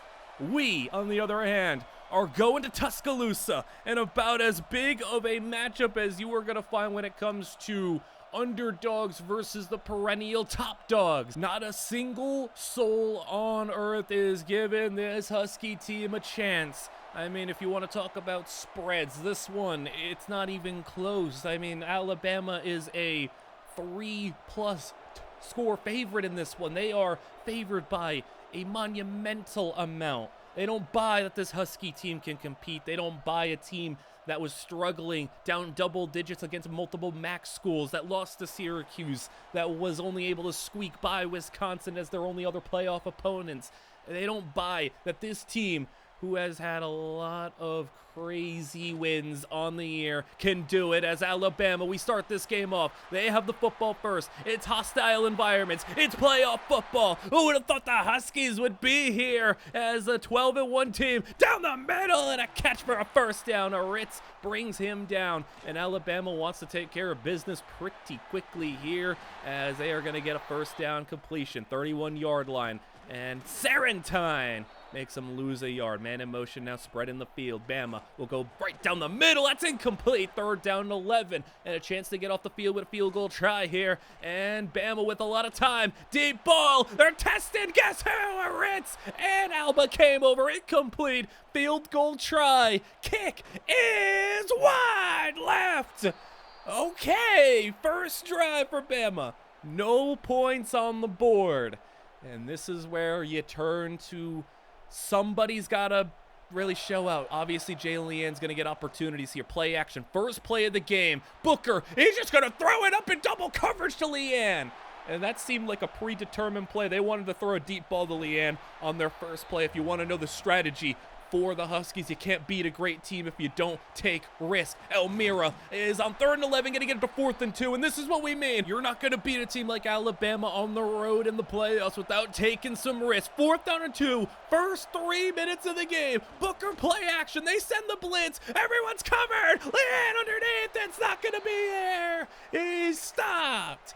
Bama resumes great field position, but the first play of the drive, strip sack, fumble! Husky football! And we're not coming out here just to lay down. We are not playing dead. We're coming to fight this Alabama squad. Throw to the outside. Kendrick has got 6 on the play. 2nd down and 4. Hand off to Orlando. Running forward. 1st down where he just lunges ahead as Kennedy just weaving his way through, trying to get through this very stacked Bama D-line. 5 stars everywhere. 2nd and 5. Booker launching it deep. It's incomplete. 3rd down and 5. As from the 38, it's too long for field goal range. They won't have to worry about it. Seti Almira. 1st down, gain of 6, 32-yard line. As they'll go option. Booker tackled for loss of 3. 2nd down and long as Booker with the blitz sent in. He's rolling and everybody's just plastered and he goes down. Just tried to salvage what he could. Loses 3. 3rd and 16. You're on the edge of field goal range. Want to just throw his screen to try to get in there and he's not going to. You can see it's just too long of a kick. And from the 37, you can't go for it on 4th and 15. You can't kick it from that long. They'll just take the delay of game and punt the football, as they wanted to create a little bit more space for their punter. Nava kicks it, and it'll land at the 4, bounce, and be down at the 8, so not bad, as it'll be 1st down. Bama takes a shot deep under it, and caught! And Golden brings it in. And right when you pinned him back in great field position for the defense, Hardman delivers a just beautiful ball, tough to defend, and the run defense. Yeah, it's going to be difficult. Pays for 10 yards on that one. Run it again. Bama's got a billion different running backs they can hand it to, so any one of them could hurt us here. Also, remember, you're taking on one of the top corners in the nation, Sean Oden. We remember talking a lot about Sean Oden. 3rd down and 8, and he'll run for a good 17-yarder. That's Ebron, another one of their running backs. They'll sweep it out to him. Defense swarming, and that's a loss. 2nd down and 13 as they will try to run for it. Sarantine gets him down for just 1 yard. 3rd and 12 as he'll look. That ball up top. It's picked off. Aurelius Aritz in the end zone. Aritz picks him off. You got him on the earlier play for 40 plus. Not on this one. Aritz forces the 2nd NIU takeover. And once again, it's still 0-0 as we take over. That's a toss, and that's Roxy, and that's a 1st down. 1st quarter comes to an end. It's 0-0 play action as Booker will throw it, and he'll go to Roxy Kennedy. That's caught in traffic, 7 yards. But you have to really worry about what Sean Oden's going to do as Leanne past the outside. It's caught for a gain of 1. 4th down and 2. Same situation, same decision. They're going again. Booker gets it out. That's Jaylen Leanne. 1st down. And this time the conversion works for us as Booker will stay in the air. He's rolling. He's going to throw across his body. There's Jaylen Leanne again. And Leanne to the 29-yard line. That's already his 5th grab of the game. They are trying to get him the ball any way they can as they'll go to Kennedy. And the blocking is okay enough. That's 4 yards on the play. 2nd down and 6 as they'll go to Seti Almira. Nice block from Kennedy. Gets the 1st down to the 13-yard line. Could it be the Huskies striking first? Kennedy, open lane. That's going to be 5 more on the play. 7 minutes to go in the 2nd quarter. Booker is moving left. Booker, end zone. Oh, that's right there at the 1-yard line. They'll roll him at the 2. Now drive it inside. Kennedy breaks a tackle, and Leanne got us here. Now let's finish it off. Come on, handoff. Orlando stopped again. 3rd and goal from the 1 as they go play action. Throw it. It's outside, just off target. 4th and goal from the 1. Huskies are going for it again. Huskies. It's Leanne. Touchdown. Jaylen Leanne. They didn't want 3-0. They wanted 7-0. And Alabama, 1st quarter and a half, Huskies are playing them tough as a sack's coming in now. Huskies are not backing down. Bama stunned right now. 7-0, 2nd and 18. That throw's going to be caught, and it gets them out of that hole that they were in. 3rd down and 3. Bama in the worst way needs to try to get this crowd back going as while they're still excited, while they're still rocking, they are a little rocked as they didn't expect this result so far. As this run, look at him go, making everybody miss. And a big run to midfield.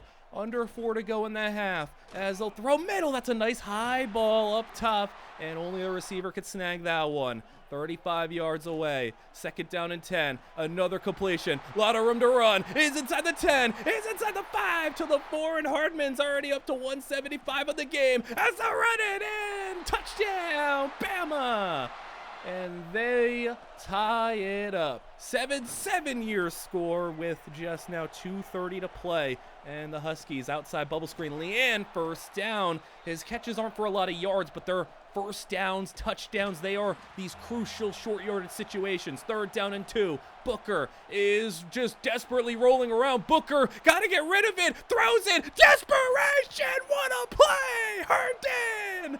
That is not something that should ever happen. As now they'll go to Leanne. And 9 more on the play. Can the Huskies find some points before this drive, before this happens? 3rd down and 2. 60 seconds to go. Right up the middle. There goes Roxy. First down. 44 seconds to play. Booker will throw it. Booker stepping up and incomplete as he was throwing. 3rd down and 10, 40 seconds to play. Booker with the air. He'll just take it short. He'll play it safe and just try to make an easier field goal to close out the half. Field goal for the lead. No! Wide left. And a pressure kick wide left. Both kickers miss wide left. And we go into half 7-7. Bama's put up the yards, but they've turned it over. They've actually turned it over twice. I don't know why it says once, but they turned it over twice. A fumble and a pick, and one being in the end zone. So they've moved the ball, but NIU's come up with the big plays when they've needed it. And it's Orlando losing a yard. Their 3rd down and 2 Huskies. Can you start the half off with a big touchdown drive, scoring drive? Booker scrambling. Booker runs up for the first down. And a nice job to avoid the 3 and out as they'll go run to Kennedy and Roxy. I mean, this Alabama team is sure of a tackling team as it gets. Booker to the air. He'll throw over the middle. That's high. And Kendrick is got it. He had that ball, against Buffalo that was very much like that, where you just didn't throw it up high enough. And that one kind of corrected it. Didn't throw a pick there. 7 minutes to play in this 3rd quarter. Booker rolling out. He's taking a shot deep. 1-on-1 Leanne. Incomplete. And it's 2nd down from the 31. They'll go play fake, flag down, and a sack, instant pressure. That was just bad all around, and they'll decline that penalty. No point in accepting that one. It'll be 3rd down and 21. Now just trying to maybe salvage field goal range, but he can't get the screen off either. That is a wasted good drive, what felt like, as that ball incomplete. Nice job by Armstrong to break on that one. Bama, though, will any frustration set in as that pass deep middle is going to be caught? And, yeah, does any frustration set in? You've moved the ball, but you've missed a field goal. You've turned it over twice. Does that really get in your head? You're a heavy favorite in this one. Everyone's expecting you to win. Everyone's expecting you to even dominate this game. Do you have it in you to just say, hey, this is an opponent that we maybe took lightly? Are they taking us lightly? Who knows what's going on in the minds of Alabama? This isn't Nick Saban anymore. They aren't dialed in the same way. Maybe they're a little less disciplined. Who knows? We're taking any advantage we can. 2nd down and 7. That pass caught. 1st down. And Bama starting to lock in a little bit here. Opening drive was a failure for us. Now their opening drive, it's a success as they're in the red zone, looking to put on some points as they'll hand it off, and he stopped. All right, 3rd down and 3 as they got to go to the air. Quick throw to the outside, even though we got the pressure. They got the throw off. Hardman's over 300 yards on the game passing as he'll go play action. Outside, and it's reeled in. That's good defense with a better catch. 2 yards away, toss it out, and he's in. Touchdown. Bama rolls on, and now everyone's like, okay, they've settled in, and now Bama's going to start to run away with this one. Bama, though, is got to watch out for Elmira. Get it open down the field, and we will not go down. Orlando is stopped, though. Loss of 2. 3rd and 12, and I don't want to say must-convert situation, but it's pretty dire here, Elmira. That's nowhere near a 1st down. Maybe if you got close, you'd consider going for it. Now you have to turn to the defense, and they are down by a score Jalen Cooper's got 100+ yards, and they will throw middle. That's going to be caught, and a big gain there. We are inching closer to the fourth quarter, just 40 seconds to go in the third, as they'll go short, and another completion spinning off a tackler, and that is golden for a gain of 8. There you go. Hardman is throwing, 2nd down and 2. That's a bubble. And fourth quarter is here. Alabama at midfield, sweeping, and that's a great tackle to set him back. 2nd down and 14. Hardman to the air, pressure in, and they'll get it out short, but only 2 yards. 3rd and 12. This is a huge play. Come on, defense. He's got time. He's looking, and he's throwing for a completion, but it's short. 4th and 2. They will punt, and still continuing to keep it close as the Huskies take over. Orlando on the completion, catch and run, and that'll get us 17 on the play. Now Orlando from the 44 will take the carry, get some nice blocking. Orlando cuts it in. Orlando, come on, Orlando, it's gone. Touchdown, 56 yards, tie the game. Huskies, come on, we can pull this off. This would be about as big of a playoff upset as you can find. Bama, they still maybe are a little rattled right now as they got a completion, 1st down, 38-yard line, 7:20 to go. That completion short again. I mean, NIU's letting them have all this short stuff. They're really kind of selling out for the run, trying to pressure the quarterback, and plays like that, I mean, they got to make these tackles. They got to get a hand on the football. Alabama's not really tested them deep because that is what NIU's strength is defending those deep passes, and they are picking us apart now. That's an RPO. He'll just keep it himself, and that run gets them into the red zone. 18-yard line, under 6 to play. Hardman, middle, over the head of his receiver, and 3rd down and 3. Come on, defense. Blitz in, and he beats it. I mean, these quick passes are just killer for us right now as Hardman is spinning off a tackler, and he gets brought down, loss of 5. We are now under 5 minutes to play. Draw play, and he'll get through and get good yards and fall forward for 12. 3 yards away, 3rd down. Hardman looking for the lead. End zone up high, caught, touchdown. Tied, rolling to potentially the 2nd round. Cooper scores, and we have under 4.5 to go. Jalen Leanne on the catch. This is where we lean on the superstars. This is where we lean on somebody to make a play. It maybe doesn't even have to be Jalen Leanne. Roxy Kennedy out of the backfield, completion. Need to go for 4 down territory here. We do not want to give them the football back. Flag is down, and Booker scrambles for a 1st down. That is just crushing. An awful time for a holding penalty. Back us up. That's a 20-yard net loss there, as it'll be another throw. It is he's throwing. Incomplete. And it'll be 3rd down and 20. What do you have here? Booker loads up. Leanne's got a step. Jalen Leanne. He does it again. Even against Alabama. He's got it. And at the 35-yard line, incomplete pass. We'll set up 3rd down and 10. Come on, under 3 minutes to go. That's an open man down the middle. O'Mara, 1st down to the red zone. We could tie this game up with 2.5 to go. Booker rolls. Booker looking. End zone. Jalen. He's got to score. We're tying this game up. Come on! Huskies, 2 minutes to play, and Alabama just can't get away from us. As the run, Serentine gets in, loss of 3. Come on, 2nd down, 2 minutes to go from the 9. That pass! Oh, it's picked off! It's picked off! Shaq Elba at the 20! He picked it off! And they're gonna have the football with 2 minutes to play! Oh, you gotta be kidding me! Come on! It can happen! It can happen! Alba forces yet another NIU turnover. Kennedy on the run is gonna get him. 2nd down and 10. Booker looking, and he's got the face of pressure. He's hit as he's throwing. No! Picked off right back. Bama takes it away. And a heartbreaking turnover. It was us playing the cleaner game up until this point, but a turnover from Booker hit as he was throwing into the hands of the linebacker.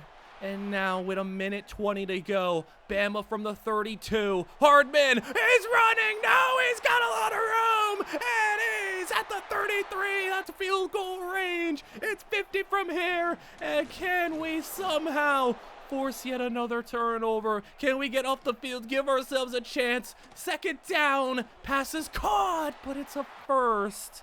20 seconds to play. Bama, they've missed the field goal already. Can they miss another one?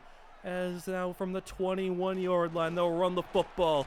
It's going to get them down to third, down and 4. Eventually, we'll burn timeouts and get it there to 7 seconds. From the 16, it's a 33-yarder. Kick is right down the middle. Huskies will have one play for a miracle in what would be just a heartbreaker in the playoffs. One shot, gotta go 75 yards. Booker is gonna launch it down the field. They are gonna throw a flag, and that's incomplete. They are going to get a very generous interference call. I guess it gives us another chance. 60 yards away. Bama, 4-man rush. Pressure gets in. Incomplete. Game over. And NIU played their hearts out, tried their best. Alabama, though, just too talented, just too good, just too much, and a brutal way to lose.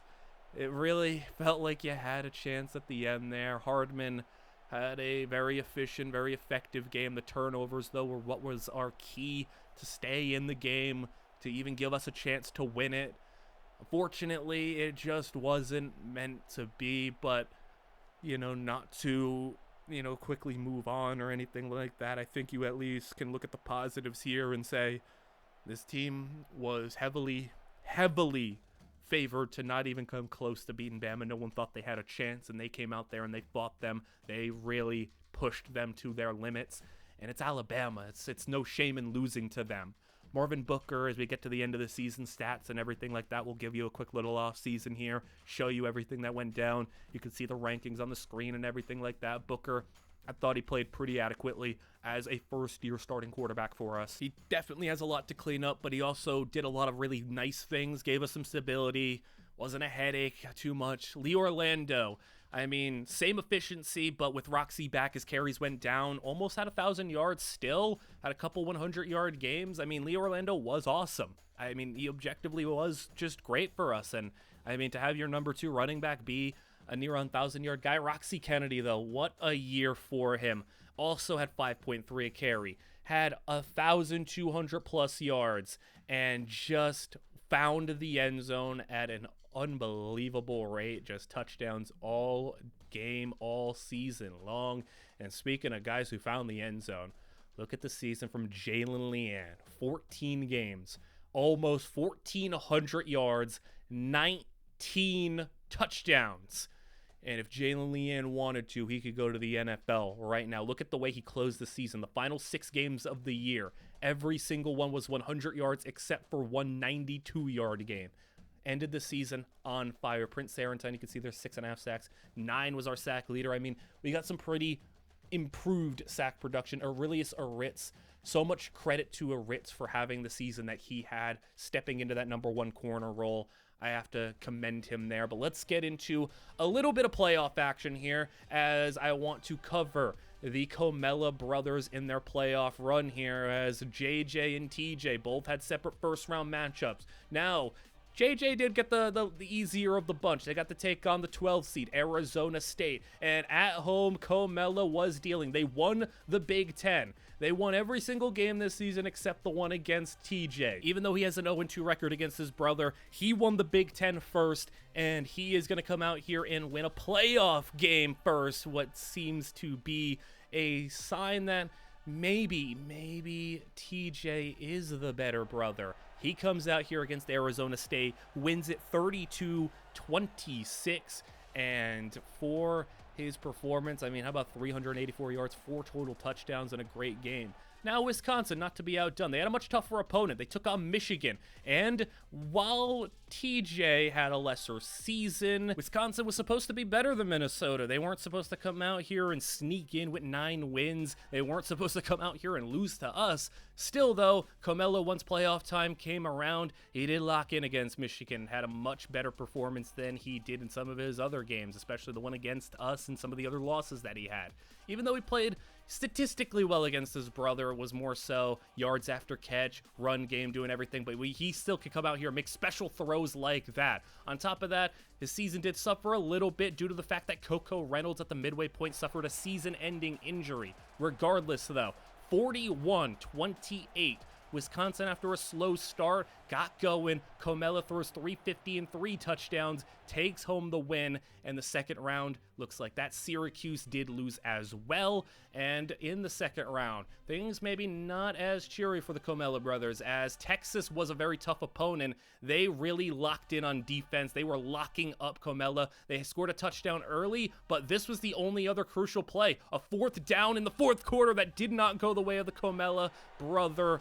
Maybe the younger, more talented one. 16-9, only 1 touchdown on the game for the Gophers, a bunch of field goals, a bunch of just grinded out, methodical, slow possessions. It was one of those ugly games. Speaking of ugly games, the other brother, TJ, had an ugly game of a different variety. They took on a top-ranked Clemson team, and, I mean, it wasn't pretty as well. You had a lot of mistakes, drops, issues left and right. Defense crumbled, and for TJ, he just had a lot of struggles go down. It was not a pretty game. It got out of hand pretty quickly, and you're looking at just a couple of drops there. It wasn't until the end of the game where they were able to go and snag a garbage time touchdown to go and make it a 33-7 dominant loss, headlined by 6 drops by the Badgers receiving core. No Coco Reynolds really did hurt a lot, and by the end of the season, Alabama made it to the Final Four, lost.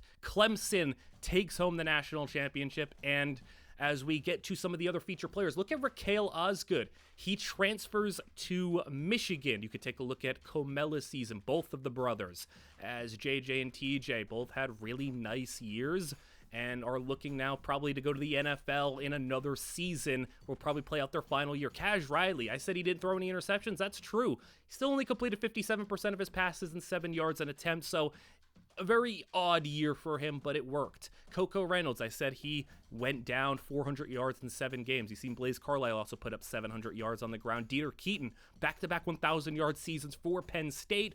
Robert Morello getting involved in the action for Georgia with 4.5 sacks at the linebacker spot. Sean Oden stunningly transfers from Alabama to Georgia for his final season. That was one of the biggest surprises of the transfer portal after Bama couldn't get the job done in the playoffs and even struggled a little bit against us. Tyrone Austin, after transferring to Baylor, became the starter, does his thing, has a nice year. Kaliko Hood gets the start at Purdue, 11 tackles for loss, 2 sacks. Matthias Middleton, starting safety at Minnesota, 2 picks, 80 tackles. Enrique Saunders got involved in the action with Cash Riley, 300 yards, 23 yards a catch, and that will wrap up the players that actually had major, roles on their teams. But this one was a little bit of a surprise as well. Lee Orlando ends up declaring for the draft. I did not expect that, but Lee Orlando is leaving. He is a 4th round pick. We also had some other players leave us in the transfer portal. Stanzi, after losing the quarterback battle, he's gone. A couple of other guys, though. DeMar Coker left. Cameron Hurt, a guy who stepped in for Masereta Alaya last year, he left in the transfer portal. A couple of other, rotation pieces left. A couple of other backups who just didn't get opportunities left. So we had some players leave us. It was a lot more than what was shown there. We had to, really let some guys go. And yeah, that's going to be what happens when you are a team that's getting more and more talented. Certain talents are going to be afterthoughts, and they're going to move on to a place where they can get an opportunity. Our recruiting class is pretty nice. For the first time, this school was able to grab some 4 stars. You see in this season, we got Jalen Waller at cornerback, and we were able to get Lynn Bryant, who we were really excited about. So obviously, with the season we had, we drew a little bit of extra interest in the portal as well. Not a crazy, absurd class, but a really good one. and one that has us a little excited as we have the number 31 class, 4 stars as a whole, as we also snag a new left tackle, Cook, in the transfer portal. Really excited about that one. So there's going to be a lot to discuss as we get to the end here, because some important moves will be made here. One very crucial one that we'll get into in a second as you're seeing the development of these players. And I think we really hit good here with some of these guys being stars, but the ones that really excite me: Jalen Waller, elite dev; Bryant, star dev. Those are big. And for the other recruits, we were only able to land Bryant. The other ones: Tobias Azur goes to Ohio State. Javonte Byam goes to Michigan State. You're going to notice a little trend here as Shedrick Wade, he goes to Oregon. And that's the 3 out of 3 in the Big Ten. How about 4 out of 4? Colton Malvin is going to be a day 1 starter at Purdue, which is really cool for him. And 5 for 5. Terrell Verrett goes to Illinois. But how about we make it 6 for 6? Lynn Bryant showed up, and I think we're ready for the jump. NIU, after everything that they have done this past 2 years, the talent that they've accumulated, I think they've outgrown the MAC. They swept the MAC this year. There were some close battles, but the team is even more talented, even better this year. They made the playoffs. They took Alabama to the limit. They beat Wisconsin. They've gone head-to-head with Minnesota 2 years ago. They've, had these games where I think they're ready to make the jump. Welcome to the Big Ten, NIU.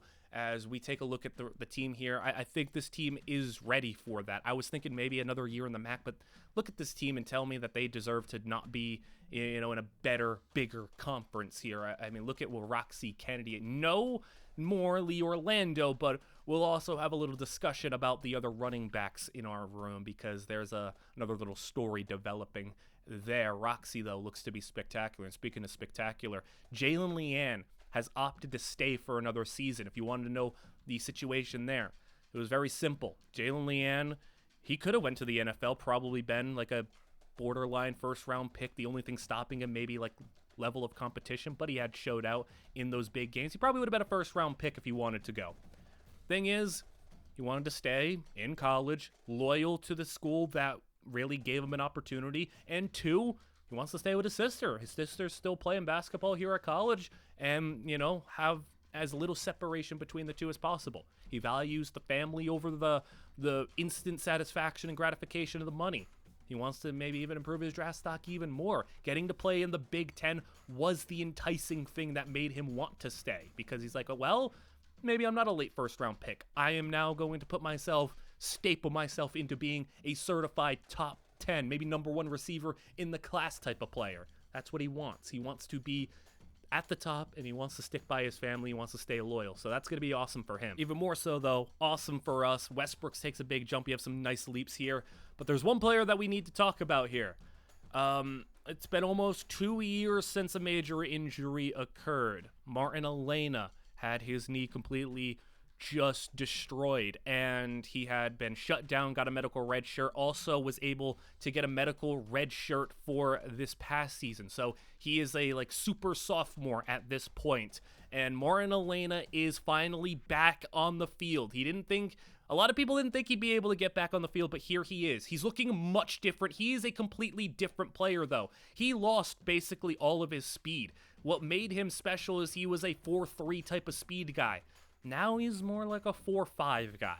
And you might be thinking, well, how do you counteract that? Well, he obviously gained a lot of weight while he was inactive, unable to work out, unable to train. He put on about 30 pounds. He's turned a lot of it into muscle, and now he's been more of a power back at this point, which is really interesting. He's had to completely mold his skill set, get better as a receiver, get better as a blocker, get better at other aspects of the game now that he no longer has game-breaking speed. Roxy Kennedy's helped him out a lot in that aspect, trying to mold him a little bit to be more like Roxy Kennedy, because that's the type of player he maybe needs to be now. That's going to be one of many stories we keep an eye on. Cash Riley's still there at Toledo, going along. We are now in the Big Ten. I hope you guys have all enjoyed this video and how I just put it all into one big video for you guys.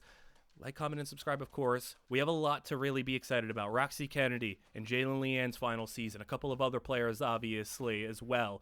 We made the playoffs. We took Alabama to their limits. We have a lot to really look forward to. This is a good team. We're in the Big Ten. Competition's up higher. The roster's good. It's going to be a fun year 5. and we'll see if Jalen Leanne and Roxy Kennedy can have one final big year to send them off happy, send them off to the NFL. I hope you guys all enjoyed this one, and I will see you guys all in the next one.